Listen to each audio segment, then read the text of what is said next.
Hello, my friends. Hello. I'm Commander Wacko. This is the Simstar, and I'm glad you are here today. The Simstar is my 1.5 thousand pound motion simulator, mostly built and modified by me, that we use almost exclusively to play Elite Dangerous. And Elite Dangerous is a flight simulator game, and the same idea has Microsoft Flight Simulator or Euro Truck Simulator, where the whole goal is to get the truck moving. Like, if that sounds fun to you, this is a game for you. If it doesn't, it's not. But guess what? It sounds fun to me, so that's why we're doing it. Oh 07 to my chatters. Welcome, Ultra Wolf. Welcome, Sir Top Hat. Welcome, Solid. I'm going to go Solid King. And welcome to Zardy. Oh 07, everybody. Welcome to the stream. So we are where we left off yesterday, where we had found a random planet not too far from Rendezvous Point. We were just kind of tooling around on our way back to Earth, but taking our time. And we found this planet with 7 biologicals on it. That's kind of rare. It's rare-ish. It's definitely profitable. So we stopped here and we scanned it for like an hour and a half, maybe even more. And we are going to be on our way to Earth today. So we've got a little bit of business to take care of, and then we're going to be heading to the birthplace of all humanity, to Sol, the planet named after dirt. But first, I noticed as I was doing my warm-up that there are 1, 2, 3, 4, 5, 6, 7, 8, 9, 10 planets and 2 bodies, three moons. But if we come over here to Icarus, Icarus for some reason is not showing that we've scanned number 4. So we're going to go over there and we're going to scan. Oh, we definitely scanned for it. I'm not sure why it's not showing it.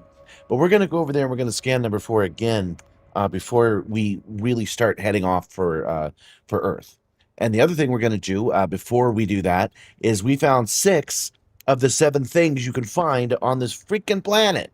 That's annoying, man. We found 6 of the 7. We're looking for a mushroom that kind of looks like a palm tree, and we could not find it. So we're going to take off here.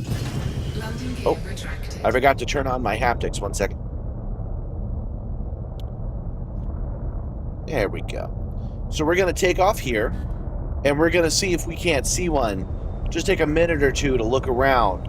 You guys let me know if you see something that looks like a palmetto tree, but it's also a mushroom, because that's what we're looking for. All these little dots that you see on the ground are different.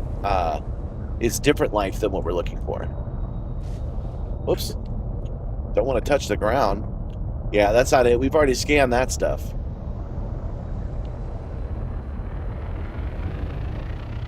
Oh 07 FRO man, 07. Welcome to the stream, my friends. Welcome. This has been quite an exciting week for me.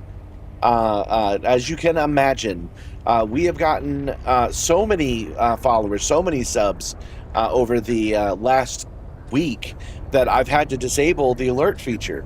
I used to celebrate every time somebody subbed, and now they're coming in hundreds at a time. It's freaking insane. That's a problem you want to have, though. That's a good thing. So we got that going for us. I apologize to the people who would like to see a little bit more action. That's something I would have done right away if we weren't out in the middle of nowhere. So we had a little bit of business we had to attend to, and that's going to take us all the rest of the stream. But when we come back next week on Monday, we will be back in civilization, and we can start doing things like shooting pirates and invading colonies and all kinds of activities that'll get us thrown into space jail. So that is the thing that we're going to be doing soon, but we got to get back to Earth first. And we're climbing this mountain. It wasn't exactly intentional, but we're climbing this mountain. We're looking to see if anything pops up.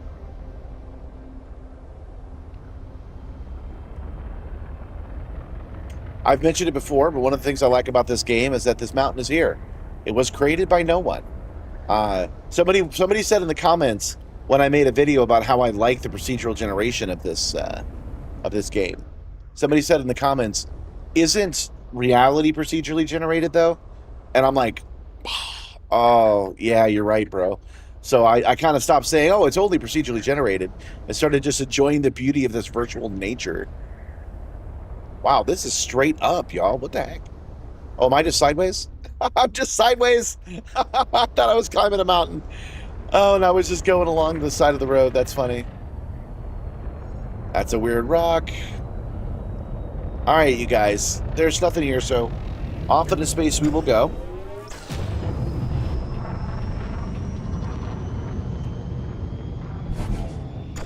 I met up with Science Advisor Gumby today. We went off to have some lunch together. I gave him a server that I had, a file server that he needs for one of his projects. And we were just talking. Oh, it's saying that I can't jump because it thinks I want to leave the solar system, but I don't. And we were talking about this and how crazy it is that you guys have joined us. For those that are new, Science Advisor Gumby used to join via the Discord. He used to just join and hang out. That's how we made the content when first starting out. It's been a while, though, since he was last able to do that because he's been busy himself on his own stuff. Okay. I'm hitting the Super Cruise Overdrive to get out into space. But if you remember, this isn't reporting, for whatever reason, it's not reporting the fourth planet. Although it should be. It freaking should be, because we definitely scanned it. So yeah, we're good. We're good. Let's just go ahead and start plotting our course back. Now, it's going to take us over 100 jumps to get back to Earth, which actually isn't bad. We'll be able to do that in our normal stream time, no problem. Course cancelled. That gives us an opportunity.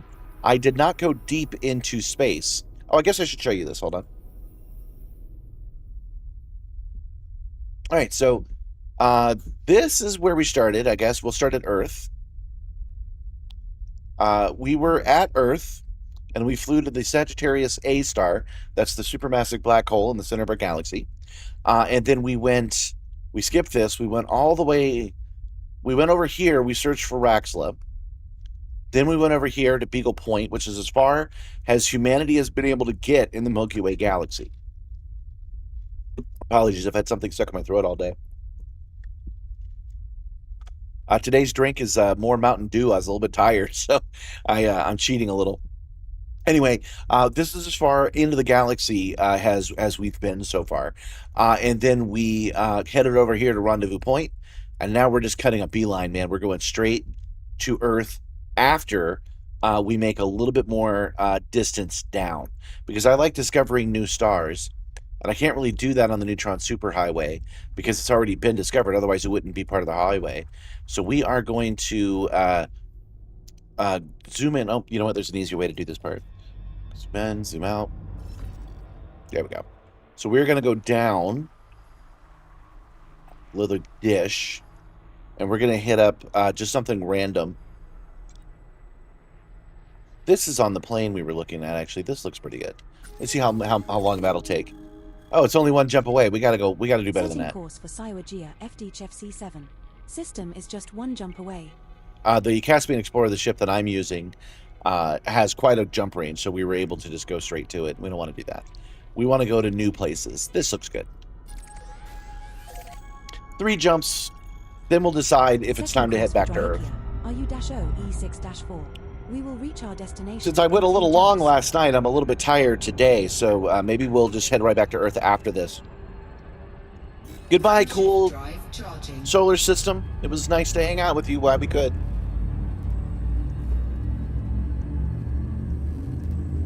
Speaking of combat, by the way, tomorrow short is more information about how I built the Simstar, and the one after that is showing a little bit of combat. Because right after I hit 1,000 subs, somebody important to the community came on and said, I want to see it do stuff. I want to see it do combat. So we went out and we found some guys to pick on. So for you guys that have been wanting to see that, that's coming in 2 days. New system discovery. Congratulations, Commander. 12 bodies in a new system. So before... Oh, you know what? We could use a little bit of fuel, actually. We'll do it here. Stop and get some gas. Let's see. What do we got? We got 12 systems. They're either gas giants or they're icy bodies. Not really that interesting, so we'll move on.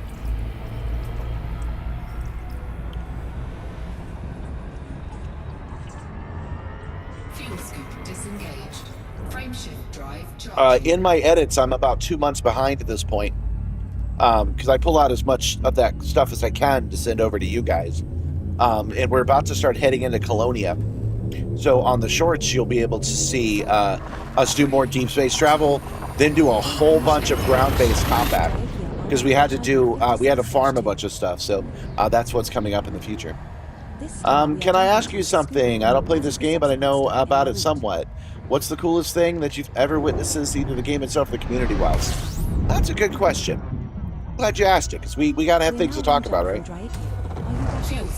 What is the coolest thing that I've ever seen? New system discovery. Congratulations, Commander. I like doing the exploration stuff. So I have to say, coming out here on my own and discovering new solar systems. I found one that was a water world, orbiting a water world, orbiting another water world. And going out and finding these 400 billion stars and finding new things on them, I think is one of the coolest things we've seen. Connected to that is Distant Worlds. Distant Worlds is a community-driven event where we go out here and we explore and we find new stuff. That's pretty freaking neat. Shall we go check it out? Oh, you know what? So, yeah, because that's just the stuff I've done. Another one that is freaking great is Lantern Light. When they first did the colonization stuff and people made their own stations, one of them got placed too close to a neutron star, and it really screwed up the physics of this game. And I flew over to it in the simulator, and it actually gave me whiplash. It beat me up so bad that I had to turn it off a couple of times. That was insane. That's, I think, the coolest thing that I've seen in this game. There's a short on it, and there's a video on it. If you do a search on my channel for Lantern Light, you'll find that. I think that's about the coolest thing. I've had some good gaming moments, though. So, again, because we've been ignoring combat, but that doesn't mean that combat isn't any good.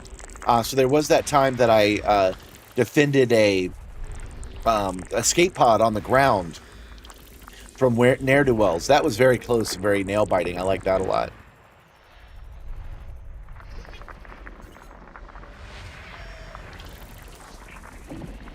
But yeah, keep in mind, one of the reasons I always talk about... Wait, she didn't say system scan complete. What am I missing? I'm missing one. Hold on. Keep in mind, one of the reasons I talk about this thing being a flight sim all the time is that when you ask somebody who's playing Microsoft Flight Simulator, what's the coolest thing they've ever done, right? They're going to tell you flying this plane or that plane. In fact, the coolest thing that I know of you can do in Microsoft Flight Simulator is it replicates real-world weather events. So you can fly into the hurricanes off the coast of America when they're happening in real life. That's cool. But still, the gameplay is turning on the plane, doing the checklists, getting the engines right, taking off, that kind of thing. And this game's a lot like that. Commander Burr of the Burr Pit recently, today released a video because he reads the update notes and I never do.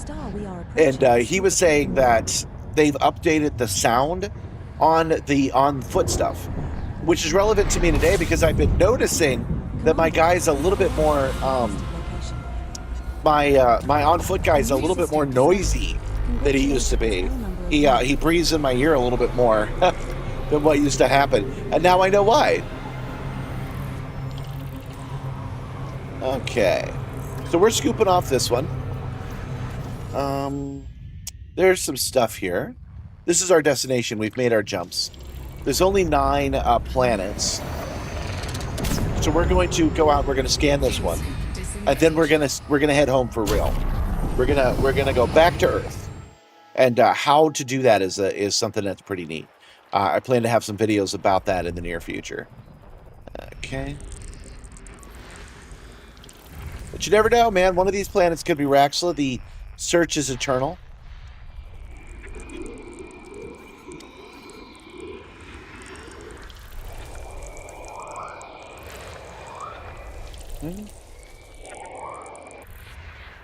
Some interesting stuff happening out here with gas giants. Got gas giants circling gas giants. That's a little bit rare.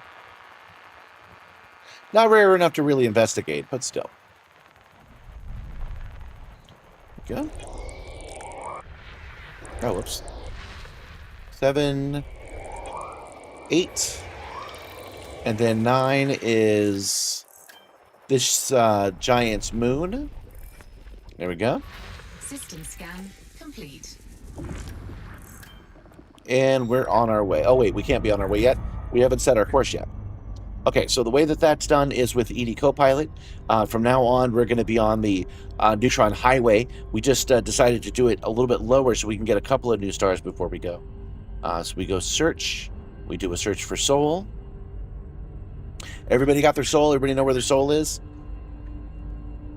Everybody know where their heart is?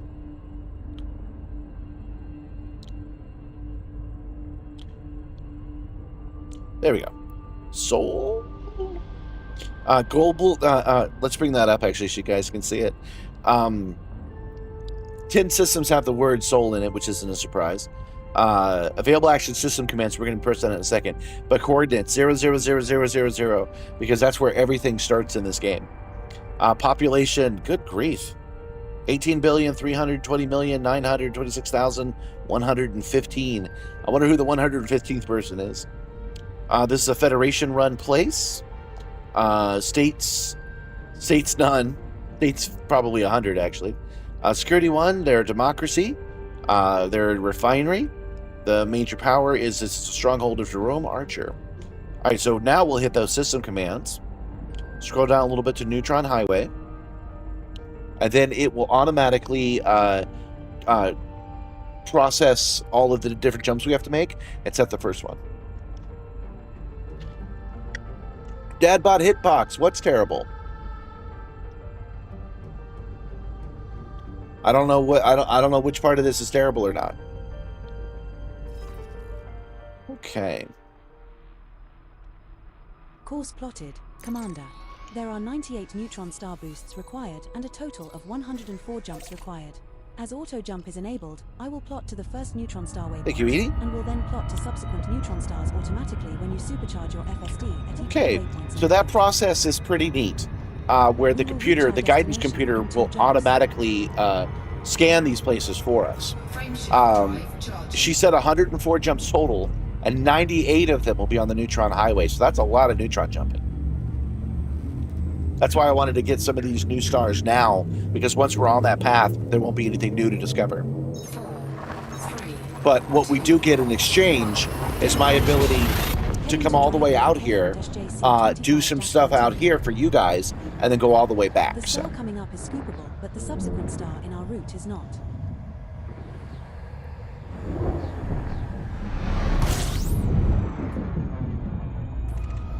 We're now one jump from Dryakia, CT check D1225.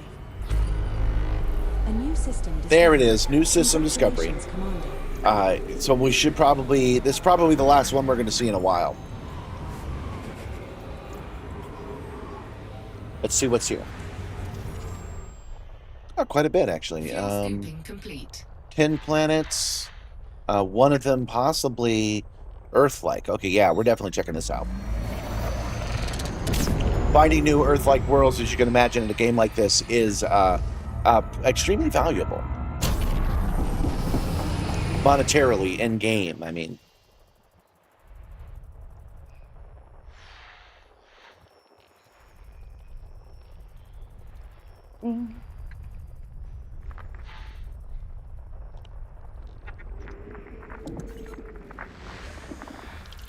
So I'm noticing with you guys, the numbers, they're exponentially bigger now, but the pattern is still the same. It's strong on Monday and then kind of goes down from there.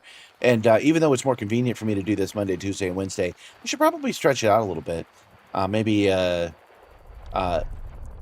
Tuesdays, Thursdays, and Monday, Tuesday, Wednesday. I've run this thought to my mind a bunch of times, but I might change up the schedule. Might do some during the day as well. We tested a daytime stream, and that was pretty good last week. But I decided not to mess with it further because I don't want to get too far off my routine for you guys. I want to make sure I get the shorts done for you.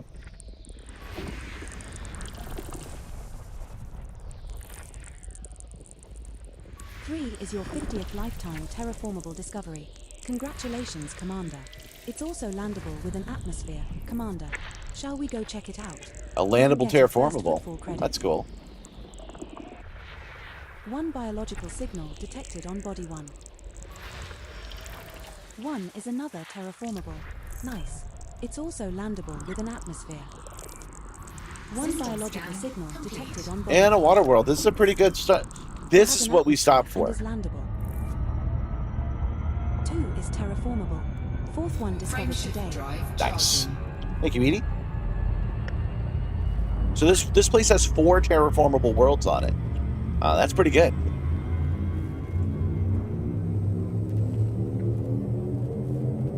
4, 3, Jumping to Dryakia seated chat. Okay. So this should be the first of 98 Neutron jumps that we need to go. So in the meantime, I got to think about stuff to talk to you about. I meant to make a list of things. It kind of forgot. Oh, you know what? I think Past Me has helped me out. What do you got for me, Past Me? This is the next waypoint in our Neutron highway route.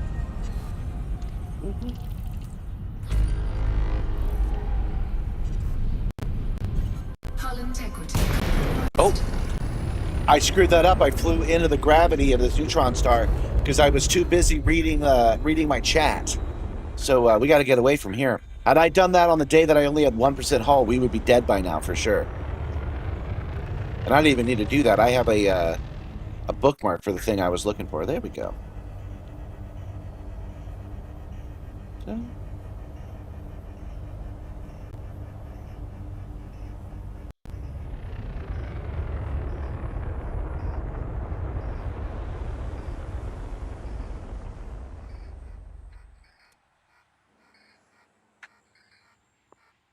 Sorry, guys. 1 second.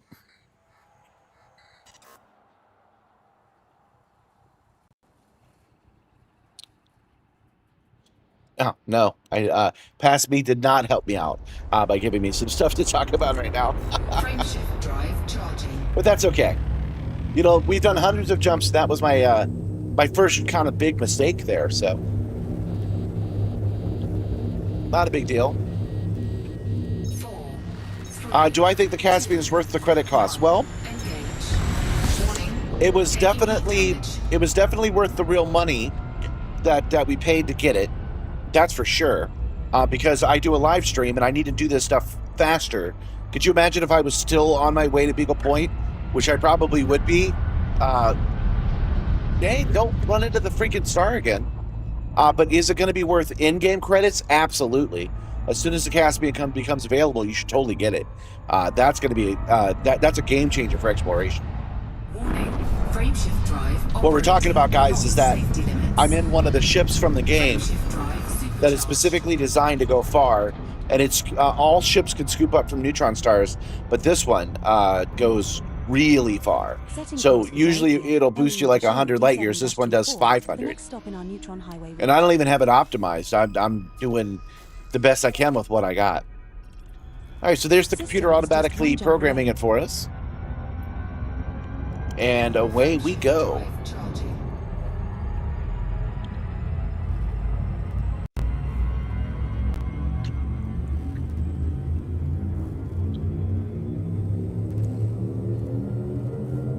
Four, three, two, one.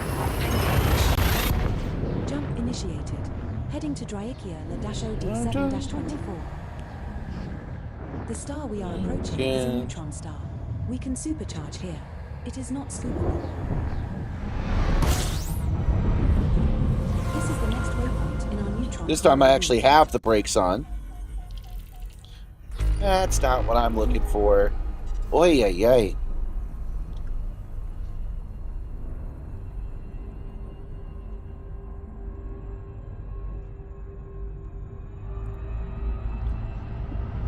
Okay. Warning. Frameshift drive operating beyond safety limits. This system runs on the same EV plug that my car does, and I unplug the car and I plug this in to power the Simstar.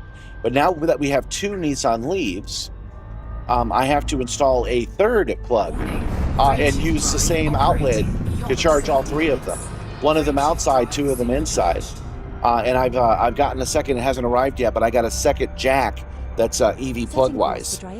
What What that's going to let us do is charge outside. So I'm running the cable outside to the second car, and when I want to plug that one out there with 240, I plug it in. And if I'm not, if a regular slow charge is fine, I can plug in the regular 220 option for that.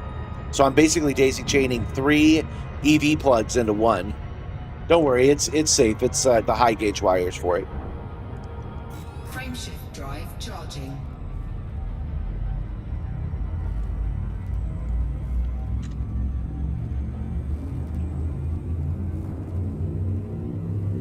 Let me see here. 4, 3, Well, I'm gonna 2, 1. look again. We have successfully transitioned to which space? Heading to Dryakia Enid D2. So we were talking about the last time, the new pod racing game. I'm really hoping that pod racing game has the telemetry I need so that we can do that. We have reached the next waypoint. Ah, there we go. Neutron I highway did route. find my notes of things to talk about why we fly home. Perhaps it is time to If you repair could live your inside a destiny. fictional universe, which one would it be? I'm asking you guys that, but I'll answer first. This one is pretty good. It's not just because I'm crazy about this game, but I want to live in a universe where Frameshift drive operating the Milky Way is beyond small. safety limits. The Milky Way is too damn big. Frameshift drive operating beyond safety limits. We should be able to go to Mars with a one-day trip. I should be able to get in a ship and fly to Mars. This game allows that, so it's one of the fictional universes I'd like to live in. Setting course for Guro. Another one that would be Chef great would be the Mass Effect D12-3. universe Next stop in our if the Neutron highway Reapers route. didn't exist. If the Reapers do exist, I don't want to live there. That would suck. System is just one jump away. The Star Wars universe would be an interesting one to live in, because the way that universe is designed. Hold on. We're gonna scan this planet real quick. It's showing that it's never been scanned by anybody, so we're gonna take care of it. System There we go. scan complete. Now we can go. Frameshift drive The charging. Star Wars universe is the ultimate libertarian nightmare. Everybody looking out for each other. I'm sorry, everybody looking out for themselves to the point that how does society even function? You have that going on in Star Wars. And one of the things I noticed with the Mandalorian 2, 1. is he was on Tatooine and he broke his ship and he had to fly from Tatooine all to a water world to get it repaired. Tatooine doesn't have any water. That's why they're moisture farmers, right? So why not just fly to Why not fly to the water world, pick up some water, and fly it back to Tatooine? Like, why aren't they doing that? Frameshift drive operating beyond The safety answer is limits. probably some kind of governmental corruption. Frameshift drive supercharged. But it's something I would do. I would smuggle water from one planet to the other, and if for some reason that diminished that planet, I would just grab it from an asteroid.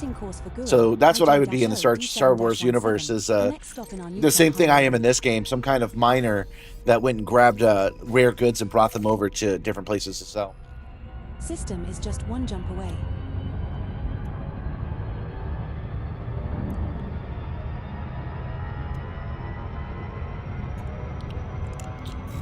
Universes that would just be absolutely terrible to live in would be things like the DC universe. It seems like a good place to live in from day to day, but reality is so loose that you can't ground yourself. You can't build a family and build a future because it's different every time a new editor comes on. They have actually destroyed their universe and recreated it probably like 20 real-time times. That it would be a deal breaker for me. Finally getting things going here and then having my entire existence rebooted would suck.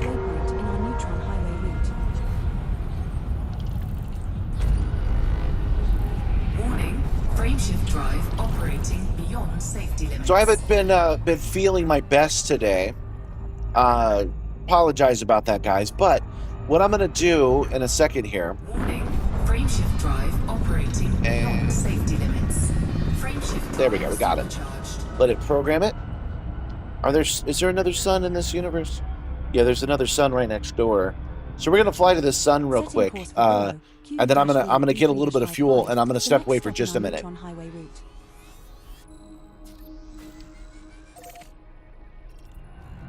System is just one jump away. Let me bring up the local map. Let's see how far away this actually is.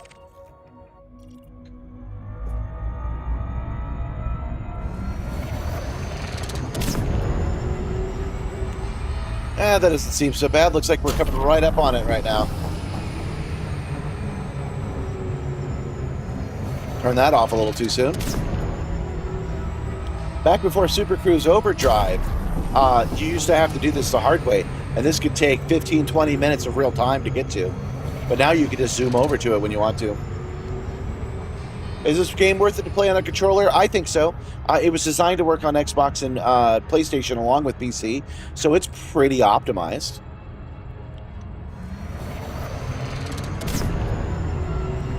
You know, a lot of people that love to play on the controller, they can do it. Yeah, I only do it when I absolutely have to. Yeah, I can do it because sometimes you have to move a ship from one station to the other, and you can't be bothered to boot up your giant motion simulator. You guys know how it is. You know, you got to power the thing up, do all the pre-flight checklists, and sometimes you just got to move a ship. So you boot into your secondary computer. You know how it is. And I'll use my joystick. I'll use my controller for that. But I don't do it. I don't do it very often. It's usually better to come out here and try to fly this way. Man, this thing's taking a minute. I thought we were coming up on it. I got bamboozled by the size of outer space.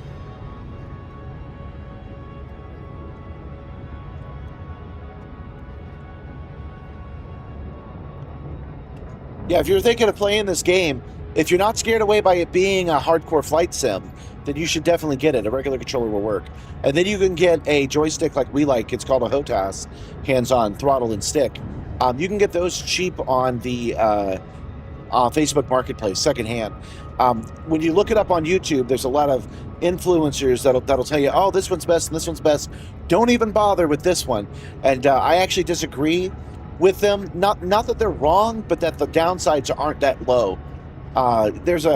If we got to get into the weeds, there's a thing called a cup and ball system for the cheaper end of the joysticks, and that can cause misalignment issues. But it's not that bad. It just means you have to keep your hand on the stick while you're flying. And you were going to do that for the most part anyway. It's kind of like if I told you not to buy a car because sometimes it drifts to the left a little bit. It's a little bit like that.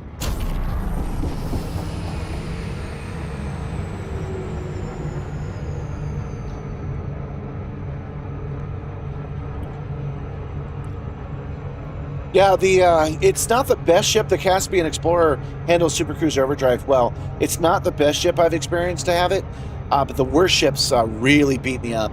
I don't know if I was on chase cam while I did all that, but if I was in an Anaconda just there, it would have just slapped me silly.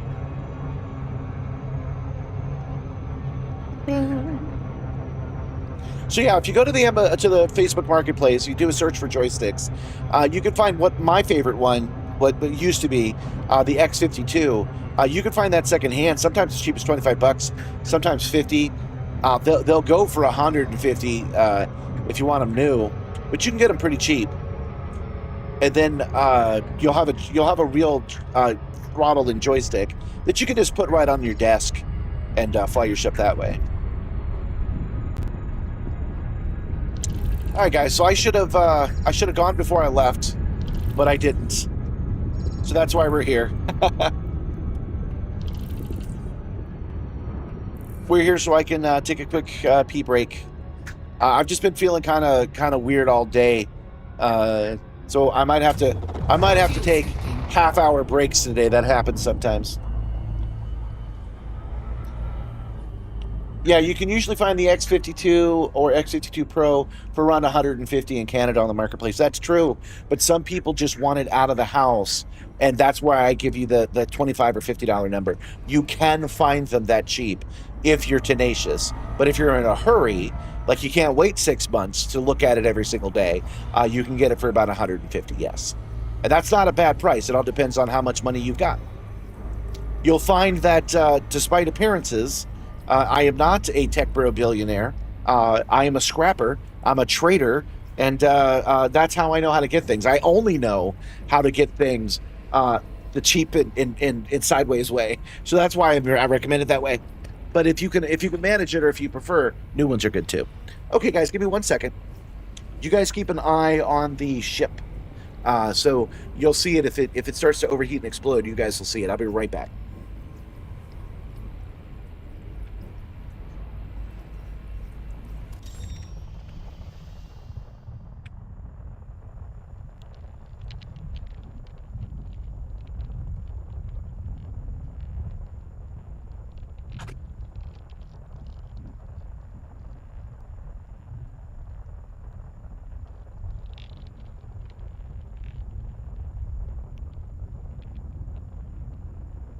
Fuel scooping complete.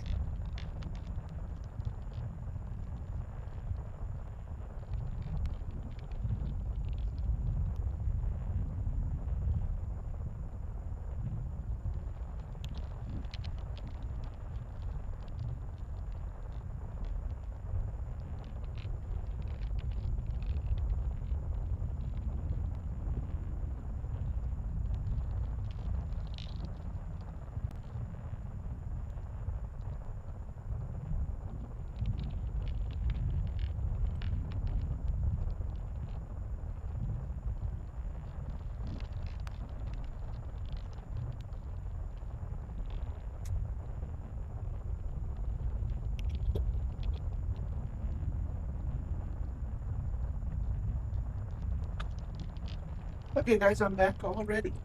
You might notice instead of a banana, I have a muffin on the back. Keep an eye on the muffin. Let me know if it falls off. At some point today, we'll have a snack. I hope you guys brought snacks. I unfortunately didn't bring enough for everybody today. Usually the ones that come for 25 to 50 bucks are missing the PS2 cable that connects the two. Oh yeah, but you can get another PS2 cable. It's fine. That X52 looks sick. You've been wanting to get one for a while. I like the X52. I think its throttle is really good. Oh, I hit that button, so you guys didn't get to see it overheat. Let's turn the system back on. Oh, you know what? Actually, let's make one more change real fast. I was spinning it around to show Science Advisor Gumpy stuff today, and I didn't really align it properly. Hitting the goal. Look. There we go. That's a little bit better. Now, when I turn it on,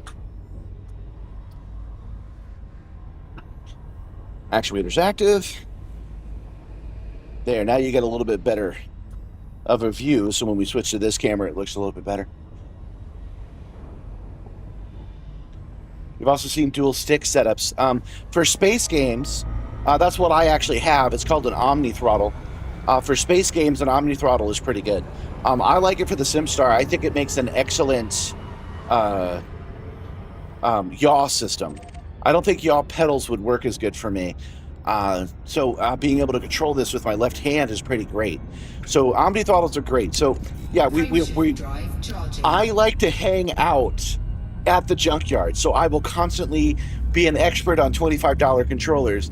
I don't give the expensive controllers their due. So if you have $1,000 and you wanted to buy the Vorpal controllers, if you had that kind of budget, then getting two Omni throttles would be your best bet for a game like this. So this and Star Citizen, pretty much.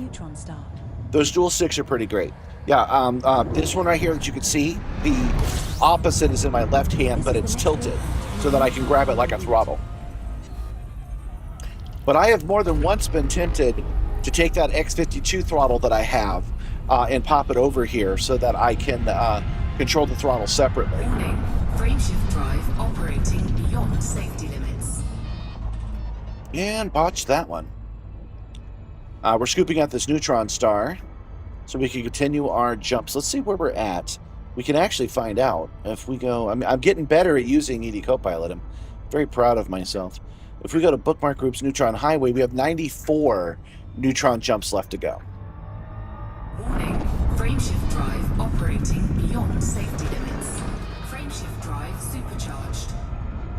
You wonder how intense the motion rig Like this would be with one of those flight assists Setting off course for Bleether, PvP pilots. Yeah, D14-15. actually, flight Next stop in our assist, Neutron highway route. what we're talking about is this game is made with flight assist on, where it treats it more like a fighter jet, like a System regular is just airplane. one jump away. The idea would be lore-wise, and it is possible, they do this in for real-life Air Force craft.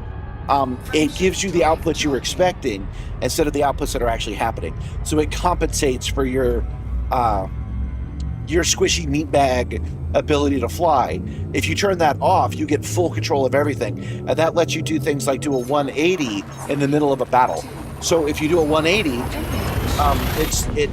your velocity is this way. You can flip your ship around this way, and you'll still be going in that direction, right? That's what flight assist does. So he was saying flight assist off would be wild in this system, but it's actually not, because it's a lot more gentle on the simulator than you would expect. I can hold on. Drive operating beyond safety Let's get this one scooped. Frameshift drive Jump. charged. Okay, and it's going to activate the next safe, and then I'll show you guys what I'm talking Setting about. course for Bleethow, JY-Chef D1246, the next stop in our Neutron highway route. While playing, when playing Elite Dangerous, you prefer the System is just one X-52? jump away. So do I. The X-52 is what they modeled in the game. So if you're playing in VR, I built a little frame so they were both stuck together, and I would stick it on my lap through a pole. And when I had the headset on, I would look down, and they would be 100% lined up. The X-52 is great. The actual pro people, the people I'm supposed to be, will tell you that that's bad because it uses ball and cup, and it loses its res after a while. But as I've already mentioned, that's not that big a deal, actually. A little bit of precision in exchange for cost savings, I find go a long way. All right, so I am not flying with flight assist off because you can't fly with flight assist off while in hyperspace. But we're not going to get... Actually, yeah, let's go ahead. Let's get out of hyperspace. Hold on. Let's come to a full stop. Frameshift drive charging. Frameshift drive charging. 1 second. There we go. Okay, so now we're in normal space. And I am flying the ship as normal. So we actually need that on there. Okay, so watch, as I go left, as I go right, then I go up, and I go down, right? It is perfectly normal, as you would expect a regular flight sim, a regular airplane to be. But we're in outer space. So if I do this, turn flight assist off, and pull up with my thrusters, boom, I'm going the opposite direction of my velocity, see? And now it's slowing down because the rockets are on the back, right? So that is flight assist. So I'll turn flight assist off again, and it does not swing me around. It's not terrible. Watch as I try to fly directly to our target. So I want to put that square in that circle, okay? It takes a lot of practice to get to not overplay your hand. That's about the best I can do, right? Okay, so let's turn it back on. This is flight assist on, and now I'm heading towards my target, and see, I can keep it right in the center, no problem. Flight assist off. I'm not touching anything. It's keeping it on. And then if I do this, hold on, this, I think. Huh. Flight assist is off. I thought that would flip me around. It didn't. Okay, so flight assist is off, and there. Now I'm flying the opposite direction that I was before. The velocity is staying the same. I know I just showed you that before, but that this is helpful for maintaining eye contact with your target when you're having space battles. But anyway, I forgot. I jumped tracks in my mind. I apologize, guys. The point I was trying to make is flight assist is off right now, and it's difficult to fly. But look at the ship. My ship isn't going crazy, right? It's not terrible. Hold on, let me turn it back on. Turn it back off. Okay.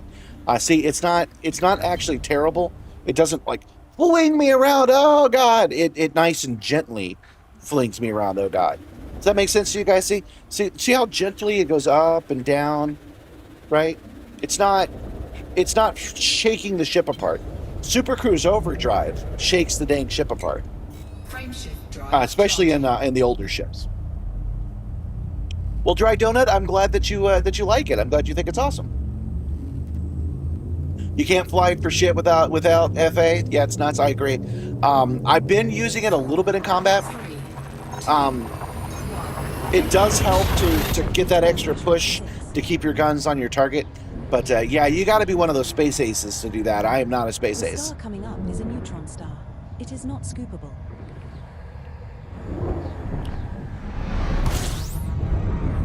We have reached the next stop in our She neutron says it's highway not scoopable. She says it's not scoopable, but what if scoop anyway? Warning. Frameshift drive operating. One of the little details about this game that I really like Frameshift drive is that you cannot do this without your fuel scoop. I think that's just a really nice touch. Fuel scoop's meant for hydrogen, but you're jamming some kind of gamma particles in there. Setting course for Bleethau, MN-Q D6-4, the next stop in our neutron highway route. So all of this is done by a third-party program that's taking care of these plotting things for us. System All right. is just one jump away. Now I'll show you guys Super Cruise Overdrive. And notice it's smooth now, and then it starts getting crazy. Starts moving around a little bit. And I don't want to use all my fuel because this ship's really optimized for it. But this is much worse. It starts doing this eventually, and that's a lot worse than flight assist off is. Frameshift drive charging.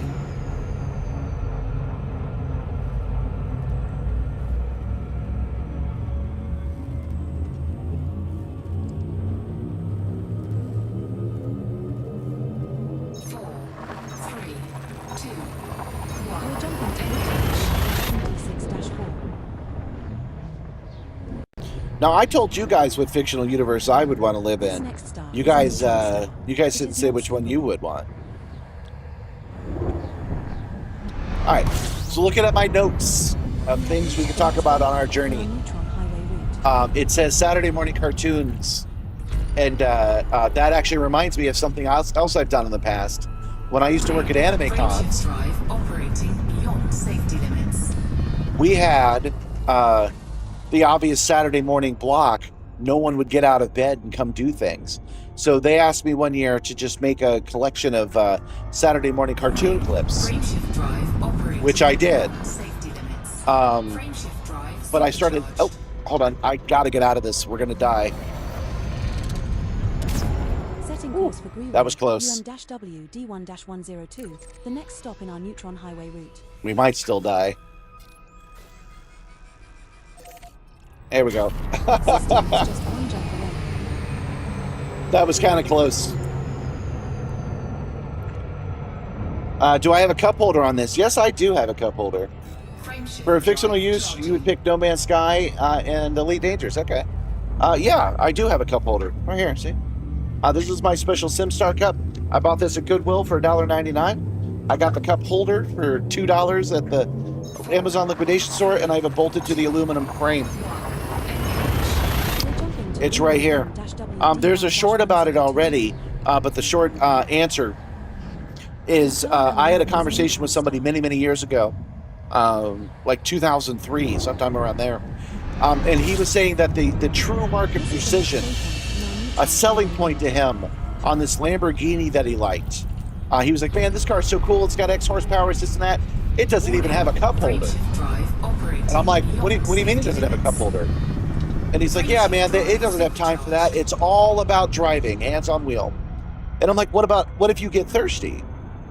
And he's like, no, man, it's not about that. Setting course for And I'm like, PT-Q but the car, 5-49, if next stop the in our engine neutron takes highway route. water and the car brings water to the engine, so the engineer just didn't think you mattered. System is just You one spent jump away. $1 million on a car, and you don't have a cup holder. And of course, he got heated about it, and I was a jerk at the time because I wasn't chill like I am now. But we stayed friends. It was just a very, one of those very, charging. she's a wicked witch of the West. She's from the West, that kind of conversation until our managers had to tell us to stop. And when I started building my own machine, the Simstar, when I started constructing it, the very first thing I did was build a cup holder into it. I 3D printed a couple of things that would be useful, and the first thing that came off the print bed was a cup holder. That one broke, but still. Because I said, I am the designer of the Simstar, and I'm going to be the guy that says a human being flies it. So, cup holder.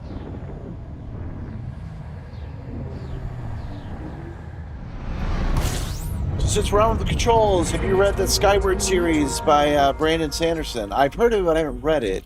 And their ships are controlled with a nav sphere, which is pictured as a trackball and mouse. That's cool. I have a design of a sci-fi engineering system myself called the Battle Grid. It's part of my my VR game, Shuko Sun, but I've not released it yet.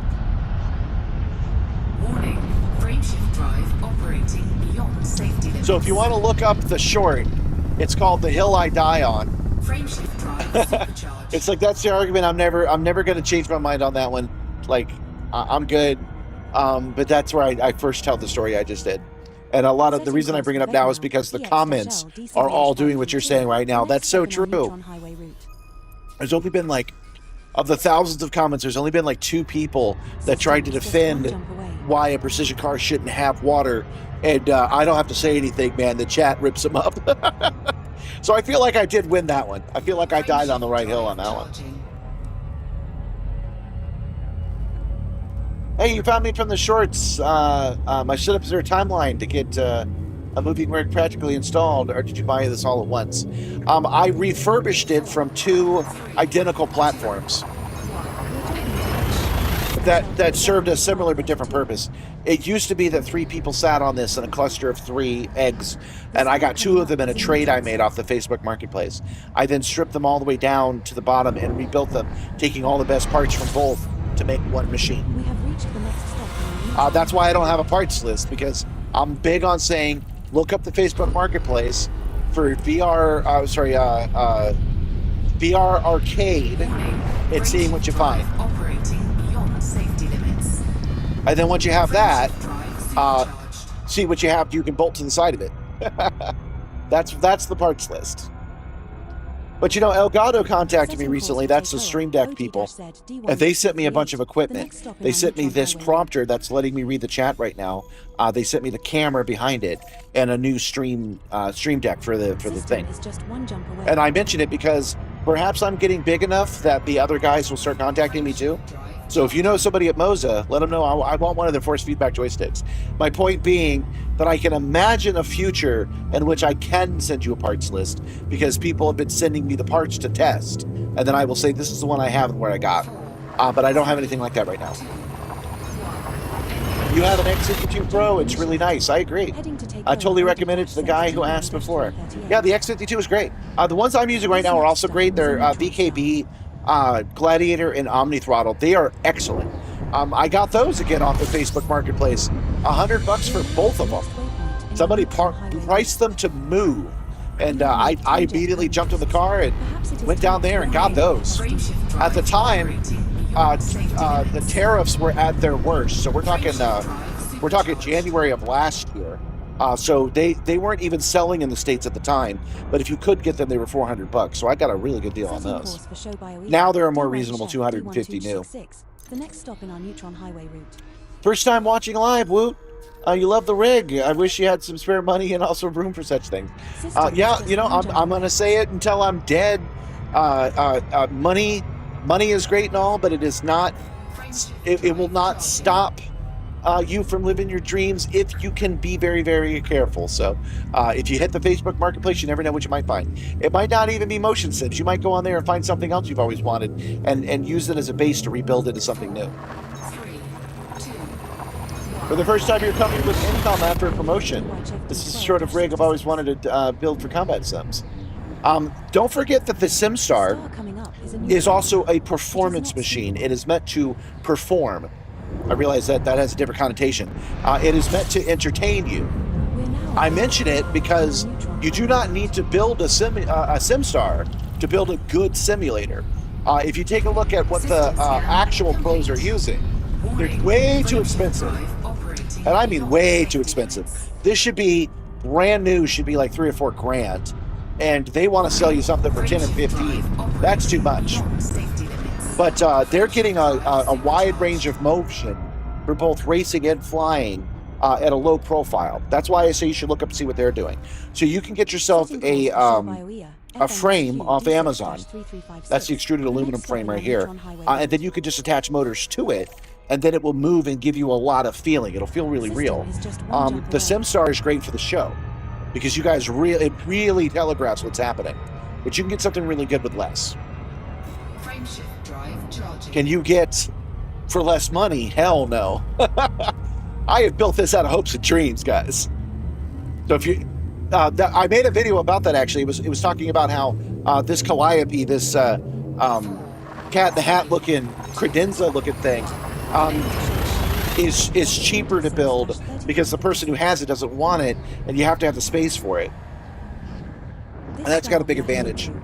I feel you're going to find the same thing about the Cybertruck. The Cybertruck's a little large for my taste, and I think the size of it, once the aftermarket exists in another 8 years, the size of it is going to make it cheap, and no other reason. There are lots of things to make fun of about the Cybertruck, but I think its size is going to defeat it for the long run. Frameshift drive operating beyond safety limits. Warning, frameshift drive operating beyond safety limits. Dang, gotta do it one more time, all right? We gotta scoop up enough fuel to make it to our next jump. Let's see, where is our next jump? Well, we can look that up while it's calculating. Warning, frameshift drive There we go. operating beyond safety limits. Frameshift drive supercharged. Bookmark groups. Setting course for Show-bio ND-Z D1-1667. The next stop. I think I might have accidentally found a little bit of a glitch right here. It can't bring this information up while it's programming the guidance computer. System is just one jump So that's away. good to know. Boom. Bookmark groups. We have 85 of these jumps to go, and about another 3 regular jumps to go. And then we will be back at Earth. How about that? Going clear across the galaxy in like 2 hours. That's pretty good. Oh, you know, we haven't done we haven't fed Ropet today. We should bring him out. Ropet.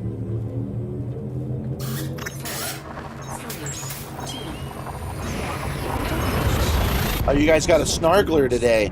They're great pets. And we get you. You guys aren't getting my goat, but we should still check in with Nibbler. His whole job is to make sure nobody gets him. It is not scoopable. You'll leave before I do. Thank you, Nibbler.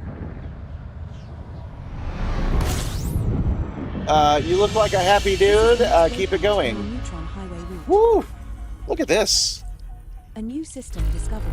Congratulations. Commander. Oh! Something interesting has just happened, you guys. This is a new system. No one's ever been here before, and I think if you've never seen this game, you're going to agree that that's whack. What the hell is this? What is this?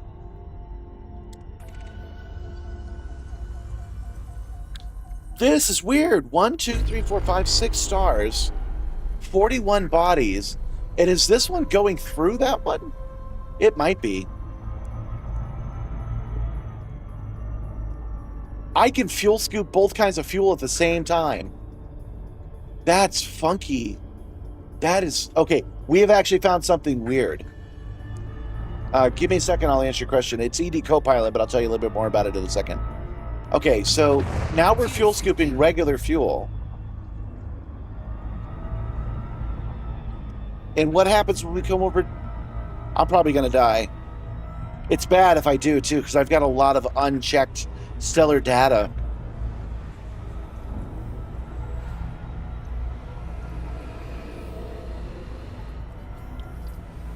Oh, sorry about that, guys. Sorry, I really am driving this cautious. Okay, so I'm still scooping. I'm still in the Corona. And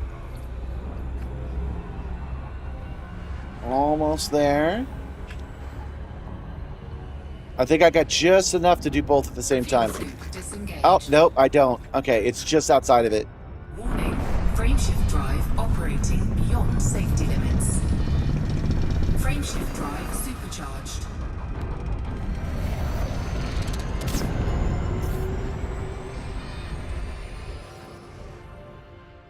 Setting course for email. Yeah, this one's wild. I'm taking care of the difficult part first. Okay, there we go. System is just one jump away. Now let's yeah, we're gonna explore this one.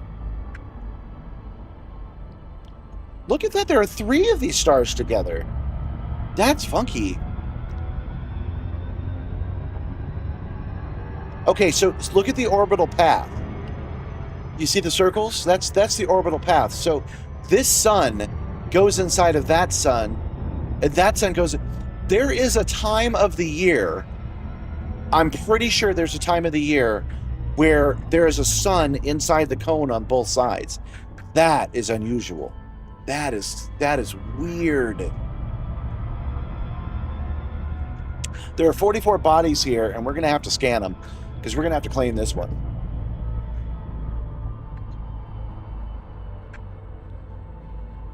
Okay, what is the secondary voice prompt you're using? The one that explains your next system. I've heard of it in other vids, but I haven't looked it deeper. Okay, so that is called ED Copilot, and ED Copilot is the one that's programming our destinations. Okay, so we've already scooped there, but we're gonna scoop here as well.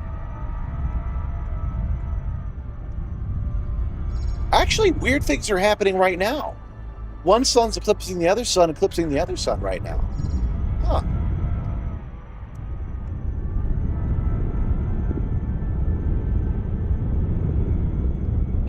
Oh, this feels so weird to fly this close to a neutron star like this.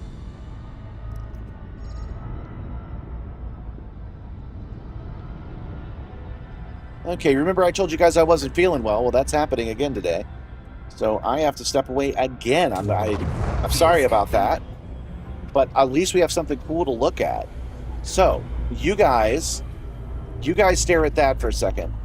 And I'm going to step away again. And then when I come back, we are going to scan all 44 of these planets, see if there's anything else weird here, and then we'll move on and keep going to Earth. I don't like stepping away this much, but what can I do? Yeah, I hope everything comes out. Perhaps I'm passing a kidney stone. Discuss.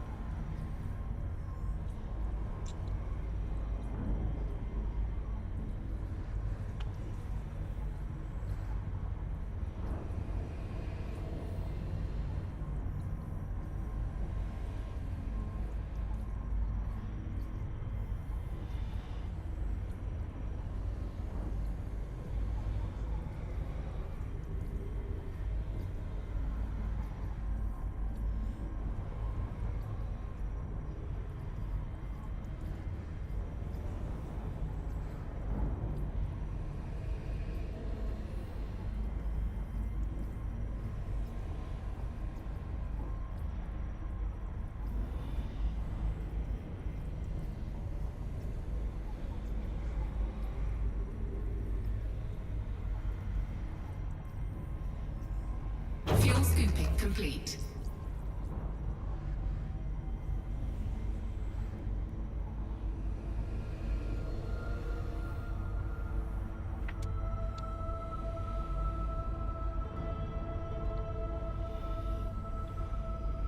Yes, I washed my hands. Hey, the muffin's still here. Awesome.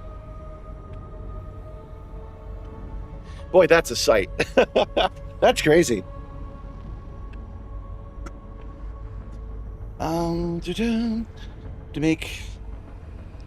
Hope everything comes out all right. And how much does setup cost to make? That's a question that's very common now that everybody's had a chance to see it. The Simstar is something I traded for. I built it out of scraps. It's not measured in that kind of monetary value. It's measured in what you could find and what you can build. And that I just traded for. So I can tell you an Eagle Moss toy DeLorean. How much I paid for it, how much it's worth, I can't say. I got another interesting question for you guys. For the guys in the comments that just insist that everything must have a monetary value, I built this button. I built the Elgato prompter I've put onto a custom-made little platform back here. Let me show you that. Hold on. cargo bay. This is my Discord, by the way. If you want to know more about the Simstar, this is the place to be for it. Okay, so yeah, here's a good picture of it. Okay, so this is the Elgato cargo bay, and the Elgato prompter that I've built a special holder for that can take the forces of the Simstar. And you can see I've got a piece of extruded aluminum there, and then it's latched onto a under the desk keyboard holder, right? Then under the desk keyboard holder, I bought at a Value Village 12 years ago for $3.49. I know this because it's still written on the side of it in grease pencil, $3.49. So do I add $349 to the cost of the Simstar? What about depreciation for how long it's been in my possession? What about appreciation if it's suddenly gone up in value? Like if this is something that's hard to find now and you can't find it for less than $50, do I add $50 to this cost of the Simstar? I really am asking you. I want to hear your guys' opinion on it, because when I ask the people that are like, everything has monetary value, I want to know the price. And I'm like, well, which one do I do? How do I calculate it? They just think I'm making excuses. They just think I'm not really asking. So I'm asking you guys, what do you do with that? How does that work? Do I already own it past a certain point and it's just depreciated and I have eaten that cost? Or do I add the cost of what it would cost today? At the time of creation. Okay, that's what you think. So $3.49 added to the cost of the Simstar. I say that I've owned it for 12 years. It's been in the corner unused this whole time, and I say I can't measure it in that kind of cost personally, because I already have it. That I have it. That past me bought it. Past me's gone, man. So that's the thing. And then what if it was made of gold and it was worth $1 million and somebody gave it to me? Yeah, in today's money, that's $34.90. Seriously, what if it was priceless and somebody gave it to me? What do I add then? Let me know your guys' opinion. I really want to know. Okay, so for you guys that are just joining us, and for me again, actually, hold on. I'm going to grab some screenshots of this bad boy. Because I'm gonna put this on the freaking Reddit. Whoa, my chair just popped. Yeah, to you Moza guys, anybody want to send me a new chair? Hey, Secret Labs. 07 and 07, welcome. Check out this weird star system we just found. It's a part of the Neutron Highway, but no one's ever been here before. Look at this crazy stuff. Oh, you can't see it yet. Hold on. That star, that neutron star, it's behind it, not in it. I gotta fly away. Hold on. Let's boost. That should be enough.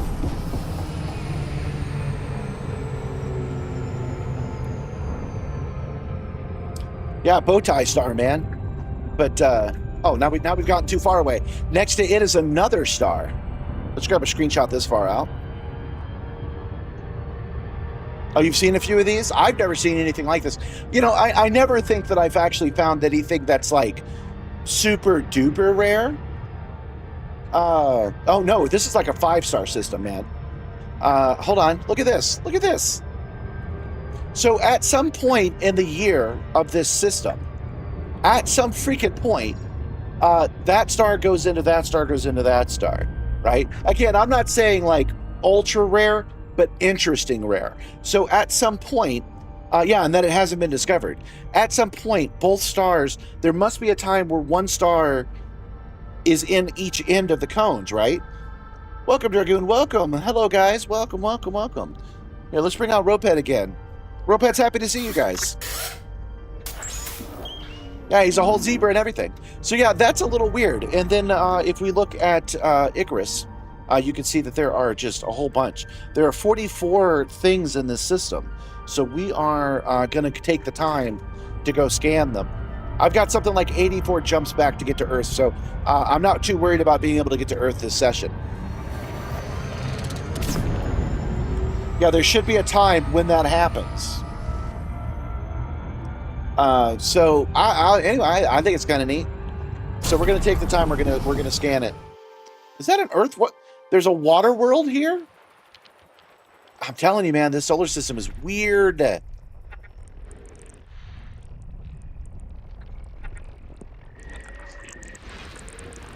It's going to take me a minute to scan 44 stars. Oh yeah, if you guys are watching late, because I watch VODs, I know that there are people that have been watching the VODs now, and you hear that question and you have an answer to it. Detected on body to 3. What should I add? DEE-3 has an atmosphere and is landable. Another landable with atmosphere. Shut up, Body Edie. DEE-1. Okay, so if you're watching the VOD later, I still want to hear your opinion. The example is I've added something of really good value to the Simstar. I would not be able to read the chat properly if I didn't make this mount. The mount costs $3.49. Has the value of the Simstar gone up $3.49? I've had it for 12 years, so should I count the depreciation? Or should I count the price of what the device would be now? And we're going to assume that if I bought it now, it would be $30. So if I bought it today at the same value village, it would be a $30 part. What is the value of that part, and how does it calculate into the value of the Simstar? I actually want to hear you, especially if you're going to comment, I'm an accountant, I'm a math man, or whatever you'd call yourself. I know about numbers. I'd like to hear what you think about it, because there are some people that demand that I tell them more about the cost of the Simstar, and I can only talk in barter exchanges like I'm a medieval peasant. So I want to do them better. I want to do better for those guys, and I'm hoping you guys can help me. Are very good. DEE-8A is landable with an atmosphere. Are very good. DEE-7's terraformable. Let's zoom out. Let's see how we're doing so far. 41 planets, and all of them kind of interesting. If this was in the bubble, this would definitely be a place that would be colonized within a day. You started reading the three-body problem would have been a crazy coincidence. I stopped reading the three-body problem. It was good. It was good, but I didn't. When I got about a third through the plot, and I was just like, I'm not into this, and left it. I thought the original story of what happened after the revolution was cool, but the modern day stuff, I was like, I don't know. I never watched the movie, the TV show either. I really should. Oh, there we go, guys. Let's see what we got. It's a water world, most likely. Yep. DEE-9 is terraformable. 7th one discovered today. Terraformable water world? I didn't know that worked.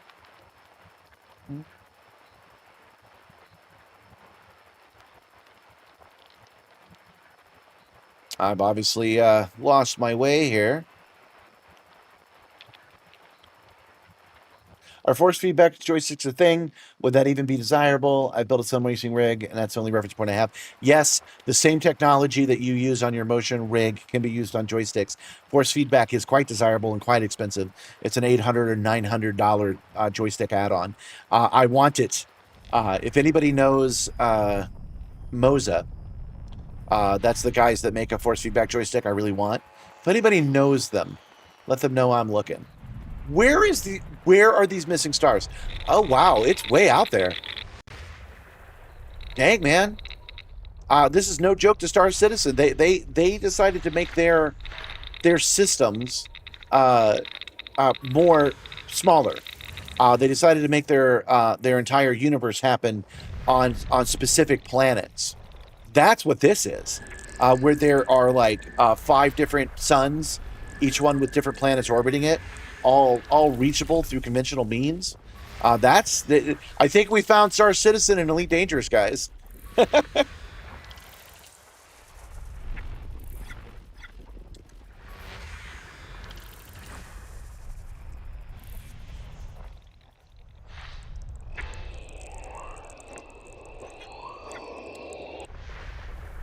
Almost done. We got 27 of 41 scans. But they're all kind of close to each other here. Now let's refresh this and see where we're at.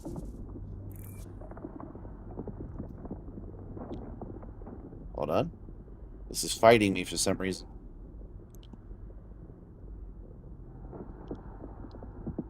There we go. Man, that's a lot of stuff. Okay. Back out. It looks like this place has a bunch of moons. 3 geological signals detected on body ABC-1A. That's what got you reading the books in the series, the three-body problem one? I can't remember what I didn't like about the three-body problem one. The three-body problem. I think it was when they pulled out the nanofibers and started cutting things in half. I was like, okay, so the solution to the three-body problem is going to be another piece of sci-fi tech of some kind, and maybe I'll return to it, and I just never did. Okay, there are still some worlds over here. There we go. Oh, quite a few. There's 36. 37. 38. 39. 40 and 41. System scan complete. Okay, let's look at the local map. That is a lot. Yeah, these two are orbiting each other, and then they're orbiting this, which is orbiting that. That's crazy. Regular planet so far. This is conventional stuff here, but the suns themselves are freaking weird. That is so weird. Okay. But I think we've seen all the weirdness there is to see by those stars, and I've already gotten the screenshot, so I think Reddit will be pleased. Let's go home and turn it in. Frameshift drive charging. You've got me thinking I'm going to start the three-body problem over again. Maybe I've matured in the 5 years since I first tried. Got to give it another whirl. 4, 3, 2, 1. I mean, I can get over one weird sci-fi thing, right? Transitioned to which space? Heading to EMON's ZM-HD 116160. The star coming up is a neutron star. Welcome, Alan Johnson. Welcome. We're scooping neutron stars. System scan complete. Whoops. Warning, frameshift drive operating beyond safety limits. You might notice that the stars are getting bigger and bigger. We're pulling into the galactic center of the Milky Way. Before, when we started at the beginning of the week, when we started on Monday, we had just complete black. That's how far out we were. There were just no stars in the sky to be seen.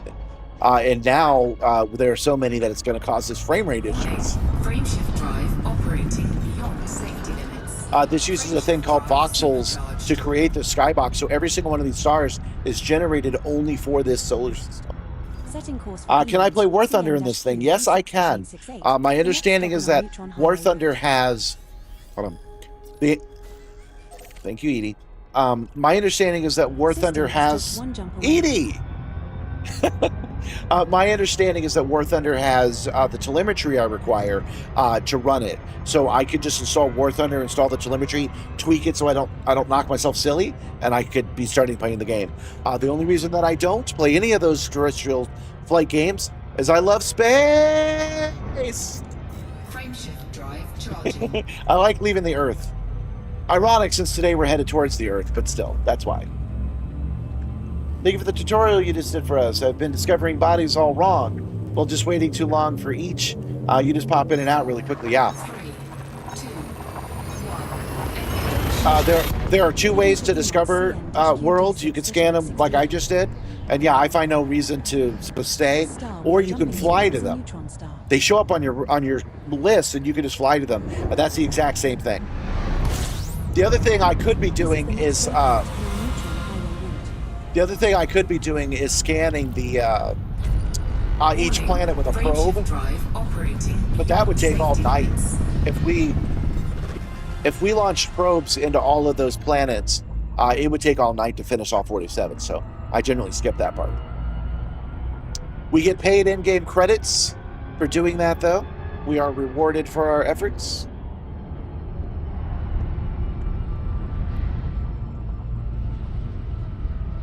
Warning, frameshift drive operating beyond safety limits. Frameshift drive supercharged. Setting course for Aisha in GG-Y D8148, the next stop in our Neutron highway route. Aisha in, man. System is just one jump away. Good to know about the probes. I have for probes, I do enjoy a good probing. I have special engineered probes. I got them from a community goal a while back, and it cuts the scanning in half. So if it says that it's going to take 6, it'll only take me 3. It only takes me 3 to get the job done. Is a neutron star. It is It only takes me 3 probings to get the job done. The next stop in our Neutron highway route. A new system discovery. Hey, a new system. 7 bodies. Frameshift drive operating beyond safety limits.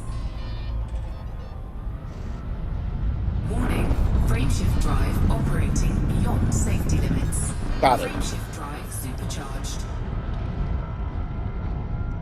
I'm curious about the about where we are in the galaxy now, because there's a lot of stars around here. Neutron highway route.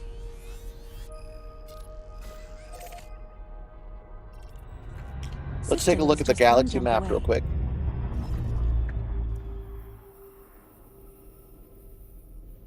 It seems that you had a really good sweet spot when you were scanning. What's the trick there? I'm not sure.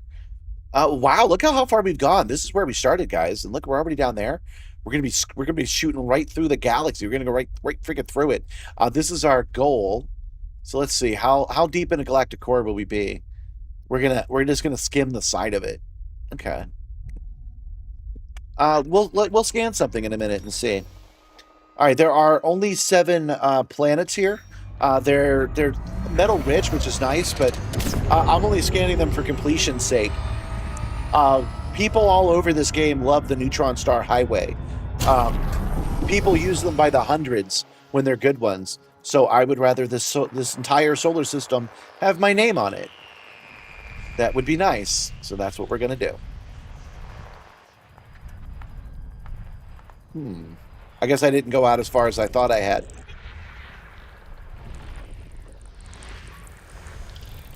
4, One biological signal detected on 5,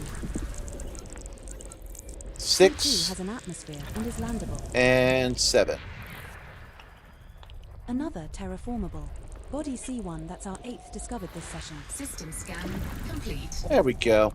We'll hopefully stick with me. Hopefully we'll find an Earth-like that we can probe for you today. Oh, darn it. You were asking me how I did that so freaking quickly. Darn it. We'll have to wait for another one. It's mostly practice. I do have the buttons set that are easy to reach. It's just trigger and thumb, like click, click, click, click, click. But I don't know more than that. Why that's so fast? I've never really noticed.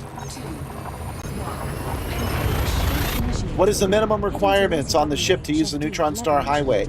Every ship can do the Neutron Star Highway. All of them can. The actual requirement, I'm taking your question literally or technically.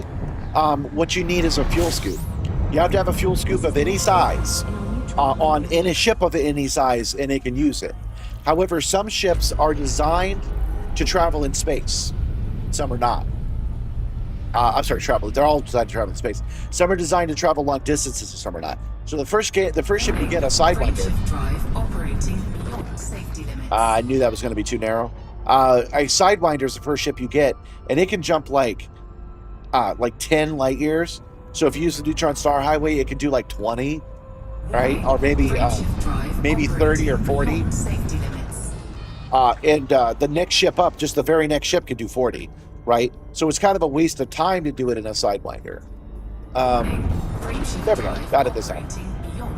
But it can do it. What I'm in is something called the Caspian Explorer, which is bar none the best ship in the game for this. It has a special drive called a Neutron Star Injection Engine Mark II, and it can do a jump 500 light year jump just by scooping the one neutron star. It is a little bit overpowered, and normally my grumpy butt wouldn't like it when you make things a little too easy, except that I can't do what I'm doing now for you guys if it wasn't there. So this is something like specifically designed for motion simulating streamer e-boys. So I like it. It's great. 4, 3, 2. Yeah, nice progress. I agree. Oh, you like my setup? Thanks. I like it too. Thanks for the advice. You always have to keep moving away from the star because the items are behind it. I guess I should go further away. Yeah, I hit the Super Cruise Overdrive. A lot of people do not do that, but I do that almost every time. Yeah, it has to do with the farther away you are, the easier it is for you to scan. I'm sorry, I realize now that that's a thing. So hold on. I'll show you that. Frameshift drive operating beyond safety limits.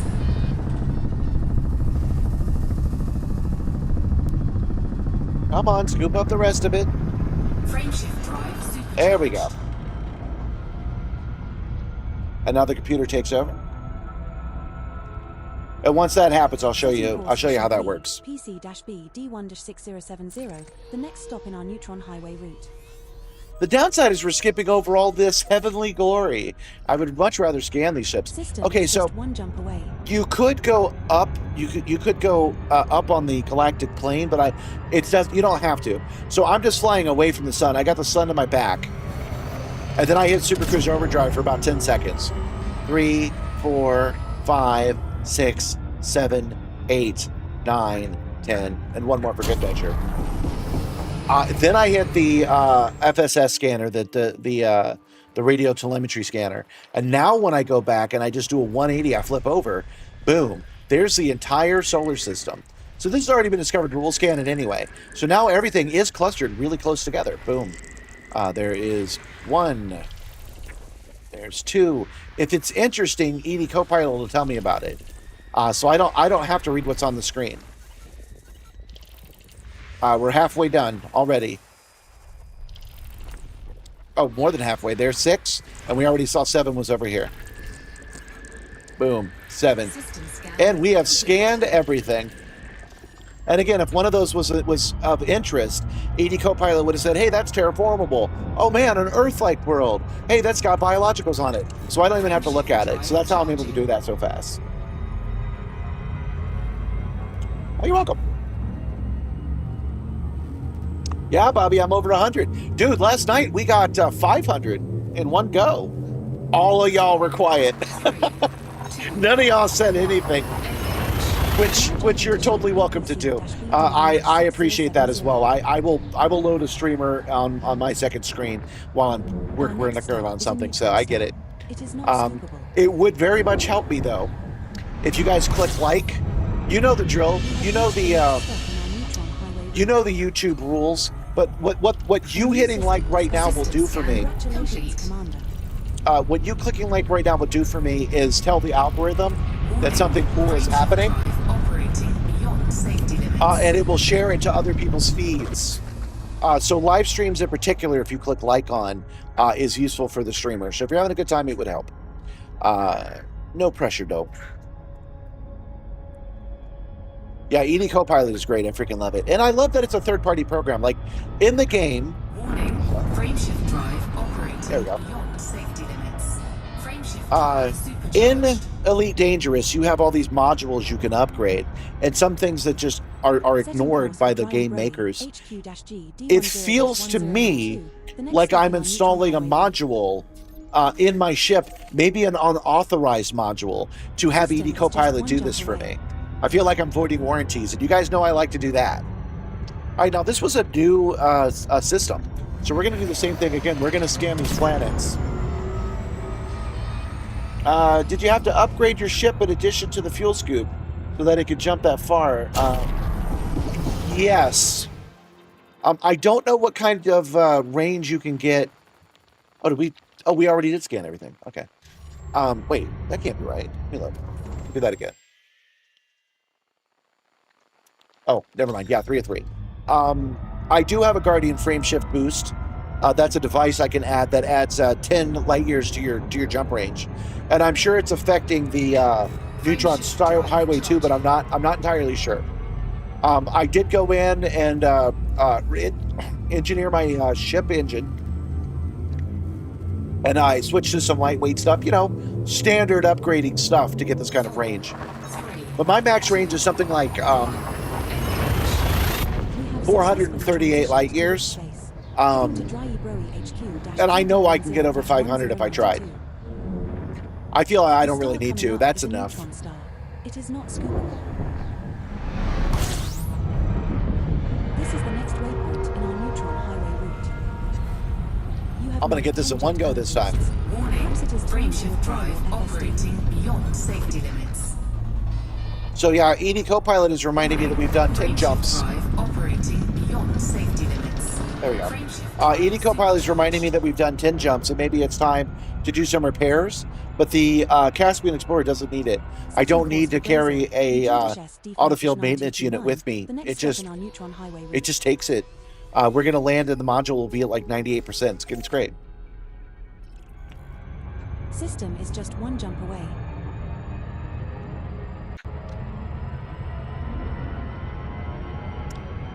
You just finished watching the 1,000 subscribers video. Frameshift drive charging. Yeah, man, that wasn't that long ago, dude. That thousand subscribers was like 2 months ago at most. Things are blowing up a little bit. In fact, I'm curious, where are we now? I think it's finally slowing down to a reasonable level.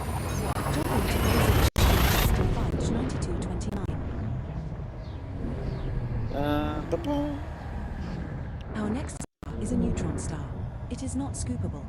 12,401 right now. I started my week.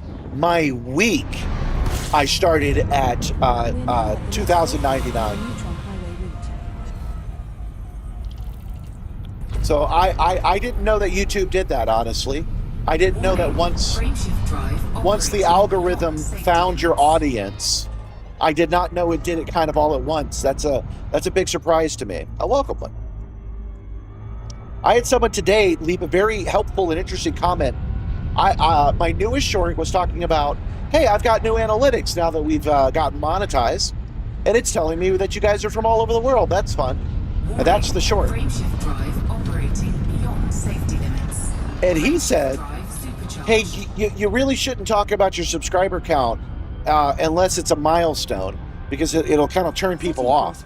And I'm like, that's good advice, my friend, except that this video was celebrating 1,000 subscribers. That version of me had no idea what was going to be happening to me this week. So isn't that wild? That was already a scheduled video. That should have just been a video. But instead, it makes it sound like it's happening now. It's crazy.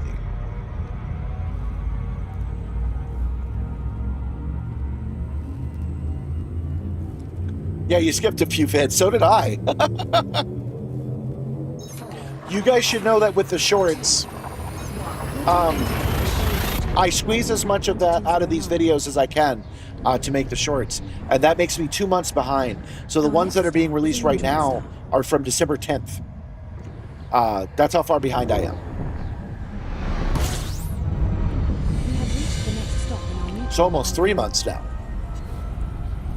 Warning, frameshift drive operating beyond safety limits. Frameshift drive supercharged. There we go.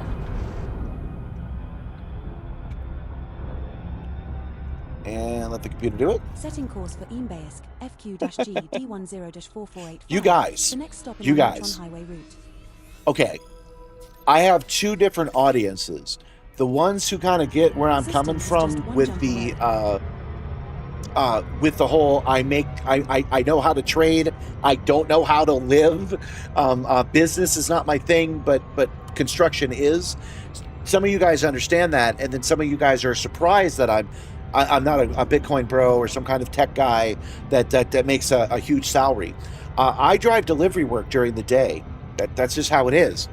I make low income, but it frees me up to do other things. And I only mention that today because when I woke up today after that one short hit 3 million views, I think I'm going to be able to pay my rent on time, y'all. For real. That's exciting. What if it stays at this level? It never changes again, and it stays where every month I get one that gets off like that. I would actually be like stable for the first time in 5 years. So that's exciting stuff. That's happening just by watching them. So you guys watching the shorts is very much appreciated. Discovered my channel a few days ago and you're really enjoying it. That's good. I'm glad you guys are liking it. I know my live streams are a little bit lower key than the shorts, so I appreciate you guys coming for that too. Like the little moments that make the shorts are few and far between. We film for 4 hours and we pull out anywhere from 3 to 12 stones. It is not scoopable. Yeah, you never get over the size of that galaxy map. Holy moly. We should look at it again. In our Neutron highway route.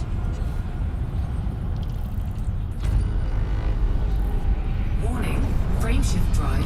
I heard somebody once say, you know, as I started learning how to do... oh, hold on. I gotta concentrate. Here we go. Woo. Setting course for Exo-bio, LX-R D5-6616. The next stop in our Neutron highway route. Oh, I screwed that one up. Didn't I? Yeah, I did. Okay. Hold on.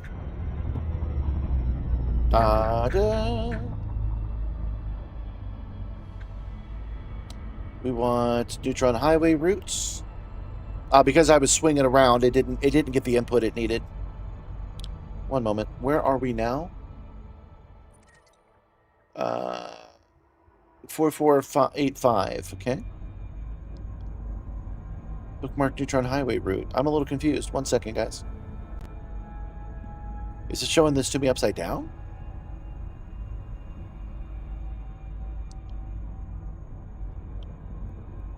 Page 2 of 2. Oh, okay, there we go. Push that button, set course. And now we're back on the right.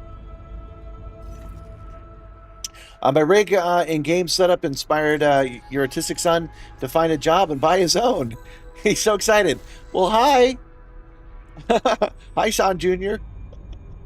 System is okay, just so one jump away. what were we talking about? It was the gig work. Okay, yes. So, you know, you start watching YouTube gurus, that's what I call them. Some of them have really good advice. Some of them have really bad advice. But some of the good advice was saying that doing this with aspirations of making it a job is a bad idea because at best, 90% chance you're going to be making yourself like just a job. It's just going to be like a 9 to 5. You're going to make as much money as going to work would be. And I'm like, ooh, tell me more. Because that would be slightly more than I'm making now. Because I'm basically making minimum wage now. And I'm like, so you're saying there's a chance. And I never really felt it until this week. Now I'm feeling it. Now I'm feeling like maybe we can make this work. You and me. You guys keep watching. I keep filming, and we get ourselves a little groove on. Frameshift drive operating beyond safety limits. Frameshift drive There we go. charged. And away.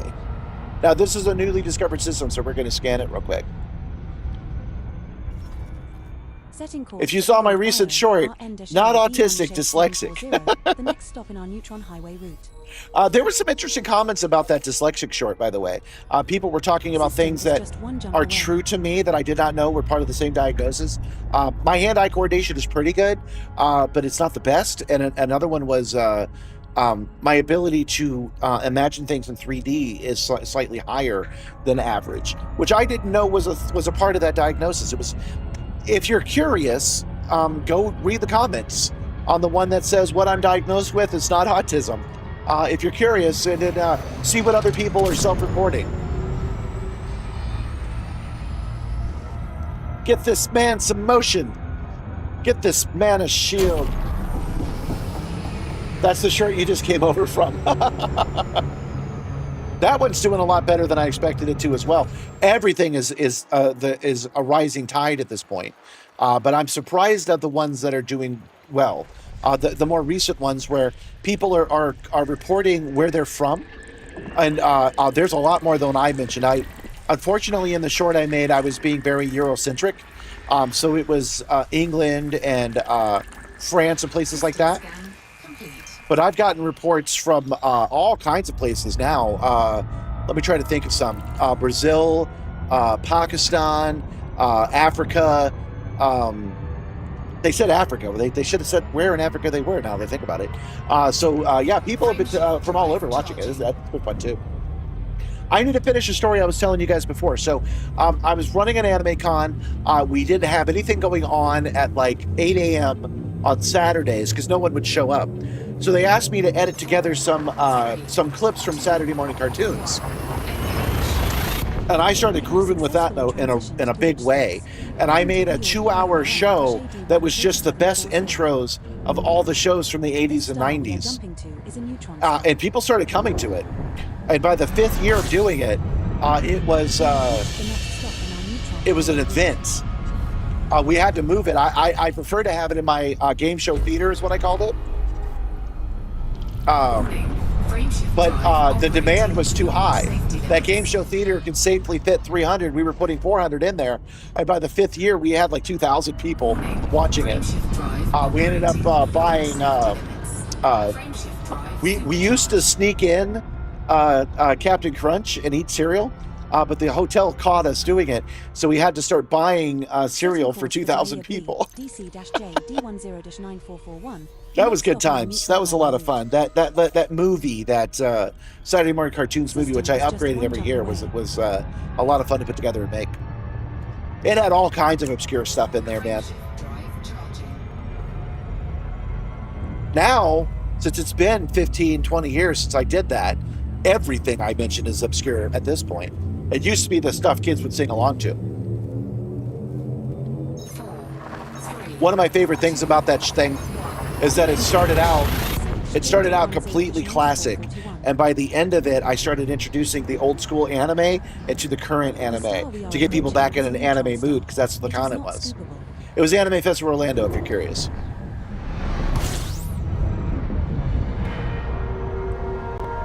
This is the next waypoint in our Neutron highway route.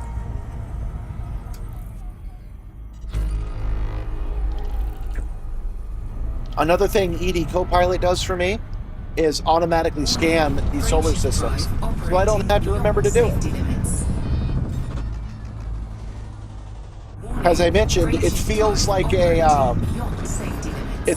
unauthorized module in the universe.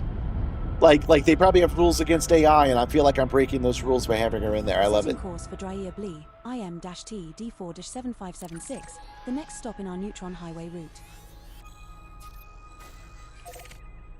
And we're going to go back in there because I'm curious how... Let's take a look and see where we're at. Ooh, that's a lot of stars. Okay. So we're... I was about to say halfway there, but we're not. We're a little less than halfway there. Halfway there, I think, would be on this side of Sagittarius A. Let's see how many jumps we got. 71 jumps to go. We'll definitely get that done today. That will not be a problem at all. Let's go and get that done.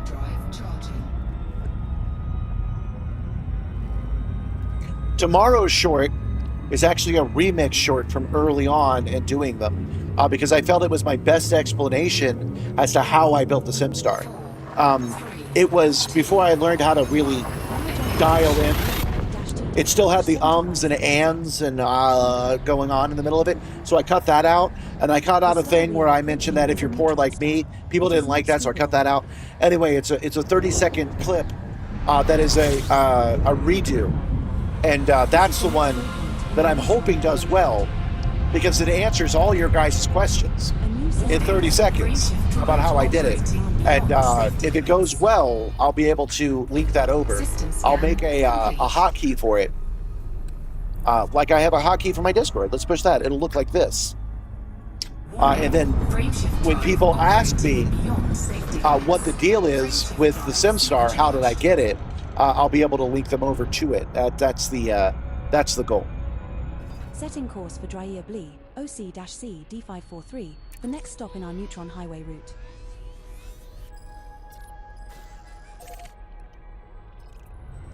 System is just one jump away.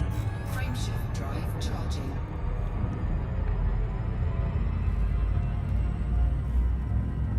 Okay. The Project Simstar Discord, by the way, is just where I like to talk. For real, I like Discord. And I know that's the place streamers like to go because they can set up an easy automatic access to it. And I do have that. I post updates about what I'm building there first, and then a week later I push them over so everybody can see it. But that's not why I'm mentioning it now. I mention it now because if you have questions, that's where I am. That's where I hang out. So you can go there and see the history of the Simstar build, and you can show me what you're working on. And I, unironically, for real, want to see it. Drive operating beyond safety limits. Frameshift drive supercharged. Excuse me. And that's not just motion simulators. I want to see any cool thing that you're working on. No matter what it is, there's a section called Boastful where I want you to be boastful. I want you to show me cool things. Especially if I don't know what the hell it is. Frameshift drive charging. You know, if you added a new distributor cap to your engine and now it's silver, I want to see it. I don't know what that is. I wouldn't be able to pick it out, but I want to know. 4, 3, 2, 1. D10-90-9033. The star coming up is a neutron star.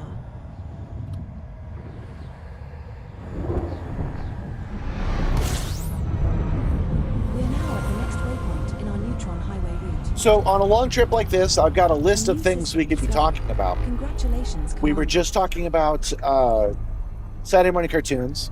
And now my next question is, what would you rather explore? Warning. Deep Frameshift space drive operating beyond or safety deep limits. sea?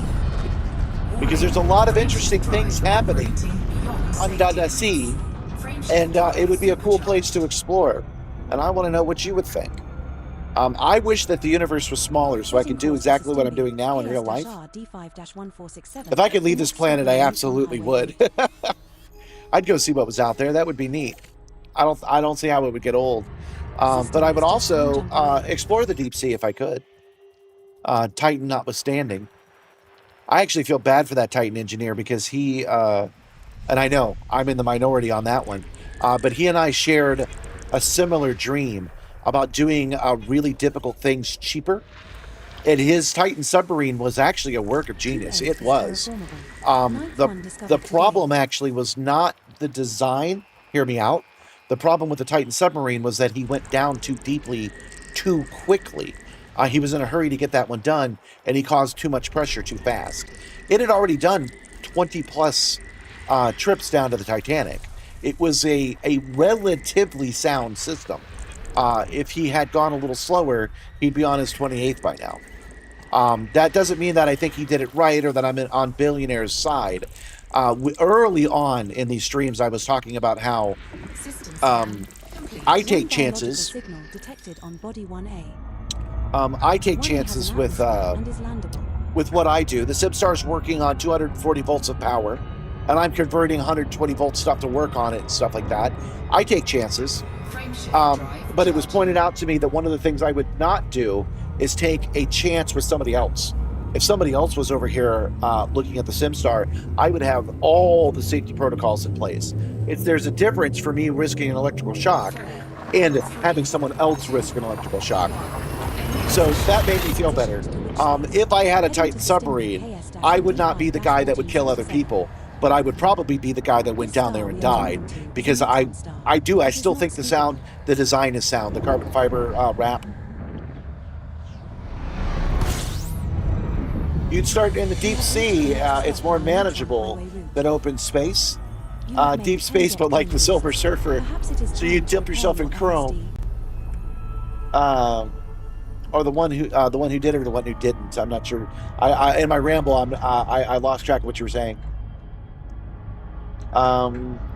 Move fast and break things. Great sentiment now in an environment. Yeah, move fast and break things works great when you're running a stream on the internet, but not when you're risking people's lives, right? I was really going to say that you don't take a chance with other people's lives, right?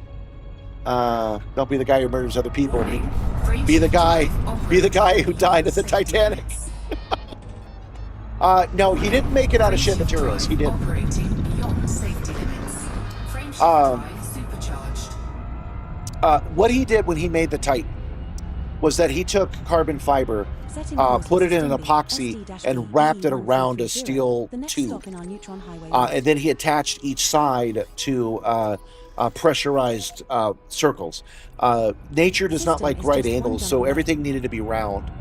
He should have made the entire thing a bathysphere. He should have coated an entire round cylinder in carbon fiber. The reason that he didn't was because a tube holds more people, and therefore he could make more money. But he would have been safer if he had wrapped it. Now, that being said, in my opinion, the design he came up with was not a problem. Yeah, obviously it broke. Don't hear me wrong. But if he had gone slower, it would not have broken. Now, he risked other people's lives. He killed innocent people. That is true. It's like if the Wright brothers started taking passengers before they had worked out the plane. I do get that. But that design is not as unsound as they said it was. I guess the solution would have been to run more tests, to take it down 30 times with a drone, right? Make it completely autonomously manned 30 times, and then it would have broke on the 28th. It would have broken on the 28th time, and that's how you would have known what the problem was.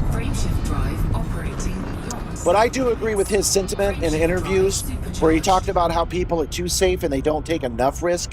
I do actually agree with him on that. Oh yeah, he did a bunch of drives without fail. Have you seen the crushed hard drives and rack-mounted computer? That was some crazy high pressure. Yeah, I haven't seen that specifically, but I have seen simulations on how much it crushed those guys. It turned them into jelly. Frameshift drive charging.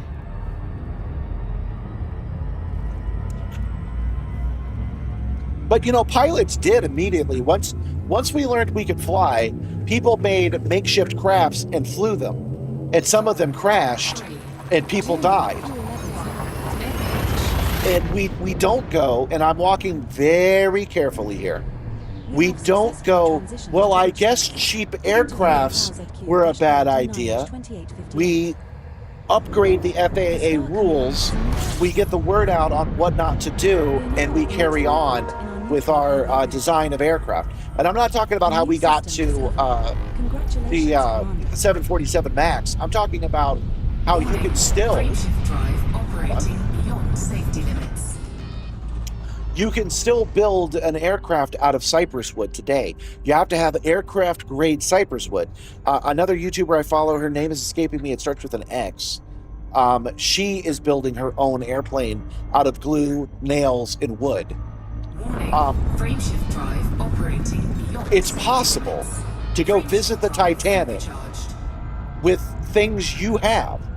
It is possible to make a motion simulator with no budget at all. You see why I feel a kinship to this man? But when you start adding business into it, that's when you freaking ruin it. Yeah, let's send Elon down there. I'm with you. Welcome, Metal Knight. Welcome. Welcome to the chat. This would be like not knowing enough about the field to be able to realize what really... well, he did know. He did know. He was on a first name basis with James Cameron, who did give him specific warnings, and those warnings came to be, that's for sure. But he disagreed with James, and I think he still would, were he able to speak today. He would say what happened was a tragedy, but it doesn't have to destroy the design of the Titan. I think he would still believe that.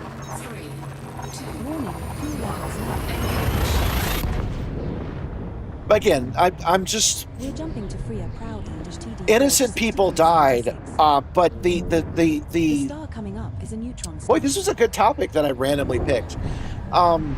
Exploring the sea has an independent person should not be out of reach. Her name is Zayla Foxley. She's the one doing it. She's amazing. I really like her work. Watching her just go and buy the parts necessary to build that plane was very eye-opening. Good for her. Good for her getting back her pilot's license. And when she goes to Oshkosh, that's also just wonderful to see. We dwell in a virtual construct? Possibly. Possibly. But the way I see it is that the construct is the entire universe, and we already have a set amount of the speed of light. So if someone was to turn off the computer that powers us now, we wouldn't even know it for another 13 billion years. So we're fine. It's fine if we're in a simulation. Simulation is where I keep all my stuff. Yeah, you're right. She actually is making a big difference. I was an air traffic controller myself. I've worked with the FAA before, and I do believe her pushback on the mental health of pilots, I do believe did have a positive impact on the industry. So good for her for making a mark and helping people. The star we are approaching is a neutron star. Oh, right. Yeah, you came here to look at the Simstar. Here, let's bring it up. There you go. Hold on. Let's get. There you go.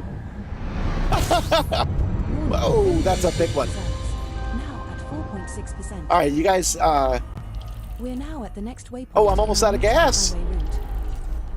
Hold on. Let's get the fuel. Warning. Frameshift drive operating beyond safety limits. Frameshift drive supercharged. And we got to get out of it. And we're out of it. Okay.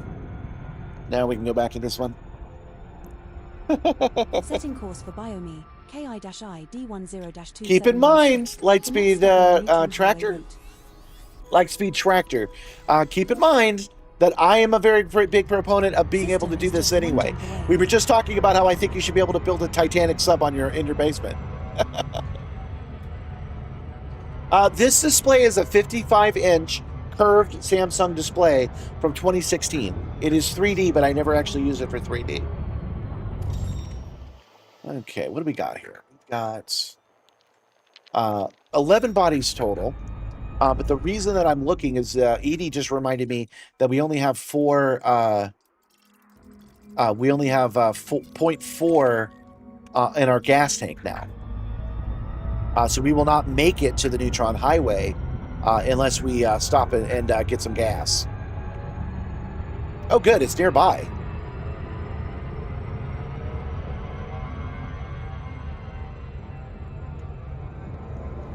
Oh, yeah. I'm a big fan of Ready Player One, man.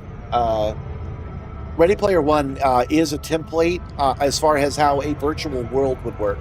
I mean it, too, to this day. There was a bunch of things that people hated on that movie that I don't think they quite understood. It went into detail about haptics and how we could build a virtual shared simulation in a way that no other sci-fi does. And I mean it. Like, I'm a big fan of Snow Crash and Neuromancer. Those are great books. But they do not talk about how to actually do it at all. What they're talking about is complete fabrication. There's no wetware. You're not going to jack into the cyberspace. You're going to put on a headset, and you're going to put on gloves that restrict your movement. That's how you're going to do it. And Ready Player One goes into that in extreme detail. It's a guidebook on how to do that stuff. The story is also fun. Another thing I like is that how copyright has finally been rejiggered. It does the same thing that the internet does right now. Copyright law doesn't really exist on the internet if you think about it.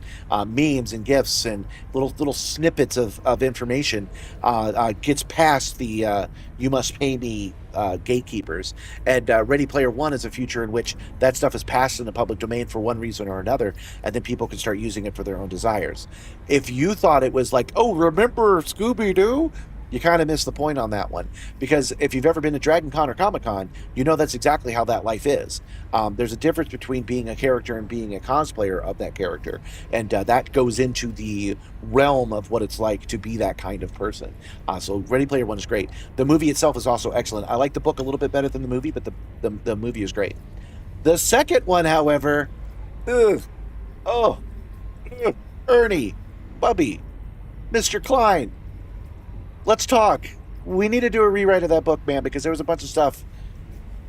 Oh, okay, never mind. Moving on. Lawnmower Man is also an excellent movie. I like it a lot. There's a lot in that movie that was completely made up gobbledygook when the movie came out. That is now, I can explain to you exactly how that worked. So they, by accident, created a realistic VR simulation that works now when it didn't work then. He wore a suit that had LED lights on it, and now I know that that's IR tracking for full body tracking in virtual reality. Not something that really existed when that movie came out, but that is exactly what it's for.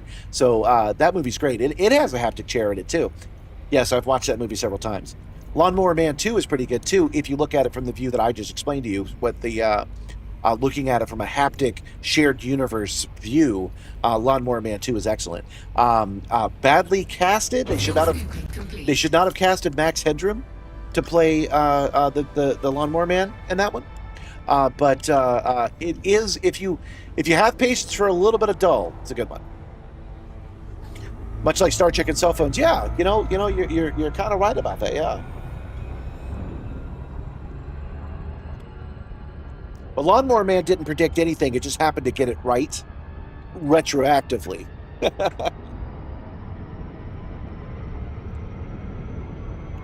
Yeah, Asimov and Clark and all that. Yep, they did it too. You're right about that. I've only gotten into Asimov recently. I've really liked his view of the 12 law. The 3 laws of robotics. A lot of people, myself included, until recently, viewed the 3 laws as something to try to bypass or why it wouldn't work or anything like that. That's not what he meant. Asimov was talking metaphorically that all technology could be set to serve us and be helpful to us. We do not have to assume they are malicious. You know, the old thing about Frankenstein, we were talking about this on the last stream, is that if Frankenstein had loved his monster and cared for his monster, it would be a totally different book. The Jetsons of space timing. The Jetsons takes place post-apocalyptically. They live above the Earth, and the Flintstones takes place at the exact same time, post-apocalyptically. The Flintstones is a post-apocalyptic version. They are directly below the Jetsons. In the movie The Jetsons Meet the Flintstones, they actually go out of their way to make that possible. Elroy says, "Oh, that's weird. I thought this was going into the future. Yet we're in the past. What happened there?" Because they lived in the future. It went to next Sunday AD.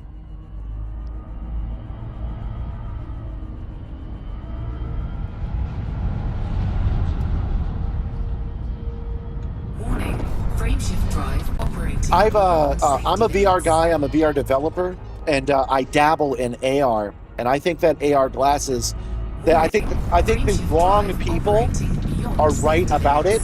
That AR glasses are our future. I would like to have a future now that actually displays the chat, like right here, where I can see it floating in midair, that is locked into the real world. So when I move my head, it stays. I'm getting that a little bit with the prompter that I'm looking at you guys in right now. But if I could take the back off of it and look through it, that would be ideal. You can't do that with the Pepper's Ghost effect, but I think AR is going to be a thing. Yeah, Dick Tracy with the communicator watch. Sup, Roll the Red? Welcome. Sup, nerd? We're headed back to Earth. Oh, I wanted to show you guys that actually. Hold on. Fresh.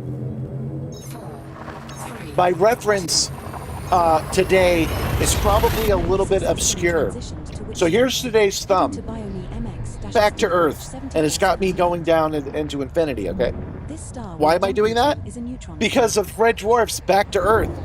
It's too weird for words, man. This is the next waypoint in our Neutron highway route. So now you know. Speaking of nerds. System scan complete. Yeah, AR is going to be a thing again.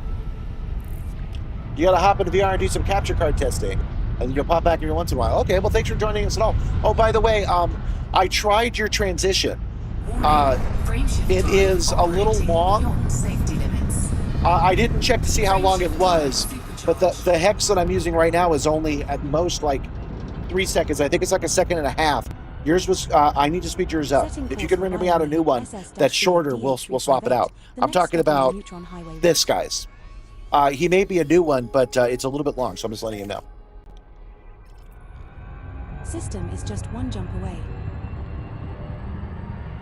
Yeah, because of the RAM shortage and the GPU shortage, the Steam frame's probably going to be delayed, which is a real shame.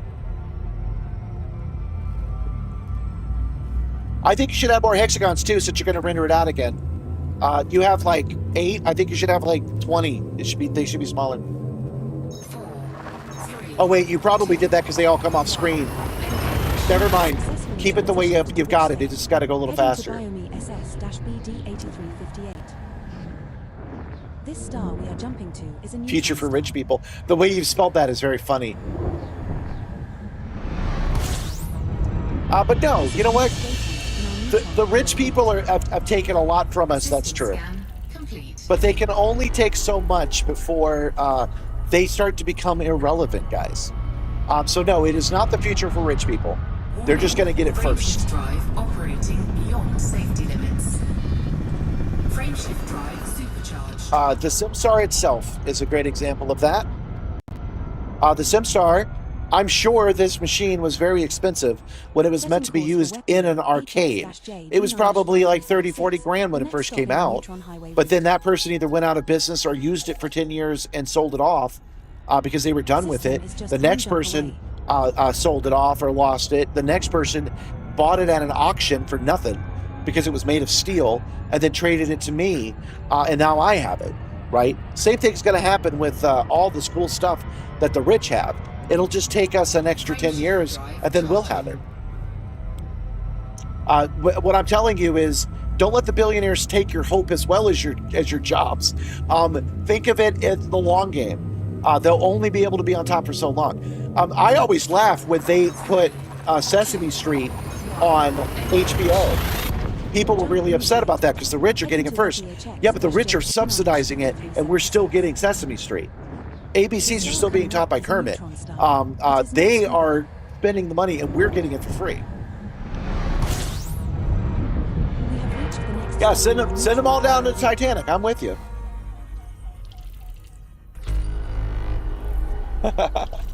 Still working on the storyline to sell to your wife?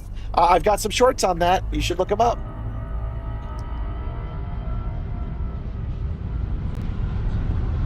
Yeah, Sesame Street. At first, it might feel like the rich are stealing Kermit because they went on Sesame Street on HBO Max first, and then 6 months later they came out for everybody else. That might feel like they're getting an unfair advantage, but the ABCs from 6 months ago are still really good. Your child will develop the same way they would have either way. So they're paying for Sesame Street, but you're still getting Sesame Street. I want you to look at the bigger picture here. They're getting the newest VR headset first, but give it a couple of years and then you'll get that headset, right? They need to stop. We need to tax them. We need to use that money for better social programs, all that stuff. But they are not closed. They're not bringing up the rope. Or if they are climbing up the ladder and then taking the ladder away, they're getting tired of their toys and throwing them over the side, and they're landing right in your lap. If you know that and you use it to your advantage, you can do a lot.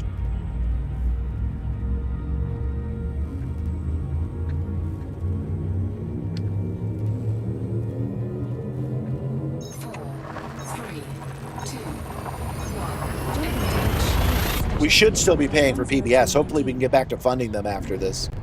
Maybe, hold on. This star we are jumping to is Maybe it'll happen today.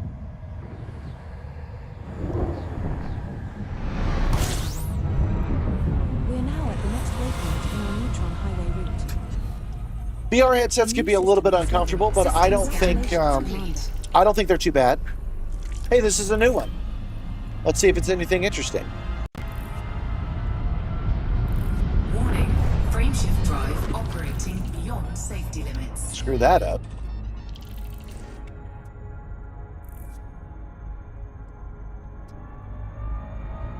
I'm not talking about how to... Frameshift drive operating beyond safety limits. Frameshift drive... I'm not trying to tell you guys a winning strategy. I'm just trying to give you guys a little bit of hope about what you personally will be able to do. That's it. That's all I'm saying. Setting course for effect. WL-B D14-8240. The next stop in our Neutron. We need to make repairs. There's a lot of stuff we need to do, but I don't want you guys sitting around going, if only I could do that. Oh, I'm sorry. I didn't realize it was still on that screen.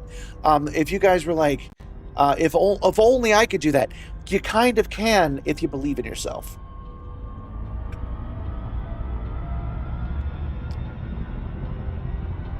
Yeah, The Dark Crystal is directed by Jim Henson.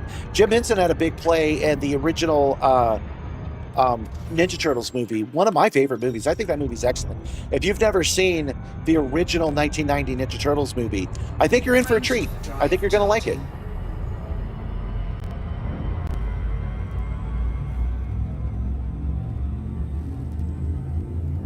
I didn't much care for The Dark Crystal. It's a little bit too fantasy for me. I tried to watch the show. It didn't grip me, unfortunately.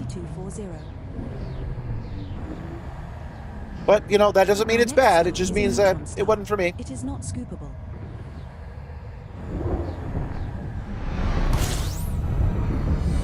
We have reached the next stop in our Neutron highway route. You have made 10 jet cone boosts. Perhaps it is time to repair your drive operating beyond safety limits. Warning, frameshift drive operating beyond safety limits. Oh, still? I gotta do that one more time?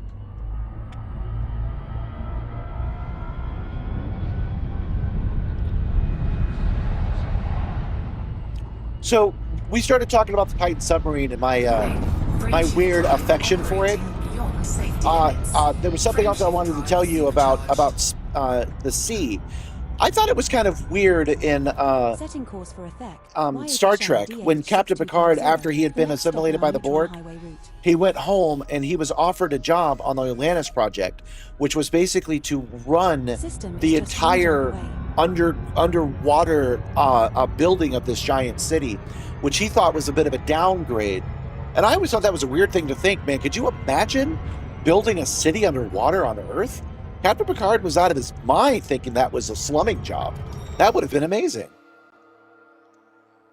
I noticed that nobody's actually scanned these worlds, so I thought I might do it real quick. There's only 4 of them. Another fun connection with Captain Picard is in the episode where he went back in time and stopped his heart from being replaced, he became a blue-shirted lieutenant serving on the Enterprise. And he was horrified enough of that to go ahead and end his life. When I dress up like I'm in Star Trek, I'm always a lieutenant. I would be an ensign, but I'm too old to be an ensign. I would definitely be a lieutenant by now. And I mention it to you because isn't it interesting that Captain Picard's worst nightmare is literally my highest achievable goal? His, oh my God, this is terrible, I want to die, is my, oh my God, that's amazing, I want to do it.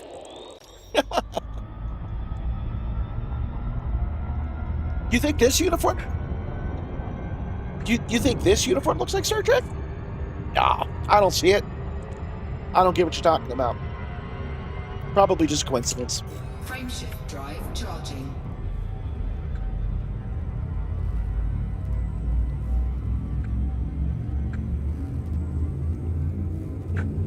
You're talking to your mom? Okay. No. It's not a job. I'm just playing with you. I know that I'm honest, especially honest on the chat. So my sarcasm probably would come off as weird.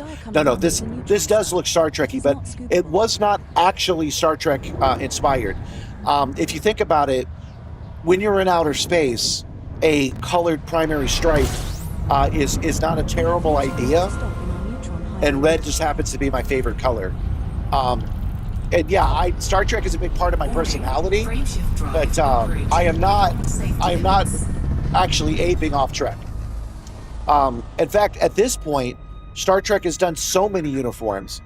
There used to be 9. I could read them all off, but now there's something like 30 because Disco created new uniforms. So did Academy. That I've lost track. And at this point, I'm serious about this. At this point, they're At this point, they're aping off of my design. Some of the things they're wearing in Academy look like this. I know they're not actually, but we've gotten to the point that even the parody uniforms have been featured on the show. So there's not much you can do. You're going to look like Star Trek no matter what you do at this point.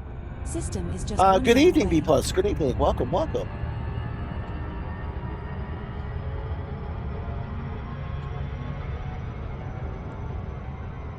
Oh yeah, you like red too? Yeah, I like red and black as a combo, and I like gray. So this uniform being red, black, and gray is perfect for me. I like Academy. Starfleet Academy has been a joy for me to watch. No complaints, no notes. It's been great. I've liked every episode. Transitioned to which space? Heading to Athek CW-UD3-1517. That'd be easy, not even till the commercial. Okay. Neutron star. It is not scoopable. Oh, you know, something that I've got that Star Trek doesn't is my patches. That might be a little Battlestar-y, but it's also back from my military background. We have custom patches, which I absolutely adore. This is the next waypoint on our Neutron highway route. Oh, you know, there's a good example of System scan complete. Billionaires can close the gates, and they can take a lot, but they can't stop the rising tide. Safety limits. Because I have, thanks to my wife in her sewing machine, I have the ability to make my own patches.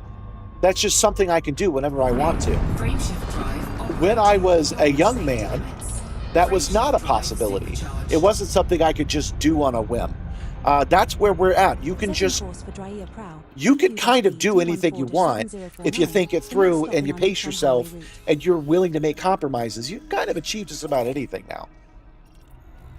System is just one jump away. What was my job in the military? I was an air traffic controller in the United States Air Force. I left in August of 2000 and almost got recalled in September of 2001. Nah, Elon wouldn't see my chair as cool.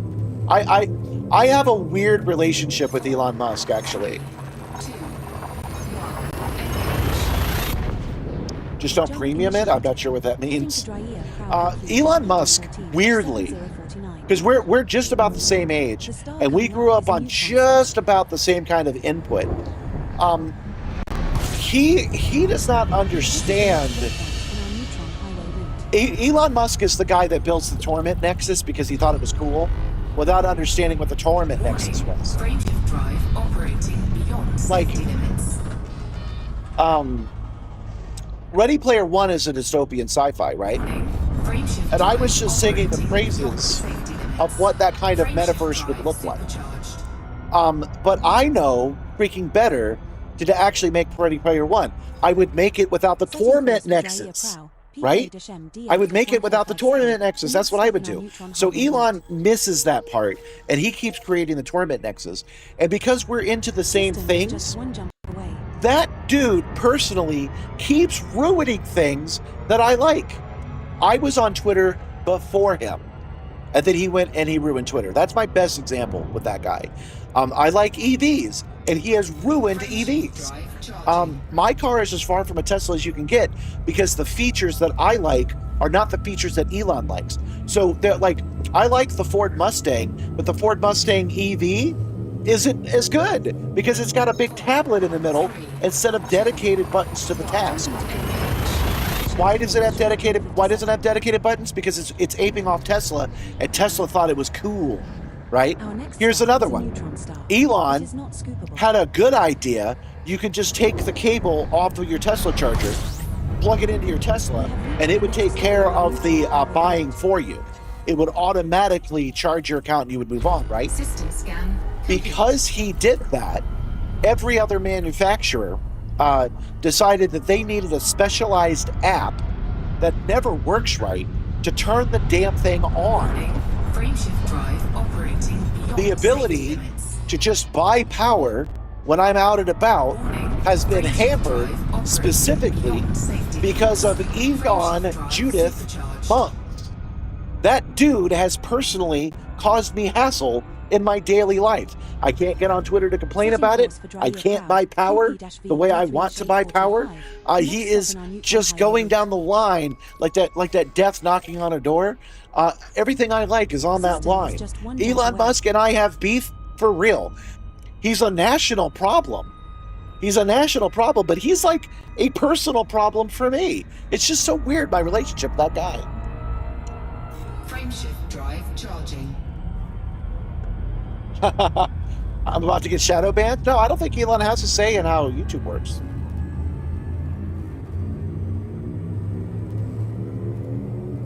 I'm watching my hyperspacing. I can complain about Elon Musk and fly my ship at the same time. You're right, an international problem. You're right about that. This star we are jumping to is a neutron star. Muskwatch is being remembered. I don't know Dan and Kyle, so yeah, I'm not sure what you're talking about. I can fly badly and read the chat and complain about Elon Musk. I can complain about Elon Musk as a free action. I don't have to spend any of my resources to complain about it. But don't mistake my rant for me being over here and being like, I'm angry. I'm just saying that if you ask me why I don't like Elon Musk, I can produce for you an itemized list of things that he has ruined for me personally. And I just think that's so interesting. They're so interesting that a dude that will never know who I am can affect me on such, in my house, in my living room. Let me make this clear. If weird choices that he makes because he likes certain things have a ripple effect that affect the things that I like in a way that no one else on this planet can, unless they walk into my house and smack me. All these other people are a problem, obviously, and I can get scooped up off the street at any time. But only Elon is making me have to change my lifestyle to accommodate his bullshit tastes. Donald Trump is not affecting the water pressure in my shower. You follow me on that? He doesn't like water pressure, but his choices aren't affecting mine. Sounds like Elon lives rent-free in my head? Yeah, that's what I'm telling you. I would love to affect him. He is affecting me personally. He makes all good things poorly, yeah.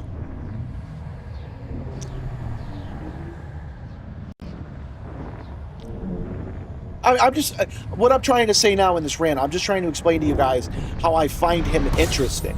And yeah, normally that's a burn. He's living rent-free in your head. But imagine if just some dude moves into your head and starts living there rent-free. That's what I'm complaining about. I'm like, could you get out of my life, please? Again, it's the controls inside of an EV. It's everybody thinking for the entirety of my having one, that an EV has to be a sports car. That's his fault. I drive an EV that I bought for $3,000. That's what I use. And he is making those cheap economy EVs out of reach for everybody, including myself. He's doing that. He's making charging them more difficult because of the way that he does business.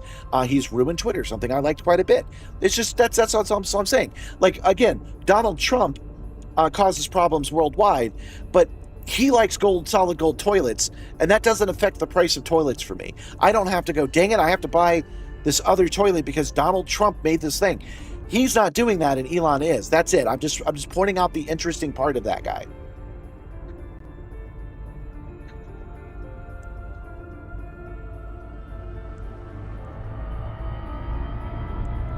Are you out? Yeah, you have a good night.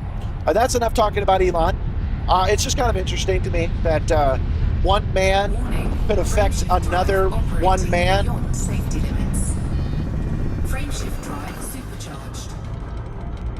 Intrigued by my gaming setup. I bet I could find a lot of info on it. It's on my channel. Thought maybe I just ask. How long ago did you get this amazing setup? No, that's actually a good question. I've not covered that particular aspect of it very well. So I found it in June of 2024. I made the guy the offer. He responded to it of the trade I wanted to do, and he brought it to me, I want to say in August of 2024. Maybe it was June. I can't quite remember that part. but very close, somewhere in the summer of 2024. Then once I had it, and I got 2 of them in the trade. So I redesigned my garage and rolled them into the garage. Then I left them alone on purpose. I made a conscious effort to do that because I did not want to stop working on my other projects. My other projects, by the way, was my VR video game, Shuko-san. Congratulations, Hold on. My VR video game, Shuko-san, my Mickey Mouse cartoon. I have a Mickey Mouse cartoon. It's like 40% done in development.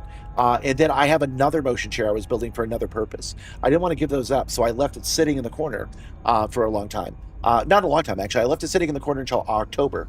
And then a friend of mine brought it up again, said I should probably look into it. I pitched him the idea of what I was going to do for the stream, and he was like, that's a good idea. You need to do that. You really need to let go of these other projects for a while and get this running. And so in October, I decided to finally look at it. And much to my surprise, not knowing anything about these machines, I found it to be a very intuitive machine. It's a brilliantly designed thing. And I really, really liked it. And once I started working on it, I got it in October. I started working, and I had it running in the stream going in November of 2024. So that is the story of how quickly I was able to do this. I just got to live my life, man. What you can do with what you have and find your happiness in day-to-day life. That's exactly right.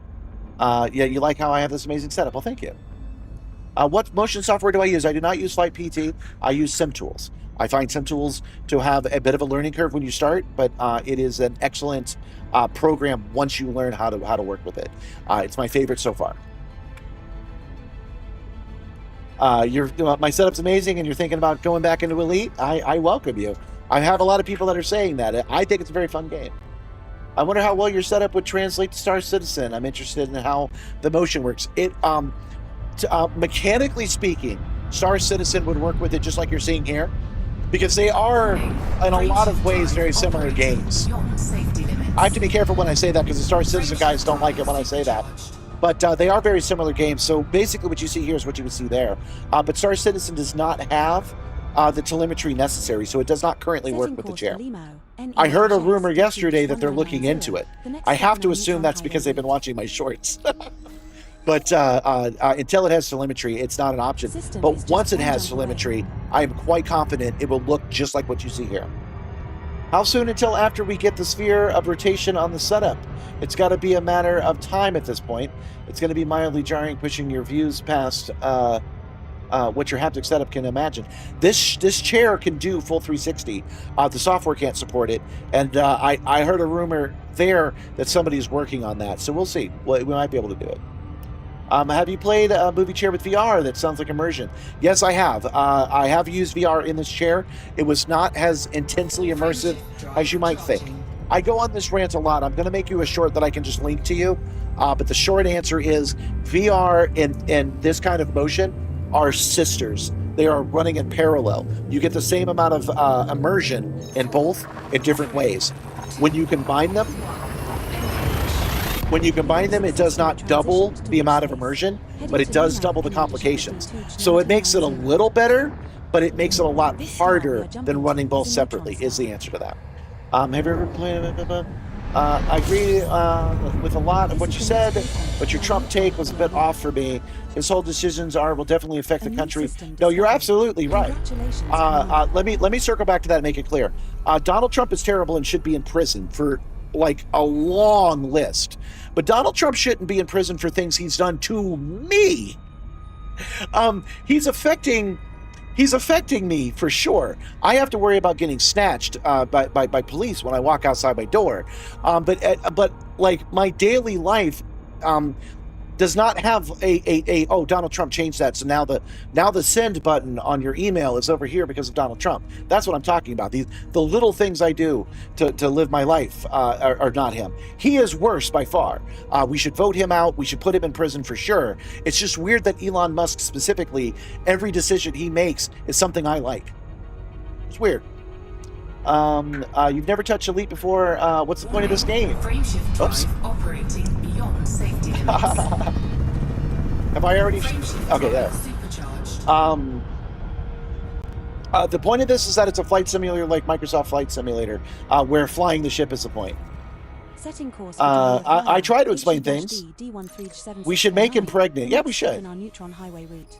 And no matter who you're talking about, they should experience childbirth. I agree. System is just one jump away. You've definitely explained it correctly. Now I'm thinking, I do not like Trump. No. Yeah, you don't think you? Okay, let me give you another example. I had a VR company for the longest time. And then Oculus was bought by Mark Zuckerberg, basically personally. He said, hey, I want that. Go get that for me. And he decided to buy VR. And because he did that, he created that just terrible metaverse. So remember we were just talking about a good metaverse and how that could be? My job and my ability to create immersive content has been diminished by Zuckerberg, but I can just not use his products, man. I can just not go to his metaverse. I'm not actually affected by it. And anything that he does not automatically roll over to other things. So he has ruined something I love, but the best example I can give you is VR Chat. VR Chat does everything that his metaverse does, but better. And they didn't change anything to match what he was doing. You're following what I'm saying now? What if he made a terrible metaverse and then VR Chat changed to also suck? That's when I would start saying that Zuckerberg has affected me personally. Elon Musk makes a choice and then everybody else makes the same terrible choice. That's the part I don't understand. So many pulsars. Yeah, we're on something called the Neutron Star Highway. We are making jumps. I should go over this again since there's so many new people. Frameshift Hold on. drive operating beyond safety limits. Warning, frameshift drive operating beyond safety limits. I screwed this one up. Give me a second. I'm so fired up about my buddy Elon that I've stopped flying the ship. Let's focus on this for a minute. Warning, frameshift drive Oh, wow. operating beyond That was safety even worse. I said, let's lock in, let's focus, and then I did it even worse.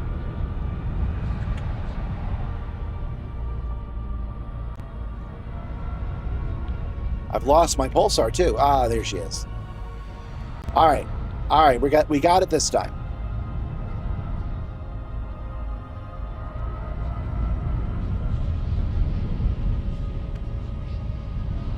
Warning, frameshift drive Got it. operating beyond safety limits. Frameshift drive supercharged. Yeah, people who are mostly good at buying up companies are not investors. They're actually slowing down progress. You're absolutely right about that. They are slowing down progress for sure.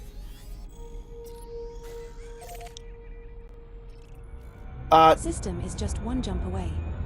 Wernick, I'm not going to really acknowledge what you're saying because I would definitely be the guy that was shot recently. That's all I'll say about that. If I was in that same position, I would have made the same choices. Would you say that your setup is optimized to work flawlessly with the game, or is it more so optimized to be immersive? Is it set up to work with the game, more immersive first? It's set up to work with the game, I say. Everything that's in the game, I have easy access to. Every button that I can break out, I've broken out. And this is a cockpit designed fairly dangerous. I have actually adjusted the motors so that they are not as intense, because a nice smoother ride is better for the show. I prioritize the stream over my own immersion, but now that I've had it this way for months, it feels really real to me. You thought I was in space already? What ship am I flying? Do I have any huge, large class ships? This is a large ship. It's called the Caspian Explorer. It's still available for real money. It'll be released for free soon. Excellent ship. It's the best of the paid ships they've released. Okay, so I was explaining the Neutron Highway to you because you were like, wow, that's a lot of blue stars. What's up with that? This is the Neutron Highway. It is a naturally occurring stellar phenomenon that they wrote code for that lets you jump farther if you scoop from it rather than a regular star. And other players had figured out a way to create a database so that you can just jump from one to the other, and that will quadruple your ability to travel. Normally I can do 73 light years at a jump. With this, I can do 500 light years with a jump. Warning, frameshift drive So that's why we keep hitting them up, and that's why we keep scooping at them. Warning. Is for that reason. Frameshift drive operating beyond safety limits. Let's take a Frameshift look, drive supercharged. since we have a second. Let's take a look at the star chart again and see where we're at. Setting course for Lycoital, AV-VD3-1450. Oh, I just the screwed next that stop up. in our Neutron highway route. We haven't actually set the course yet. I'm gonna have to reprogram that. We'll come back to it. Wow, we're really far along. That's great. Okay, so let me rerun. I got overzealous and forgot to let it program the course. But yeah, we started here, and then we're not going here. That's where Raxel is. We're not going there right now. We came down here through the dense cluster of stars at the center of the Milky Way. We're here now, and we're headed to Earth. That's what the thumbnail is about. We're flying to Earth right now, and we're using the Neutron Highway. And the way that I'm doing it so seamlessly, so I'm not even paying any attention to it, is that I'm using this, which is ED Copilot. ED Copilot does that stuff for me using another fan-made thing called Splanch. Splanch or Splanch, I'm not sure which, calculates where all the neutron stars are so that you can make a go of it. Okay, let's see here. Oops, pushing the wrong button all over the freaking place. Okay, so we're here. Turn that off and set course, and now it will set the course for us. You just seen a few shorts, super sick. Well, thanks, King Smirk. I'm glad people are enjoying the shorts. I'm glad it's kicking off like it is. This has been great. I did not find Raxel. That's just my next guess as to where it is. So, System is just one what's up, jump dog? away. If I had found Raxel, that would have been. You're saying it's a bad thing, but I'm not sure I agree. If I had found Raxel, finding Raxel on a stream is what I'm trying to say. Not me personally, but somebody who does a stream to find Raxel, has a thumbnail that they're looking for Raxel, and then actually finds it on the stream, would be absolutely international news. People everywhere would start reporting on it, and that would be fun. If somebody not doing a live stream did it, it would take longer, and it might, the moment might not be captured as well. So you said it would be a bad thing, and I'm like, I don't know. I think it would be cool if I found it. Oh, I'm sorry. You did say big. I'm sorry. Yeah, that would have been a big thing if I had found it. Yeah, if I had found Raxel, you would have known about it, dude. That would have been huge news. Raxel, actually, we got a scoop, so hold on. Fuel scooping. Almost chopping into the gravity well of this planet. There we go. Okay, so Raxel is a joke and a serious thing at the same time. So we're going to go to the Codex. Ever since the 80s, people have been talking about Raxel as this mysterious Atlantis-like place. So we're going to go to the knowledge base. And they've got stuff here. They tell you about the Empire, the Federation, the Alliance, the Thargoids, the Guardians, corporations, Colonia, all the Dark Will. Raxel is listed. That's weird. So it has a space right in the middle of the Codex. This thing has only information you actually need to know about, and Raxel's on it. What's up with that? So it is widely believed that Raxel does exist in the game somewhere. There are 400 billion stars. That's no exaggeration. There are 400 billion stars in this galaxy. That's actually more than in our actual galaxy. Last I checked, I think our galaxy was suspected to have 4 billion, not 400. But anyway, all of these are stars. They could be anywhere. So I am on the mundane Raxel theory, which tells me that it's just an actual body somewhere in this place, and it's a place that you can get to. The devs say it's been in the game since day one. That's the short version, yeah. It's an Easter egg planet of some sort, and it will take us 1 million years to find it. Sim, if you could go to space in real life, you would. If I went to space, I would then need to start working on my Earth simulator. So I'd rather save some time and just stay on Earth and make a space sim. 07, Captain No Name. Welcome. Okay, so that's cool. We don't know what Raxel is, but I believe strongly, and it's my stream, so I could just cut what everybody else believes and say that it is just a celestial body in this game somewhere. Once somebody finds it, We'll know where it is, and then FDev will make it something at that point. Is space real? Yes, space is real. The world is round, space is real. All right, so the reason I stopped there is we needed to, like regular fuel. We've been using super jump fuel this whole time, and we've needed regular fuel, so I stopped and got some off that star. How much did that setup cost me? This setup I traded for off the Facebook Marketplace. So depending on who you are, it cost me nothing at all, or it cost me the price of a DeLorean time machine. 4, 3, I'm on the nothing at all side. Space Israel? I don't think there's a Space Israel. There's a Space Australia. That's what bought us from. The star coming up is a neutron star. It is not scoopable.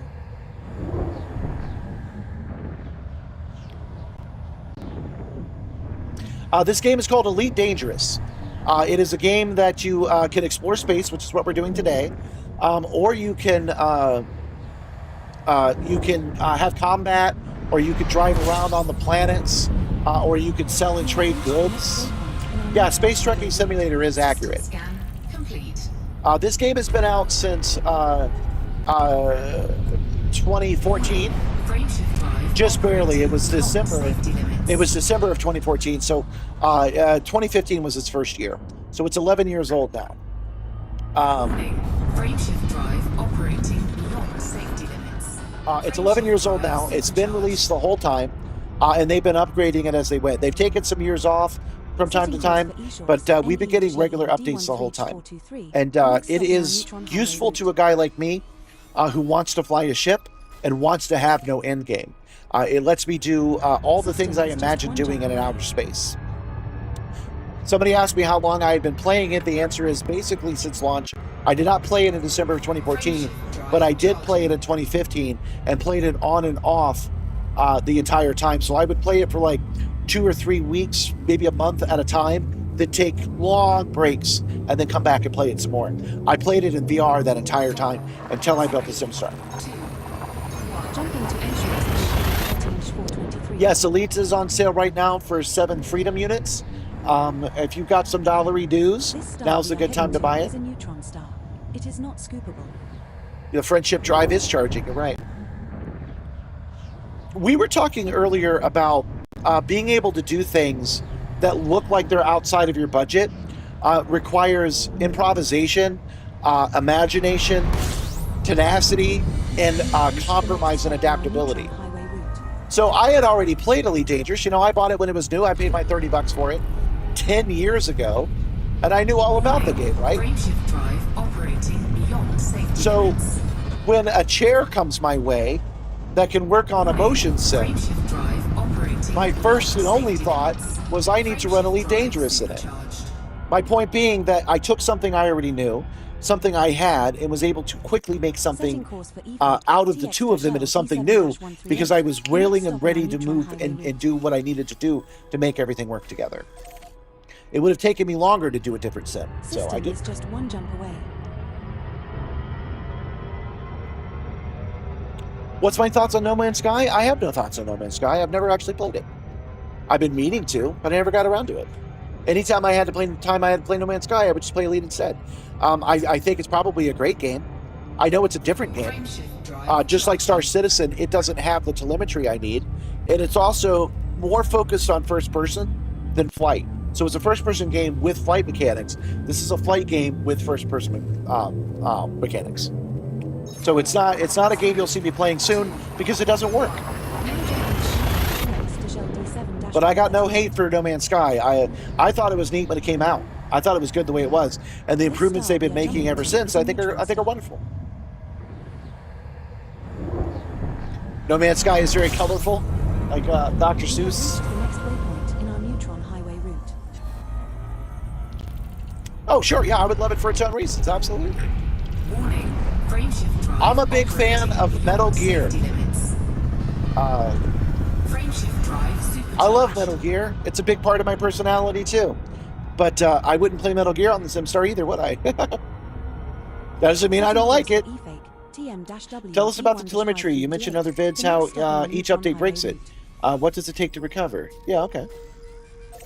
More like Looney Tunes on acid for No Man's Sky. System is Okay, just so yeah, one jump we could away. talk about that. So, the game has the telemetry in the active memory.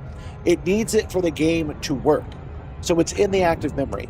And a developer that's just a guy, his name is Ragnar, maintains the program for it, where he goes in and he grabs the telemetry from the memory. Every time they make a major update, for instance, they actually did one yesterday because they introduced a new ship. So whenever they have to, hold on. Whenever they have to recompile the EXE on our end, so server side doesn't matter, but when the EXE on our end needs to be recompiled, so every time there's an update, the telemetry moves from where it was to the new place in the memory, because it's not being trapped. That's why it moves. What happens is that Ragnar has to go in there and find the telemetry every time. And lucky for me, he does. I've made him aware of my show and how they've annoyingly been updating on Tuesdays. They're supposed to update on Thursdays, but they've been updating on Tuesdays, and he's been on top of it. So when I got that update yesterday, that happened at midnight, let's say. I don't know exactly when it happened because I was asleep. That's when the update came in, and he had it up and running by 8 a.m. And my stream is at 7. Frameshift drive operating. So that short where I was talking about how I would lose telemetry, that was before I started talking to him directly. And I was just letting the stream know that Frameshift drive operating beyond safety. I was letting the stream know that we wouldn't have any telemetry the next day. So that was a Monday. I knew for sure we wouldn't have it. I didn't have it at all on Tuesday, and then he had it back online by Wednesday. That's why I lost telemetry, and that's why it's a thing. Stop in our Neutron highway route. What's your distance from Seoul? We'll look it up real quick. System is just one jump away. We need to get back into this game and trying to remember what chips I had. I want to say you progressed to the Python. Yeah, it's been so long. Well, sell all your chips and buy them again. One of the things about this game is that you level up in your mind, man. So you've lost that. It's time to level up again. No harm in just starting over. Don't delete your account. Just start with the smallest ship and go work your way up. That must look amazing on an OLED monitor. I don't think this is an OLED monitor, so I wouldn't know.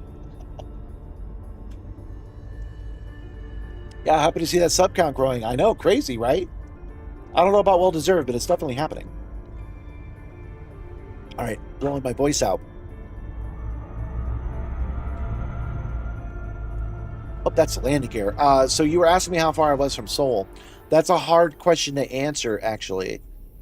I can show you visually, but actually calculating the distance, I don't know. This is Seoul right here. This is where we started today. This is where we were at the beginning of the week. So on Monday we were here, then we went down to here, then we went down to here, and we're heading over here. So let's see how many jumps we have left. We've got 43 Neutron star jumps remaining. Does my uniform have lore, or is it just a cosplay? It does kind of have lore. It does kind of have lore because trying to find the words is so difficult. The Simstar is real. The Simstar exists. It's a simulator, but it's a real simulator. You follow what I'm saying? This is a real device. And this is the uniform I wear on that real device. And this device is used on a show, basically a TV show run by one person on the internet, for you. So the lore is the uniform is real. So it's not a cosplay, it's the actual uniform of the day when you pilot a Simstar. Now that gets a little bit fuzzy because there's only one Simstar and one guy wearing one uniform, but it is true. I have several of these, and I wear a different one each time I do a stream, and that is the basic of it. It's got custom patches on both sides. The hat with the custom patch, the custom badge, right? Eventually, I'll add name tags.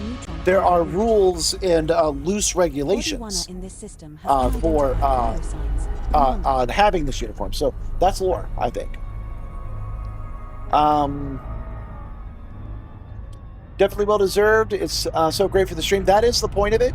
I feel that having a uniformed appearance as a spaceman gives you guys the feeling that we're in outer space together. Like you guys are a member of my crew. The way I see it, you guys are down below riding with me right now.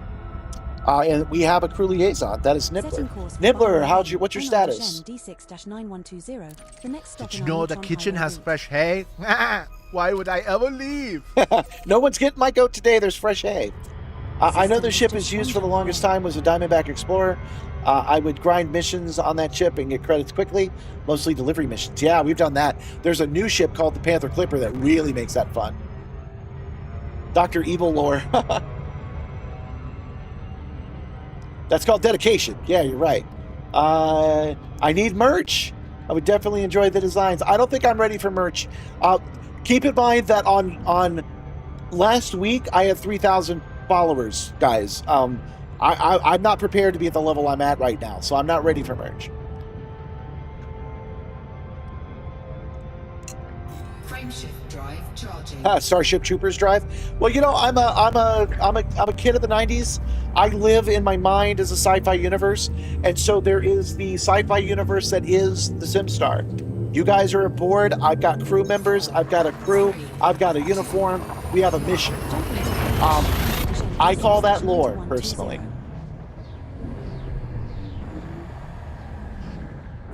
Without the Simstar, I would definitely have a controller still. When I played it for 10 years in VR, I had a joystick. You'll work on the storage and handling. I was just talking about how we make these patches ourselves. So we could do it in-house. We can also make our own shirts because we have a screen printer here.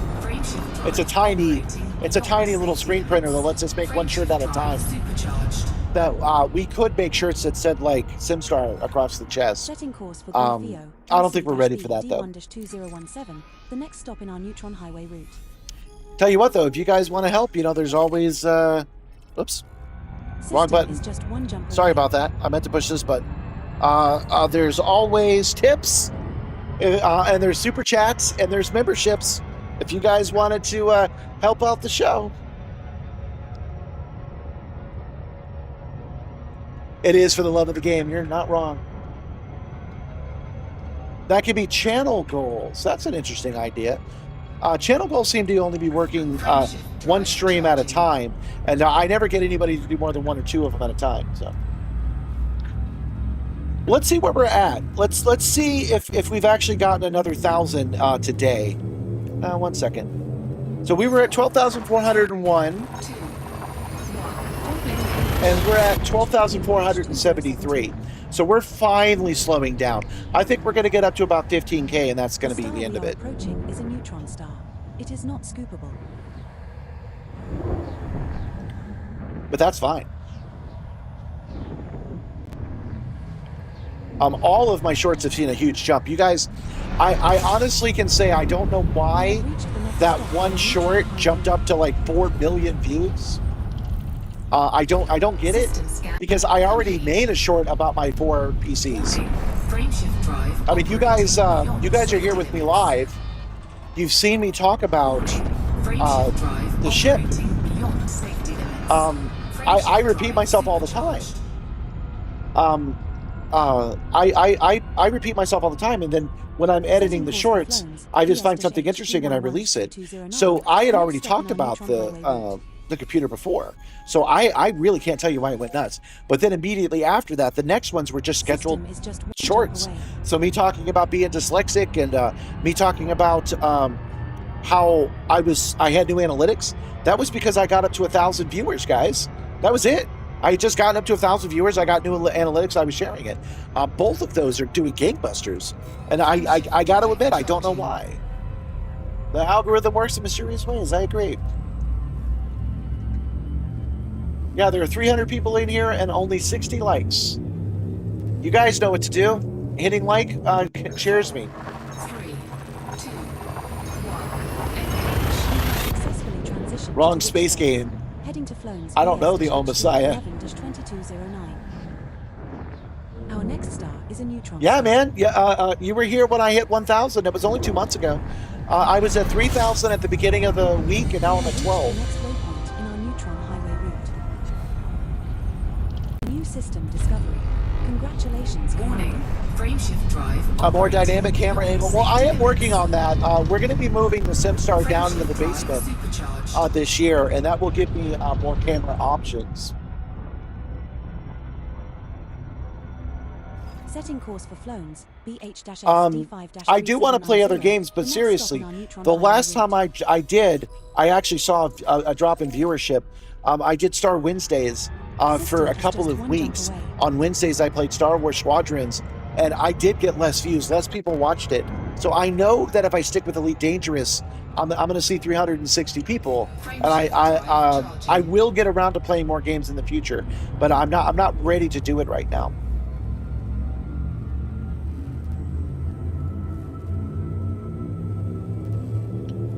I've inspired you to get back into the game. That's awesome. I love this game, so I'm glad other people are joining it too.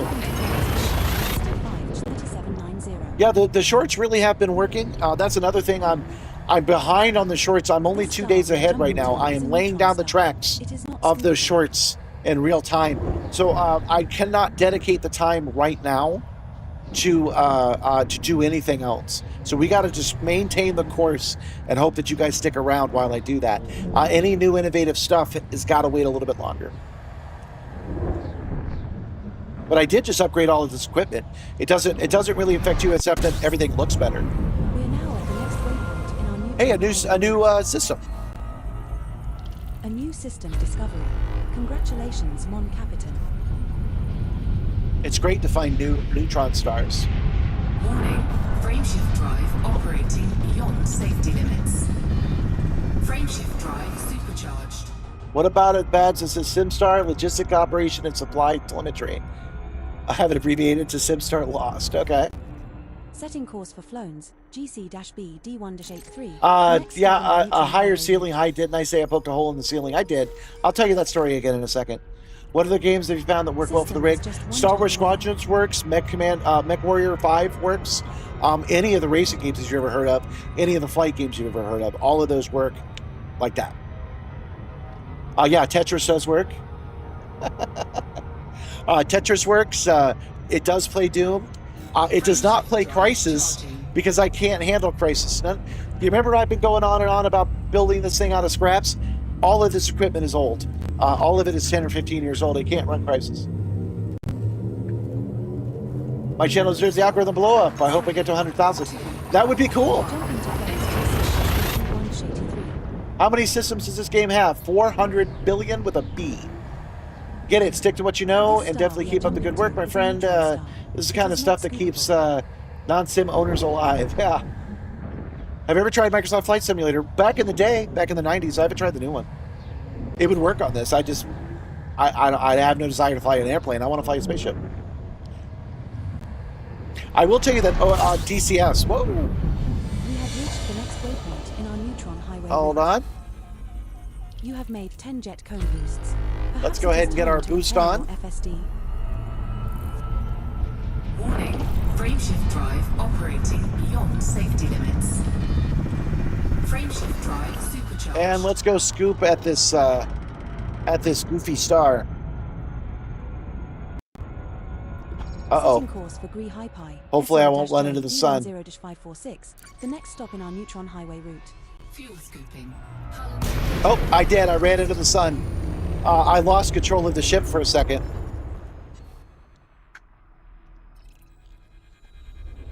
Hold on. I gotta fix this. Let's see.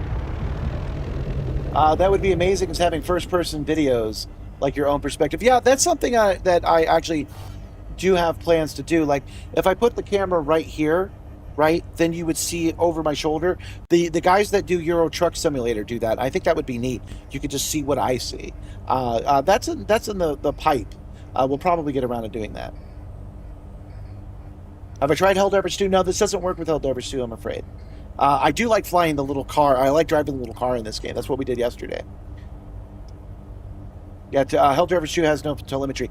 Don't forget, guys, that your favorite games are often first-person shooter games with a little bit of vehicle in it. That's not the same thing. That's not what we need for the Simstar. 4, Hold on. 3, 2, 1, engage. How dangerous is that? Actually, it's not too bad. Like right now, we're too close to the sun, so we're overheating. But we've gotten away with it. If you've got an engineered ship and you know what you're doing, it's not too bad. I took a hit. I took 3 points of damage off. Earlier, we did one that was we did a landing badly, and we had 1% health. And I had to be very careful that day because if I had done any mistakes at all, it would have killed us. But right now, with 100% health, we're fine. Let's see. Fuel scooping. How dangerous is that actually when warning about the frameshift drive comes on? Okay, that's what I just answered. Could ships be destroyed? Yes, I could die. My ship would explode, and I would lose hundreds of millions of credits in stellar cartography data that I've not turned in. This would work on co-op, yes. I wouldn't want to, but it could. What about Star Wars Squadrons? I've actually done Star Wars Squadrons. The VODs are available. That's what I was saying, is that nobody actually watched it. It was fun, but nobody was engaged with it like this. So I'll have to try again. We'll play again at some point. Yeah, it's great to see more viewers. I do agree. Docking computers are for chumps with one key exception. I need to have a docking computer on this machine because the Caspian Explorer is broken. It doesn't land on planets like it's supposed to. I assume they'll fix it eventually, but I need the docking computer to get past a glitch in the game. All right, so we're going to stay here for a second, and we're going to scoop up as much hydrogen as we can since it was so close to the star. And not everything's been scanned in, so we'll take a second. We'll scan everything in.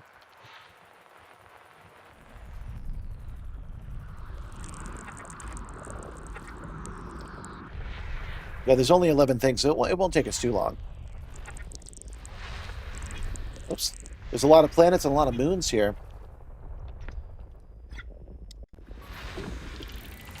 Okay, so somebody had asked me a question. I said I would come back to it. Oh, yes. So, since I had already brought up that I dislike Donald Trump, this will be our scene. This will be our stream where we talk about that. So, I was so distraught when he won. For about a week, I was in pretty bad shape, but I kept working on the Simstar during that time because I really wanted it online. And one of the things I had to do was create my own cables to connect the yaw motor. I had the cables so that it would work on the 3 pylons. Hold on. These 3 pylons here, I had already had the cables, but I had to make a new one for the yaw motor. And when I did not wire it in correctly. And what that meant was that up was up. So, hold on. So this is down, right? We're headed down. It's bad to turn it back on midway, so I'm going to let it go all the way down. Okay. So it had it so that up was up, but down was also up on one of these pylons. So I brought it up the way it's supposed to be, and I'm like, oh, good, that's working. I flipped the switch I just did to bring us back down. 2 of them went down, 1 of them went up, and it went all the way up into the freaking ceiling, and it poked a hole into the ceiling. This monitor here went into the ceiling. And that's the day I learned that I actually have a little bit more actuation than I thought I did. Oh, well, thank you so much. Let me check the system and see what that is. Oh, a gift membership. Oh, that's nice of you. Thank you so much. Welcome. You got Samus is the name. You got a free sponsor. That's great. This is the first time I've used this little pop-out that I'm using right now. And I don't know how to make it go away. Hold on.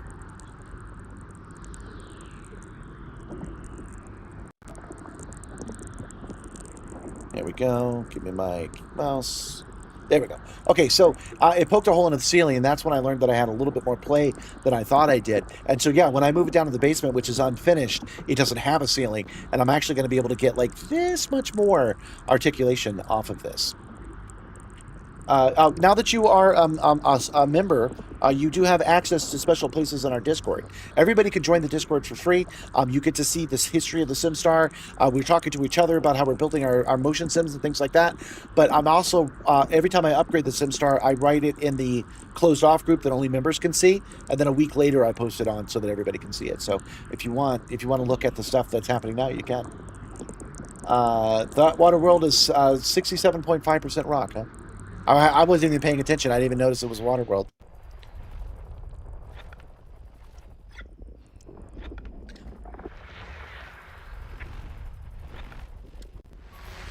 Anyway, I did fix the cable, found the problem, and we've been using it to this day.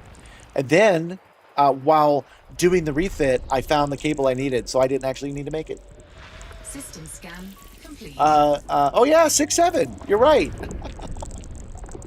Now, I did that because this system here, which is Icarus, it's a fan-made thing, did not have all the planets listed, which means neither did the ED market connector. So I took the time to scan all this stuff while we were refueling so that we could all have it. Oh, that's right. I screwed this up. So we have to go through the process of getting back on the Neutron Star Highway. That is easy enough to do. We go boom, bookmarks. Oh, sorry, still full screen. There you go. Neutron Star Highway. How many jumps did it say? Oh, quite a few still. 37. Okay, so we still got 36 jumps to go. We're going to be here a little bit late tonight, I think. But boom, you just joined and read the rules of the channel a bit. You're starting to love this channel. Oh, I like Discord a lot, and I'm doing my best to make it a laid-back place to be. So let me know if you have any tips. System is just one jump away. You have to work in the morning and you have to head out. Well, thank you for joining us in the first place. 07. I'm glad you became a subscriber. That's cool too. We stream on Mondays, Tuesdays, and Wednesdays, 7 p.m. to 11 p.m. normally. But yesterday and today looks like we're going to go a little long because we got to get back to Earth and we've got 30 jumps to do. You know, I take that back. We can do 30 jumps in the next hour. We got this. It's fine. How do you avoid the radio signals and non-planetary bodies when scanning? We're not in a place that has any of that. But the answer is I don't scan there. Any place that has a lot of radio signals is a place that's already been discovered. So if you land at a station, you automatically get the data for that solar system. So you don't need to scan it. 4, 3, 2. Yeah, being the first person to scan a planet and turn the data in gets your name permanently in the game. So any of the places that we first discovered, our name is on The it. star we are heading to is a neutron star. It is not scoopable.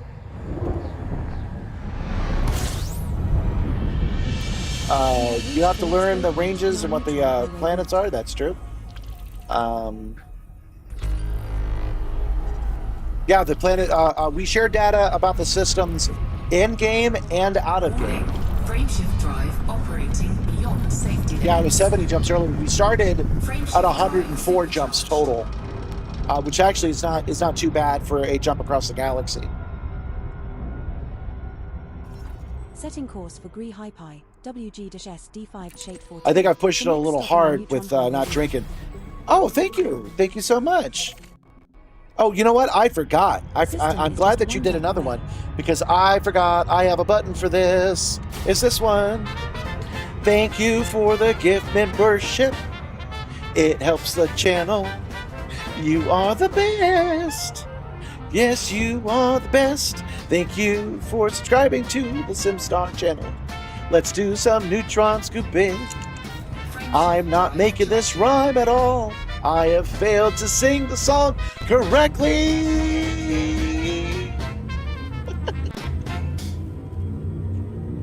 Oh, you gifted yourself a sub. Well, welcome. Ready to engage. Oh, I'm not lined up properly. Hold on. Is it possible to find Raxel and miss it? Yes, it absolutely is possible to do that. 4, 3, 2, 1. It is absolutely possible to do that. It is entirely possible that somebody did find Raxel early on. And they didn't know it because they didn't take the time to scan it. And because of that, people aren't looking there because it's already a discovered system. So nobody's going to check to see if Raxel is there. That is a possibility.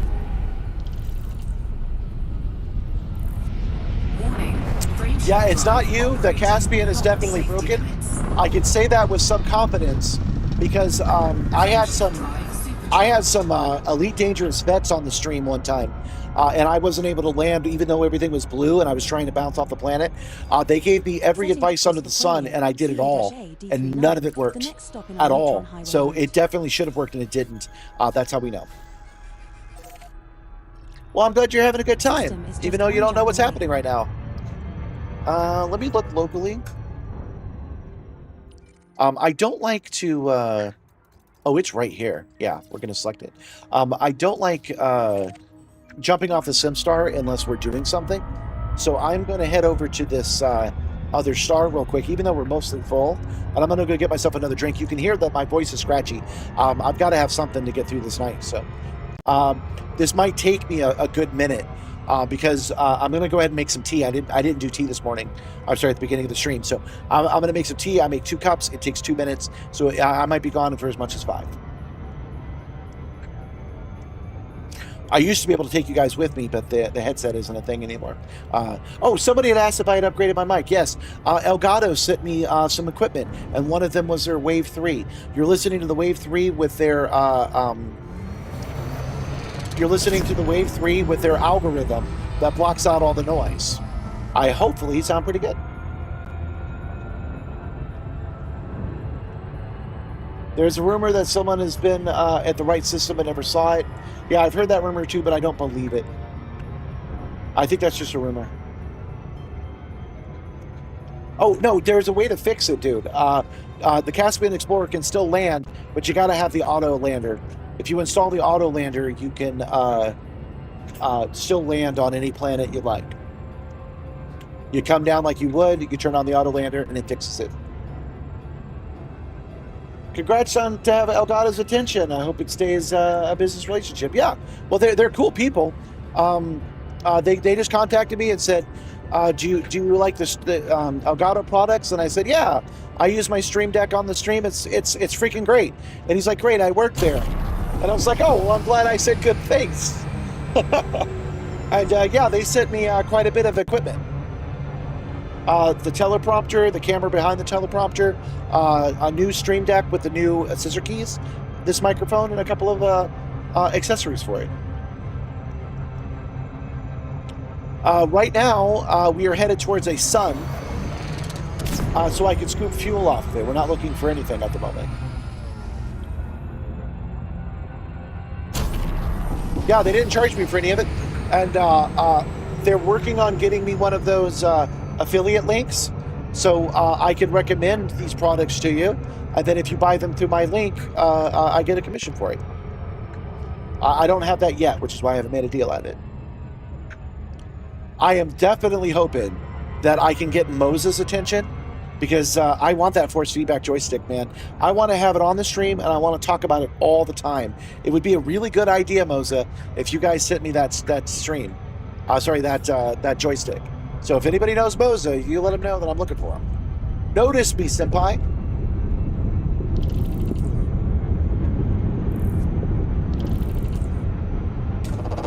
Fuel scoping. Okay.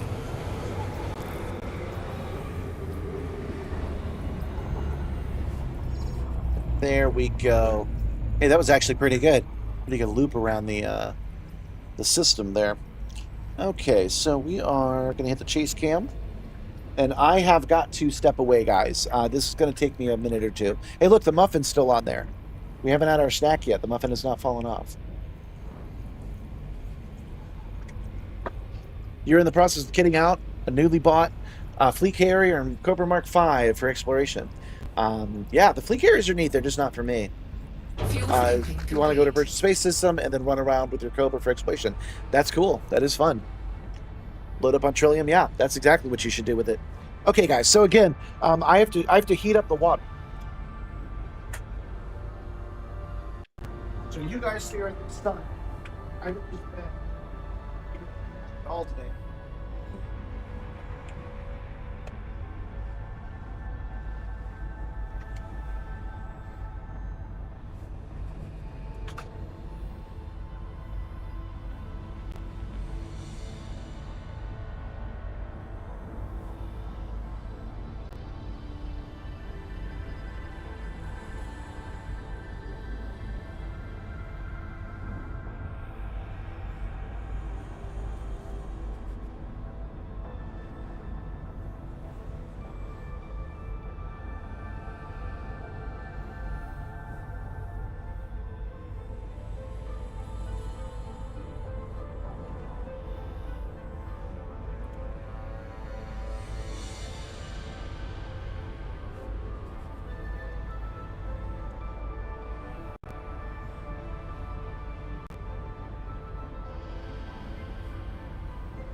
The water's boiling, but I forgot my cup.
Alright guys, I'm back.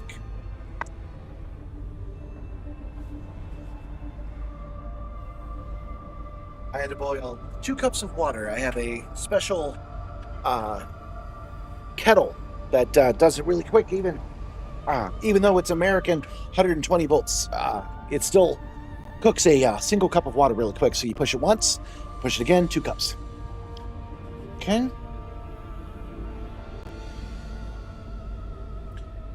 Captain on the bridge. Nibbler, can I get a status report, please? I outrank all of you. You're not getting my Cody outranks you guys. This is way too hot. Ow, but it's good for the throat. Okay, guys. What were we doing? We were headed to a strange new world, seeking out new life, headed back to Earth.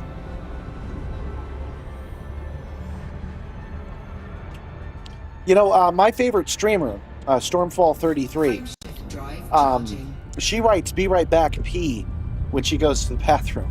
When she steps away, she always says "Be right back, P." And I'm like, well, nobody wants to think about me taking a leak. And I just realized I could do "Be right back, T," TEA. And I might actually do that. So I might add something to this screen down here in the corner. I'm thinking about just adding the "Be right back" video down there and turning it on whenever I go. We have reached the next waypoint in our Neutron highway route. System scan complete. Warning, frameshift drive operating beyond safety limits. Warning, frameshift drive operating beyond safety So limits. we've cut through the galaxy so quick. Supercharged. Oh, I have a "Be right back." "Be right back" video in the chat should be added too. Yep. Setting course for I have a "Be right back" video. Let me show it to you. D10-36.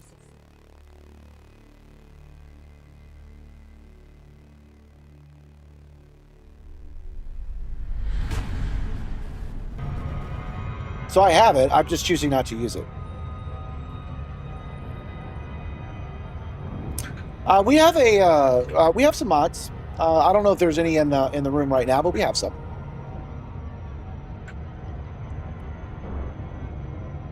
What computer do I use for streaming?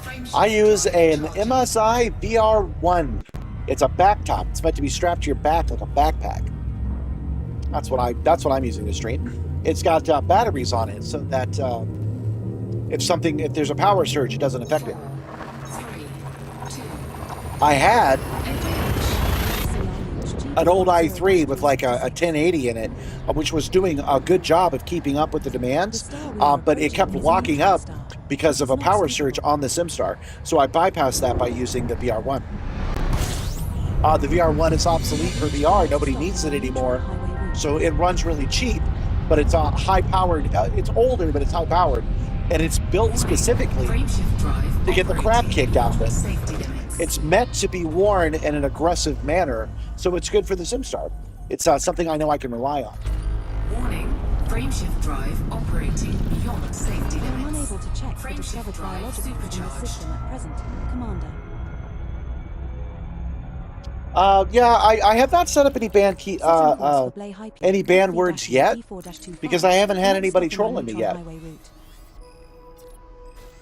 Don't forget, I was only at 3,000 at the beginning of the week, and I was under 1,000 2 months ago. The He-Man woman haters have not found me to mess with me yet, so I haven't had any.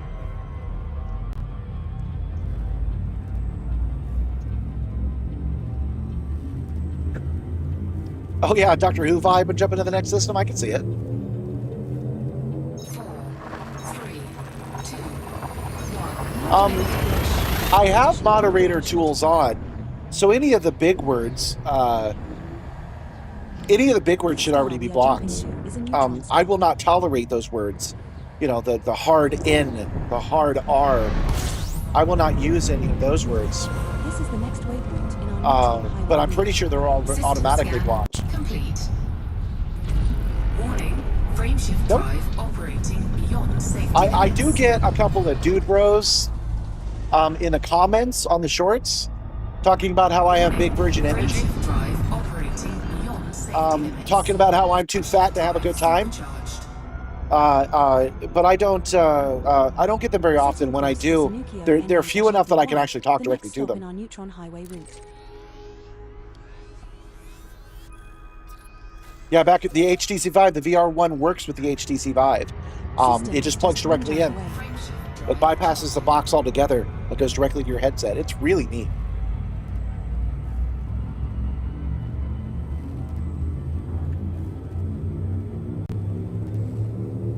On the Be Right Back screen, I should add the chat on screen too. Build a space or something. That's not a bad idea. Actually, He-Man was not mentioned. He-Man Woman Haters is from the Little Rascals, and the Little Rascals is from the 1920s. So I just made a reference that's 100 years old. Captain America would understand it.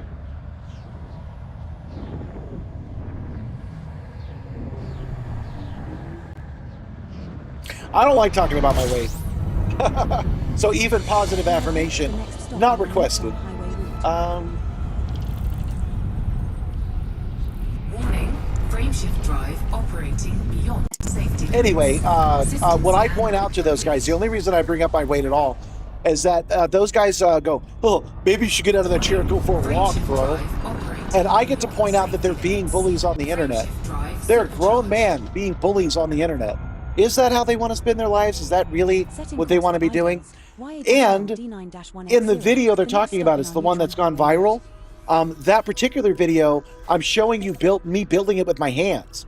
I'm building the damn thing, right? Which means you were definitely sitting on your butt, staring at a piece of glass longer than I was sitting in the chair in the video. So that's how physics works. So you could step off with that. Frameshift drive charging. How much money does the same setup cost? Nothing. I traded for it. It either costs nothing or as much as a DeLorean time machine model. I'll let you choose. 4, 3, What do I do in this game besides flying? You could scan alien planets. You can land on those planets. You could drive around. You could do space combat. You could shoot people with a gun, just at FPS, that kind of thing. Well, Dick Tracy's a 90s thing. This is the next waypoint in our Neutron highway route. Well, I'm glad you like my energy. But you know what? They consider themselves grown men, and I think that they've been hating on the internet so long that they've forgotten why they do it in the first place. So I use it as an opportunity to remind them that there's another path. You don't have to be mean on the internet. That's just a habit you've developed, yo. You could just build things and share your passions with people. You don't have to be mean. So much of our country is fueled by hate. You know, we were talking earlier about how that handful of billionaires is controlling things. They're the ones streaming up the hate, man. People, I know this because I run these shorts. I run these shorts on all the platforms, and it's always Facebook that people are mean, always. So I know that Facebook is purposely making people mean. People at general are not haters. They're just so used to the... They've been fighting the fight, whatever their personal battles are. They've been fighting them online for so long that they forget that somebody might just actually just be talking to them. We don't have to be enemies. We can just have a conversation. And it's the algorithm that's making people feel that way.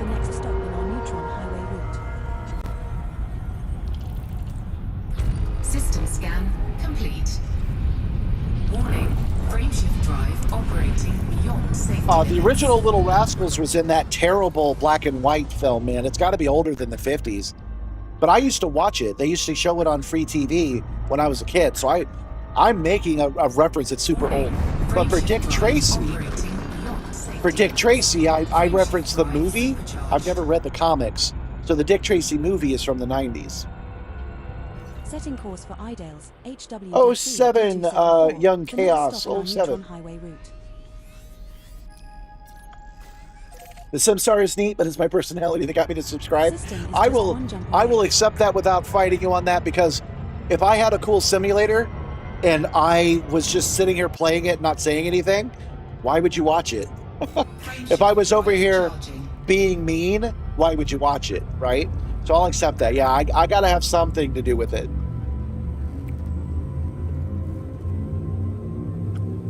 Well, I wouldn't recommend using AI for this kind of stuff, man. Madonna was in it. Dick Tracy is from 1991, I want to say. Look up Dick Tracy movie. Check the Wikipedia, it's better. The star we are heading to is a neutron star. I'm teaching you about sim setups, that's cool. It's a good-looking movie, but it's not a very good movie. System scan complete. Warning, frameshift drive operating beyond safety limits. Oh, that says orbital bodies 1. I thought I had charged. Give me a second. I got out of that neutron star way too early. Well, thank you for the sub. You know what? It used to be when I got a sub, we'd feed Ropet. But the subs are coming in so much now that I can't do that. Warning, frameshift drive operating beyond safety limits. Yeah, the toys in the 80s were fun. Supercharged. But Dick Tracy was definitely trying to be Batman. 1989 Batman. Dick Tracy was trying to be. It didn't do a very good job. It looked the part, but it wasn't. It didn't have the teeth. System is just one jump away. Frameshift drive charging.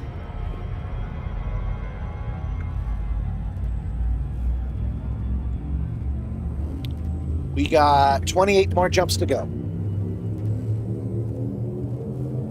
4, 3, 2, 1.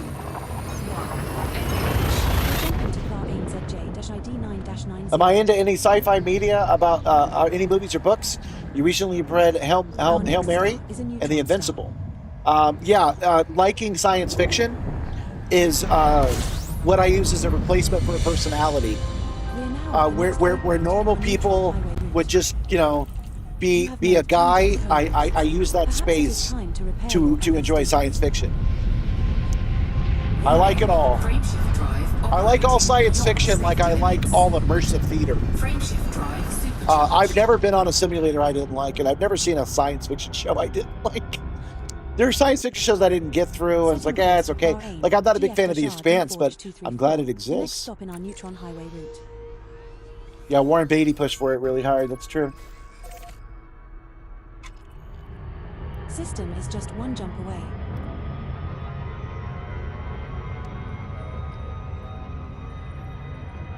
Yeah, the anti-mod mic. You don't think this one sounds good?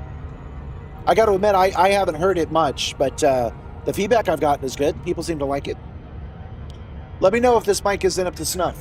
Frameshift drive charging.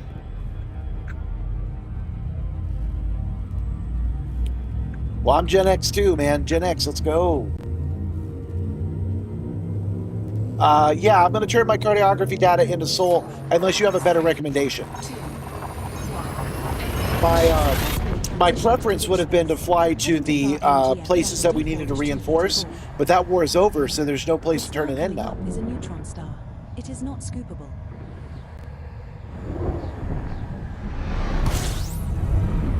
We have reached the next You're jealous of the rig? Neutron I like it highway too. route. Yeah, do androids dream of electric sheep? I have opinions on that book, actually. I am playing a game called Elite Dangerous. We are flying from star to star to make our way back home to Earth. Warning. Frameshift drive operating beyond safety limits. Well, what I think I'll do about that, actually, is I think I'll keep this mic and then be able to switch over to a headset mic and just get a new headset mic. Frameshift drive operating You might notice... You might notice that I'm still wearing the old mic, and I have it down just kind of for looks, really. I think I'll get myself some headphone some noise canceling ones with a mic, and then we'll just switch to that terrible mic. Let's do that right now. This is what I used to sound like, and I'm thinking that's not so bad. If we get off the headset and I just go make some tea, then you guys can still be with me. But this is the one, of course, that's better.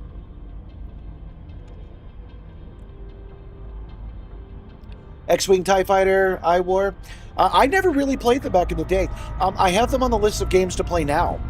So we'd be able to play X-Wing and TIE Fighter, the old 90s game, on the Simstar is the plan.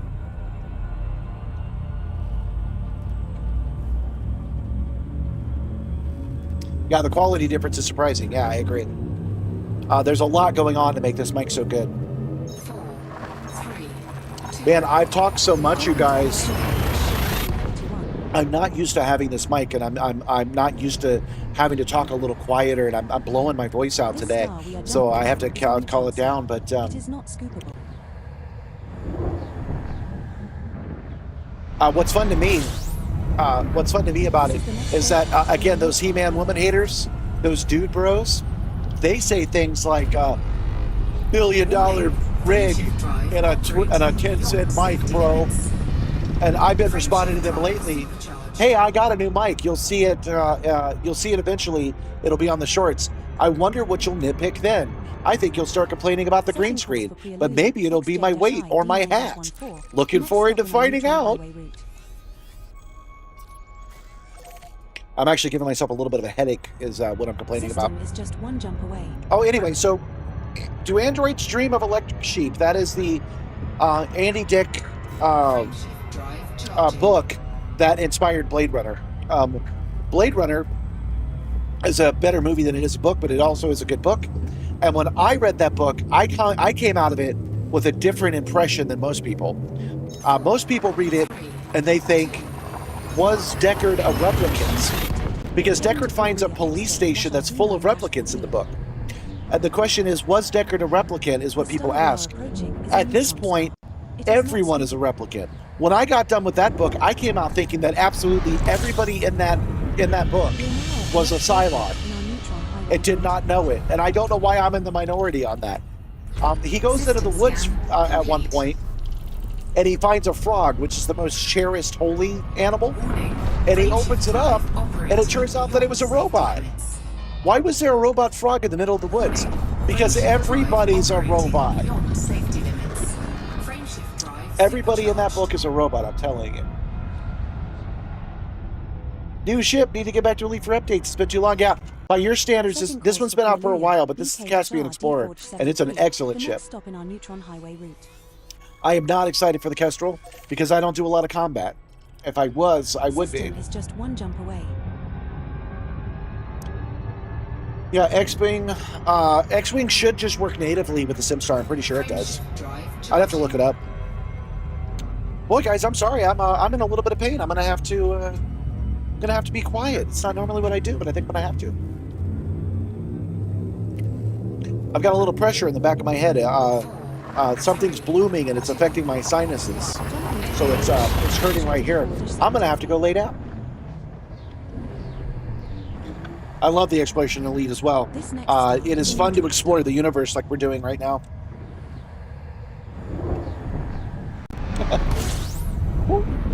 This is the next waypoint in our Neutron highway. And here I was thinking that one we found was unusual. But we've run into a bunch of these recently.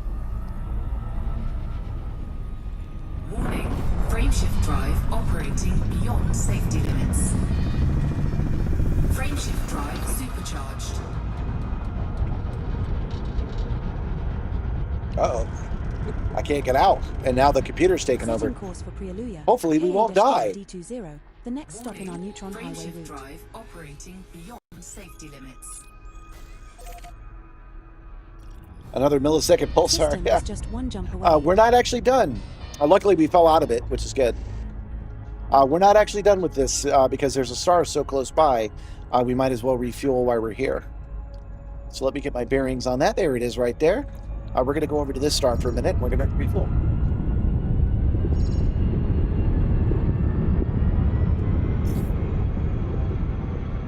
Yeah, they're not so bad. They don't like insta-kill you or nothing.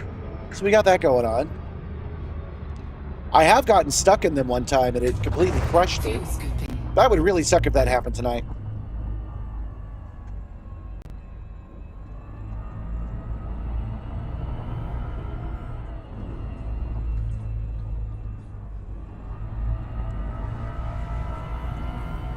So next week, you guys, we'll be back on Monday. And when we are, we'll be back in the bubble, which means that we can have other kinds of adventures. We'll take a break from exploring for a while. And but the very next one I'm going to be doing is a Notice Me Senpai stream, because Moist Critical did a quick review. He went and he looked at the short and he thought it was neat on his stream. And he said, oh man, I want to see this thing in action. I want to see it move and gyrate. And we're going to be like, okay. And we're going to do aerobatics on Monday. It's going to be all action. I'm excited for it. Between the best and the worst ships that exist in the game, where is this one on the scale of the Caspian Explorer? The Caspian Explorer is all the way at the top if you measure it by exploration. So, you know, there are basically four things you can do: explore, combat, trade, and on foot stuff. Everybody likes foot stuff on the internet. Those are the four things you can do. And if you're trying to do exploring, this hands down is the best one. It even beats the fleet carriers. It's not even close. It's finally getting cool enough for me to drink. Fuel scooping complete. If you're using mining, the best ship is the Type 11. That's another new ship that just came out. It is one you can just buy with in-game money. It's free to use now. The Type 11 makes mining fun. I never found mining fun before, but now I do. I think it's pretty great with that ship. Frameshift drive charging. What times do I start streaming? I stream at 7 p.m. Eastern Standard Time. But I'm thinking I might switch to daytime. I haven't fully decided yet. 4, 3, 2,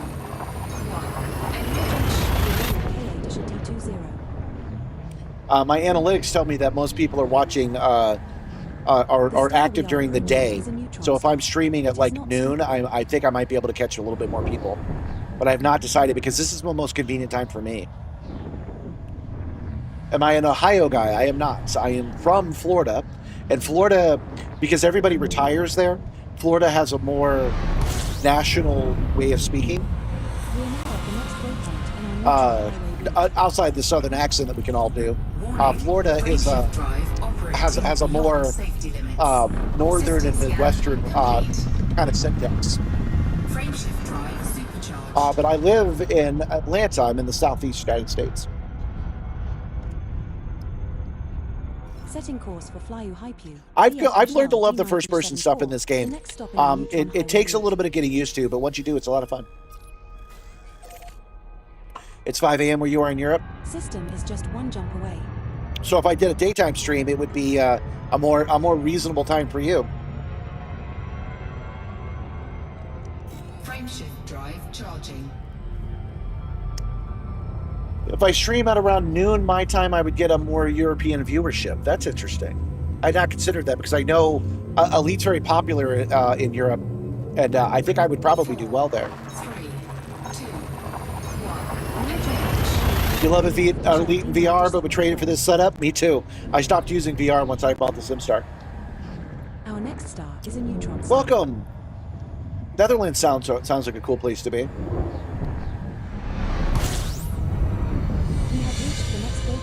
You know, you guys talking like this, you guys are active in the chat right now at freaking 11 o'clock at night, telling me that daytime would work for you as well. Makes me want to try it again. Perhaps Monday we should do a 11 a.m. stream. Simstar with 2 R's, and the only thing you're going to find is more me. This is a unique build that I created myself. It's based off of another platform, but you know what? My voice hurts. You're gonna have to look that part up. Wait for tomorrow's stream. Sorry, tomorrow's short. It'll explain it for you.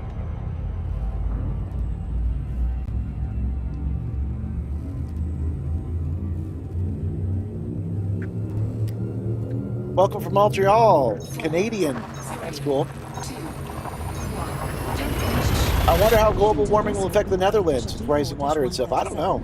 It's affecting everything. Some things will be affected positively. It's still bad. We need to stop it. But it won't be doom everywhere. It'll just be doom where on the coasts. More severe weather will make things more difficult all kinds of places. But you guys who are not from the United States, you might not know this. We have storms that you can't even imagine here.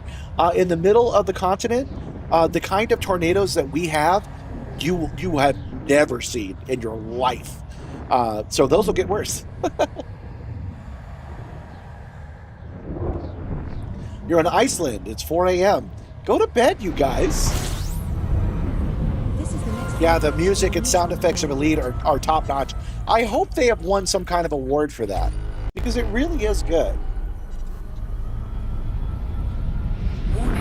Frameshift drive operating. I was telling Gabby, I was telling my wife today that all the interesting people today's short was all about. Hold on. Frameshift drive supercharged. There we go. So today's short was all about how I was able to see that we are international, which makes me very happy. I like meeting new people from new places. And I was talking about the places I would like to go, and one of those would be not a specific spot in Africa. We found like one of the major missing links. His name is Lucy. He found it under a tree, and I would love to go to that tree. I would love to stand there and know that I'm probably within 100-mile radius of mankind's start. And I think that would be a cool place to visit, to be at, to know that I've gone all the way around and I'm now back at the beginning would be cool. So that's a place I would like to go someday.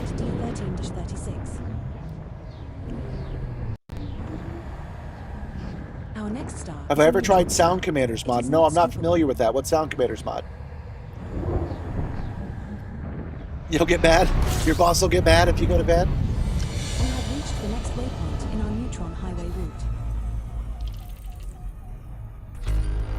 We had a tornado here where I live in the suburbs of Atlanta. Cut a straight line across entire neighborhoods, but it was still 3 or 4 miles from me, so I didn't know about it until the next day. But that was like a class 1 tornado, enough to hurt but not rip up a whole city. Setting course for Paramio. What's that jacket insignia? This is the Simstar. The next stop in our I'll show that to you. Project Simstar. I've got my own uniform, my own patch. This one's because that is the ship that I'm flying right now. This is the second iteration of the Simstar. Lucy is not the first human. Lucy is pre-human, but is the missing link between what we were. We were never actually chimpanzees. We were a kind of ape, and then Lucy's the intermediary piece between. When I was growing up as a kid, we were taught that the missing link has never been found, and now they're taught the missing links first. The first missing link we found was Lucy. We know what tree she was found on. We know she was an intermediary link. We know where, specifically in Africa, we started spreading out from, and I would love to go there. Seeing the shorts about the build, it's pretty sick. You're going to be watching? Well, that's great. Welcome. You're watching the streams that these shorts come from, so... welcome. You've reminded me that this will be seen later, so I got to look at...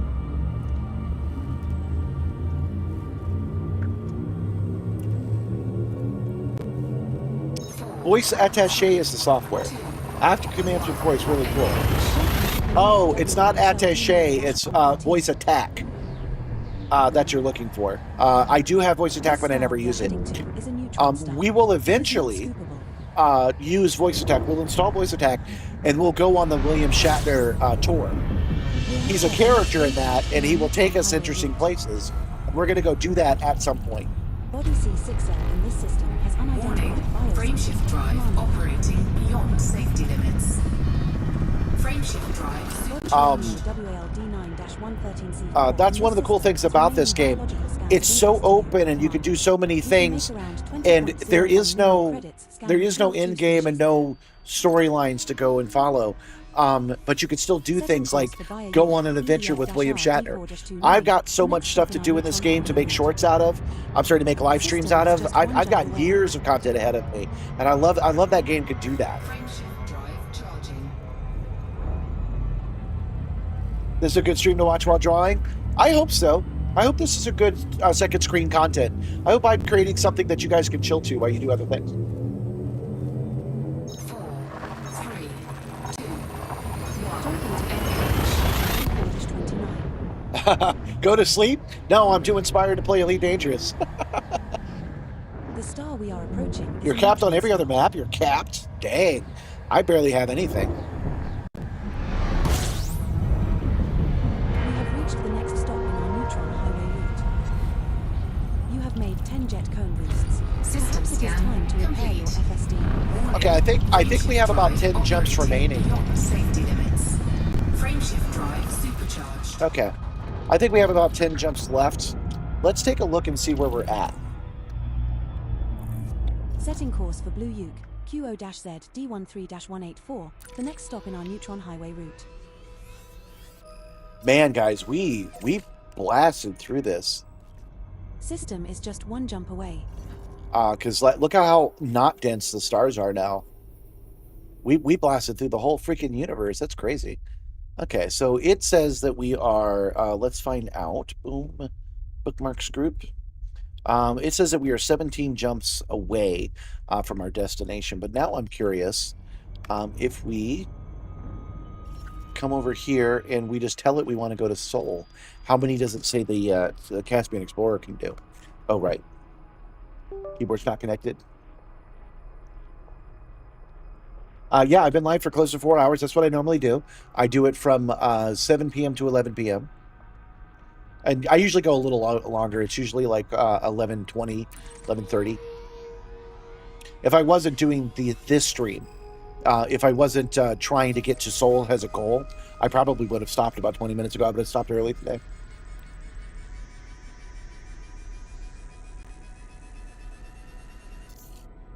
Yeah, how are you scooping up ionized particles when you're going faster than the speed of light? That's a good question. We will reach our destination in 60 jumps. Any trips for finding any of the high-paying Exo-bios? Yeah, I find it helps to jump up in the air and pull the left trigger and scan out that way. That helps me. Planning on joining the community goal or completely avoiding it because it's pirate hunting? I had not heard of any community goals. I've been out in the black for so long. I will definitely be joining the... it's pirate hunting. Perfect. Yeah, we'll be joining the community goal. We'll do that on Monday. I'm glad that you came too. Thanks for coming, Tashiboto. Okay, so it says 60 jumps. Well, we're not doing that. We're definitely going back to the 10 jump route. Course cancelled, Commander. That is easy enough to do. Neutron Highway. Scroll down.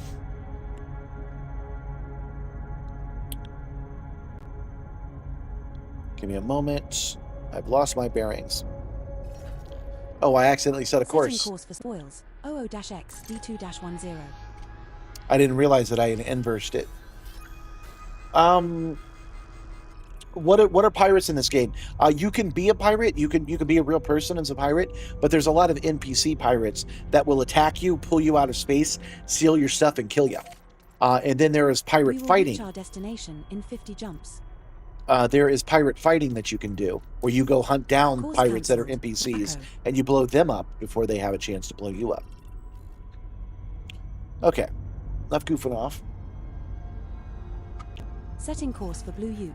QO-Z D13-184. Yeah, finding systems with bodies with high ping exos. Yes, there are two ways you can do that. The first is ED Copilot. I will show you that button right now. System One is just second. one jump away. Okay, so here in ED Copilot, you can bring up a system. Any system will do. No, wait, that's not even it. I'm telling you wrong. 1 second. Places. Where is that freaking button? I'm getting a little tired, guys. I pushed it a little hard yesterday.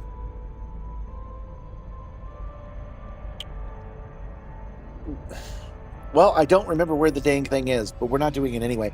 There's a button on here that says Road to Riches. You can push that, and it will take you to places that are known to have a good Exo-bio, and then it will take you to exactly where that Exo-bio is. I don't recommend it, though. If you're looking to make money, I recommend the old-school trading route. That actually works really well for me. The other thing to do is that go off into deep space and scan until you find some. At the beginning of our stream, it's way out there, but at the very beginning of our stream today and the end of our stream yesterday, we found a planet that had 7 biologicals on it. So I'm gonna make like $1 billion from that, guys. So that's what I recommend for doing for searching.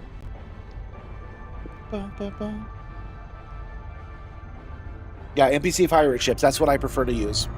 I prefer to fight NPC pirates instead of actual pirates. I do not like PvP. I made a short about that fairly recently.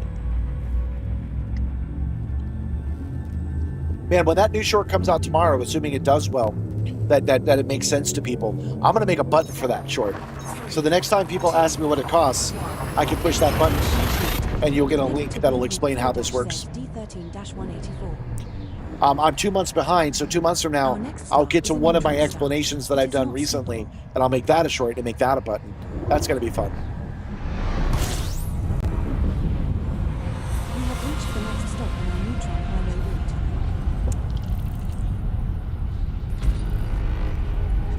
Warning, frameshift drive operating beyond safety limits. Frameshift drive supercharged. There we go. Setting course for Philea, SF-L D9-85, the next stop in our Neutron highway route.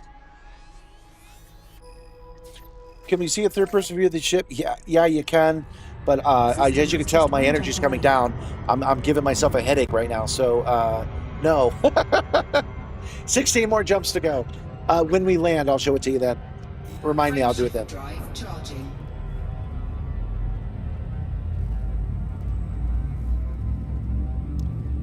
Love how many non-ED players are finding the stream and asking about the game. Yeah, me too. Come and join us out in the black. Come and join us on being pirate hunters. Come do trading. D9-85. I've been destroying your shorts feed. I've been popping up on it a lot. The star coming up is a neutron star. Oh, by the way, because that particular video went viral, one of the jokes people say, and this is a joke, is we found the guy that has all the RAM. Get him. System scan. So I just want to make clear, just so you guys know, That is all the equipment that I use is old model. Frameshift drive operating beyond safety limits. Hold on.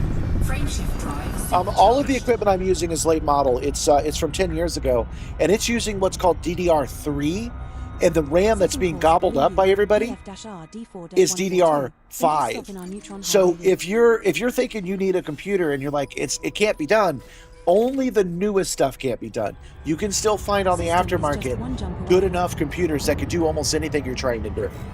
If you're trying to be a high-end gamer, maybe not so much, but this is also a 10-year-old game, so I'm not trying to be that either.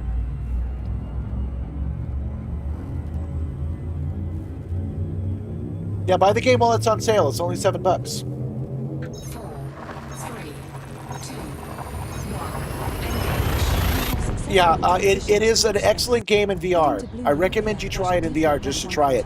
I've made arguments that it's still the benchmark of good VR games, so it's awesome. But the problem is that it is a flight simulator.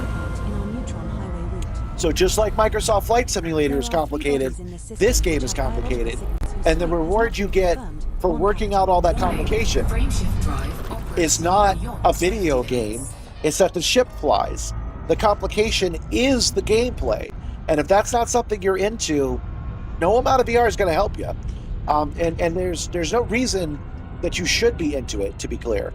There's no reason that this is a game that you play and you suffer through. If flying a ship in detail doesn't do it for you, then this isn't the game for you. I mean, shit, I don't like I don't like combat, so like Fortnite isn't a game for me. That's all combat all the time. Yeah, at 60 frames a second, this game doesn't do much. You're running DDR4 with a 1080. Yep, it'll run on that. I'm running a 2080, which I do recommend. It's one generation above. PO-Z D13-35, the next stop in our Neutron highway route. The Elite is the reason you bought your first VR headset, the HTC Vive. Yeah, that's a good combination. System is just one jump away. I bought Elite for my first headset, which was I had one in the 90s. I had a DK1, but the DK2 I had before I bought Elite. And the DK2 and Elite go together really well.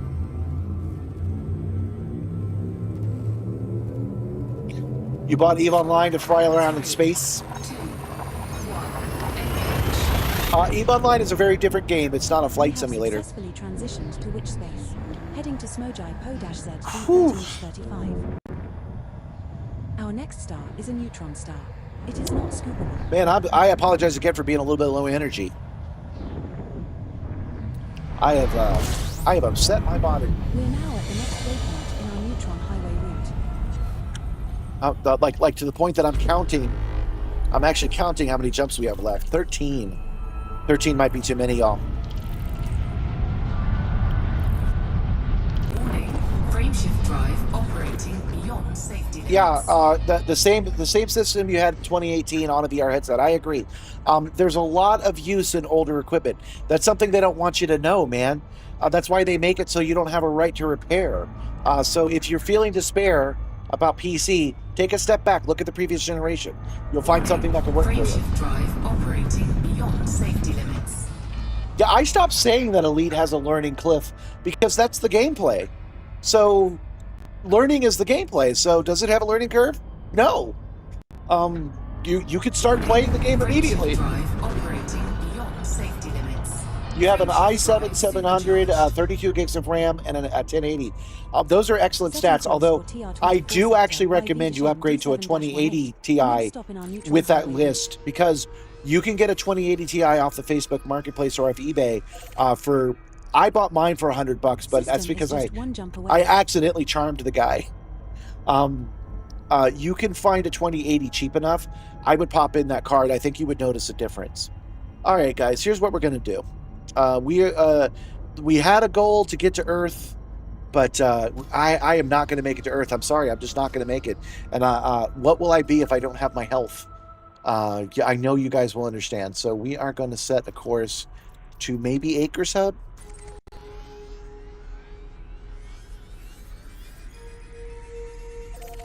46 jumps. Okay, we're still way out here. Setting course for Yarn. We will reach our destination in 46 jumps. I would like to finish the travel today if I can. Cancelled. Commander. Oh, you have a, you can't really swap out the GPU. Okay, yeah, that's the thing. You can actually run a GPU on the outside, but you're right, 1080 will be fine. One of the computers here, it does that. You want to play it in VR? I actually recommend the joysticks, the X52 for playing in VR. Real joysticks are better for VR in this game. You're planning a full system upgrade next year? Good idea. All right, we'll try to do this one other way. Let's do a search for stations. No stations. No stations detected in Smojai. PO-Z. Interstellar factors. Let's see where the nearest interstellar factor is. I am sorry, Commander. I cannot find an interstellar factors within 30 jumps, which is 2,589.3 light years based on current defined jump range. Well, didn't realize it, but I guess that was aggressively helpful. Oops. Planning a full system upgrade this year. Yeah, you said that right. I'm sorry you said that. I'm just losing it. Rest, recharge, take care of yourself. Yeah, I agree. It can't find it. We're 10 jumps away. Where are we right now? There's a landable planet right here. That's just how it's going to have to be. We're going to have to land here on this planet, and then we're going to have to start here on Monday.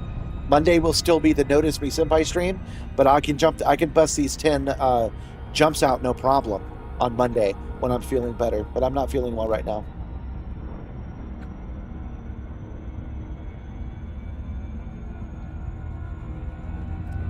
I'll only rest if somebody gives me a membership or a super chat. Otherwise, I will damage my body permanently. Okay, Gabby's on. Oh, now it's on now. Hi. When Gabby finds out what's happening, she's going to be like, well, okay, you're done. As a reminder, you could stay out there if you wanted to. Warnick says hi.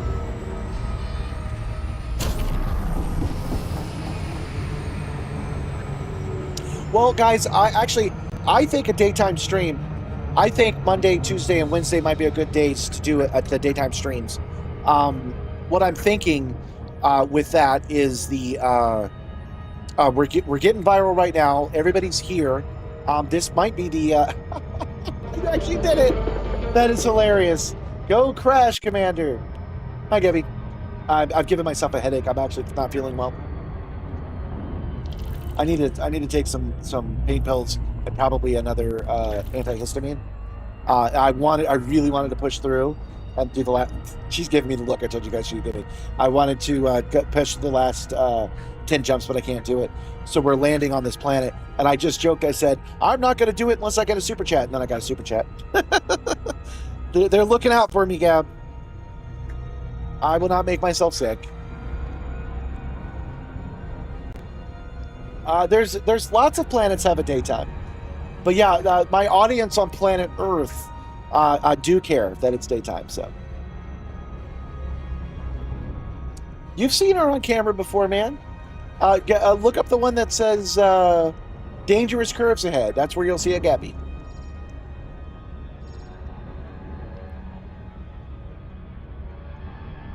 But I think daytime might work well for me, and I wanted to wait. I kind of explained that, and while I was explaining it, I realized that right now, while I'm hopping off, is the time to do it. So we will dedicate all next week, all of it, Monday, Tuesday, and Wednesday, to 11 a.m. to 3, and we'll give that a try and see if we can start a new consistency. Because one of the ways I built up this is by being consistent, but maybe we can start a new one during the day.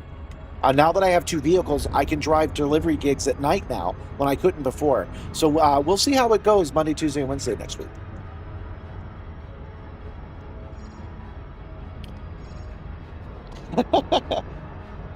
Orbital flight engaged. Approaching body. Yeah, go to the Discord. This one's a rocky body.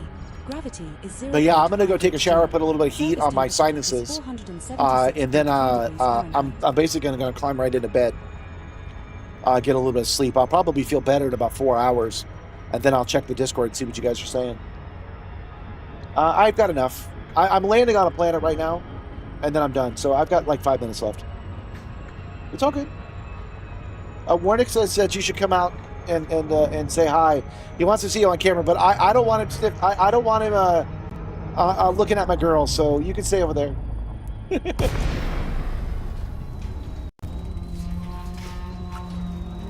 Yeah, get mixy.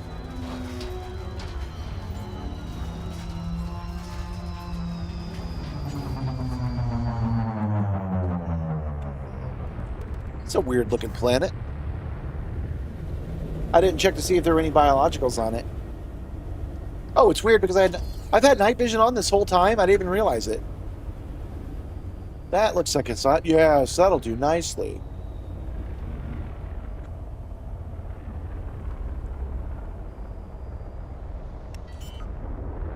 Oh, is there heavy gravity here?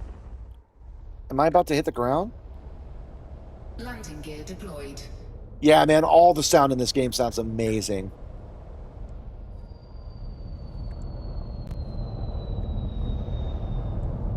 You keep saying that.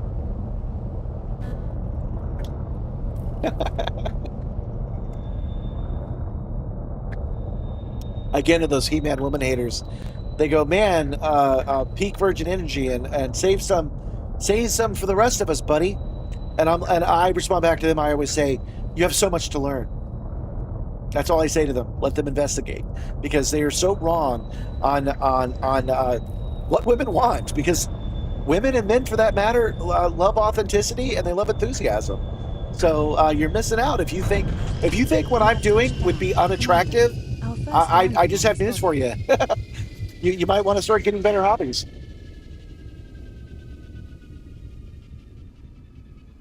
Oh yeah. What? You weren't on camera. What? Oh, it's attractive as YouTube approved heck to be enthusiastic and be authentic. Yeah, you're right. Hop out and get first football. You're right about that. Is this a new system? No, this isn't a new system, is it?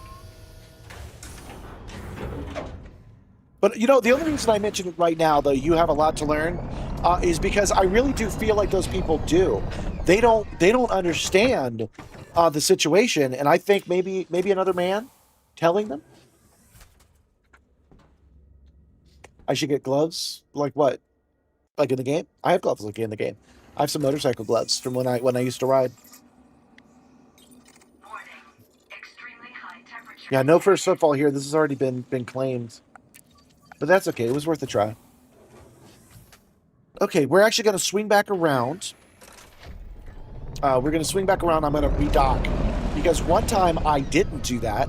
I ran out of gas and died. So if my run-up is longer than expected on Monday, I will be safely in my ship.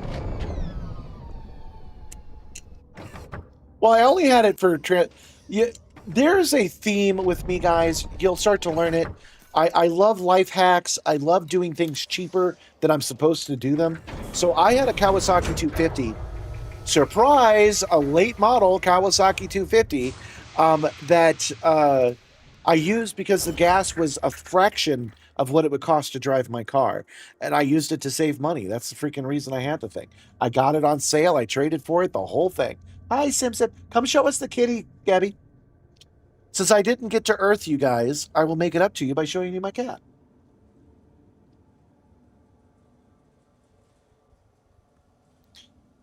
He's a CM. He's a kitty. It's on the chase cam. There's a kitty. Hello, CM. Sim, a year ago, a Simmer is her name, Samantha, arrived at our door screaming for food. It was one of those cat distribution system things. It happened over the Christmas break. She came running and hid under the Simstar, and she has not left our house since.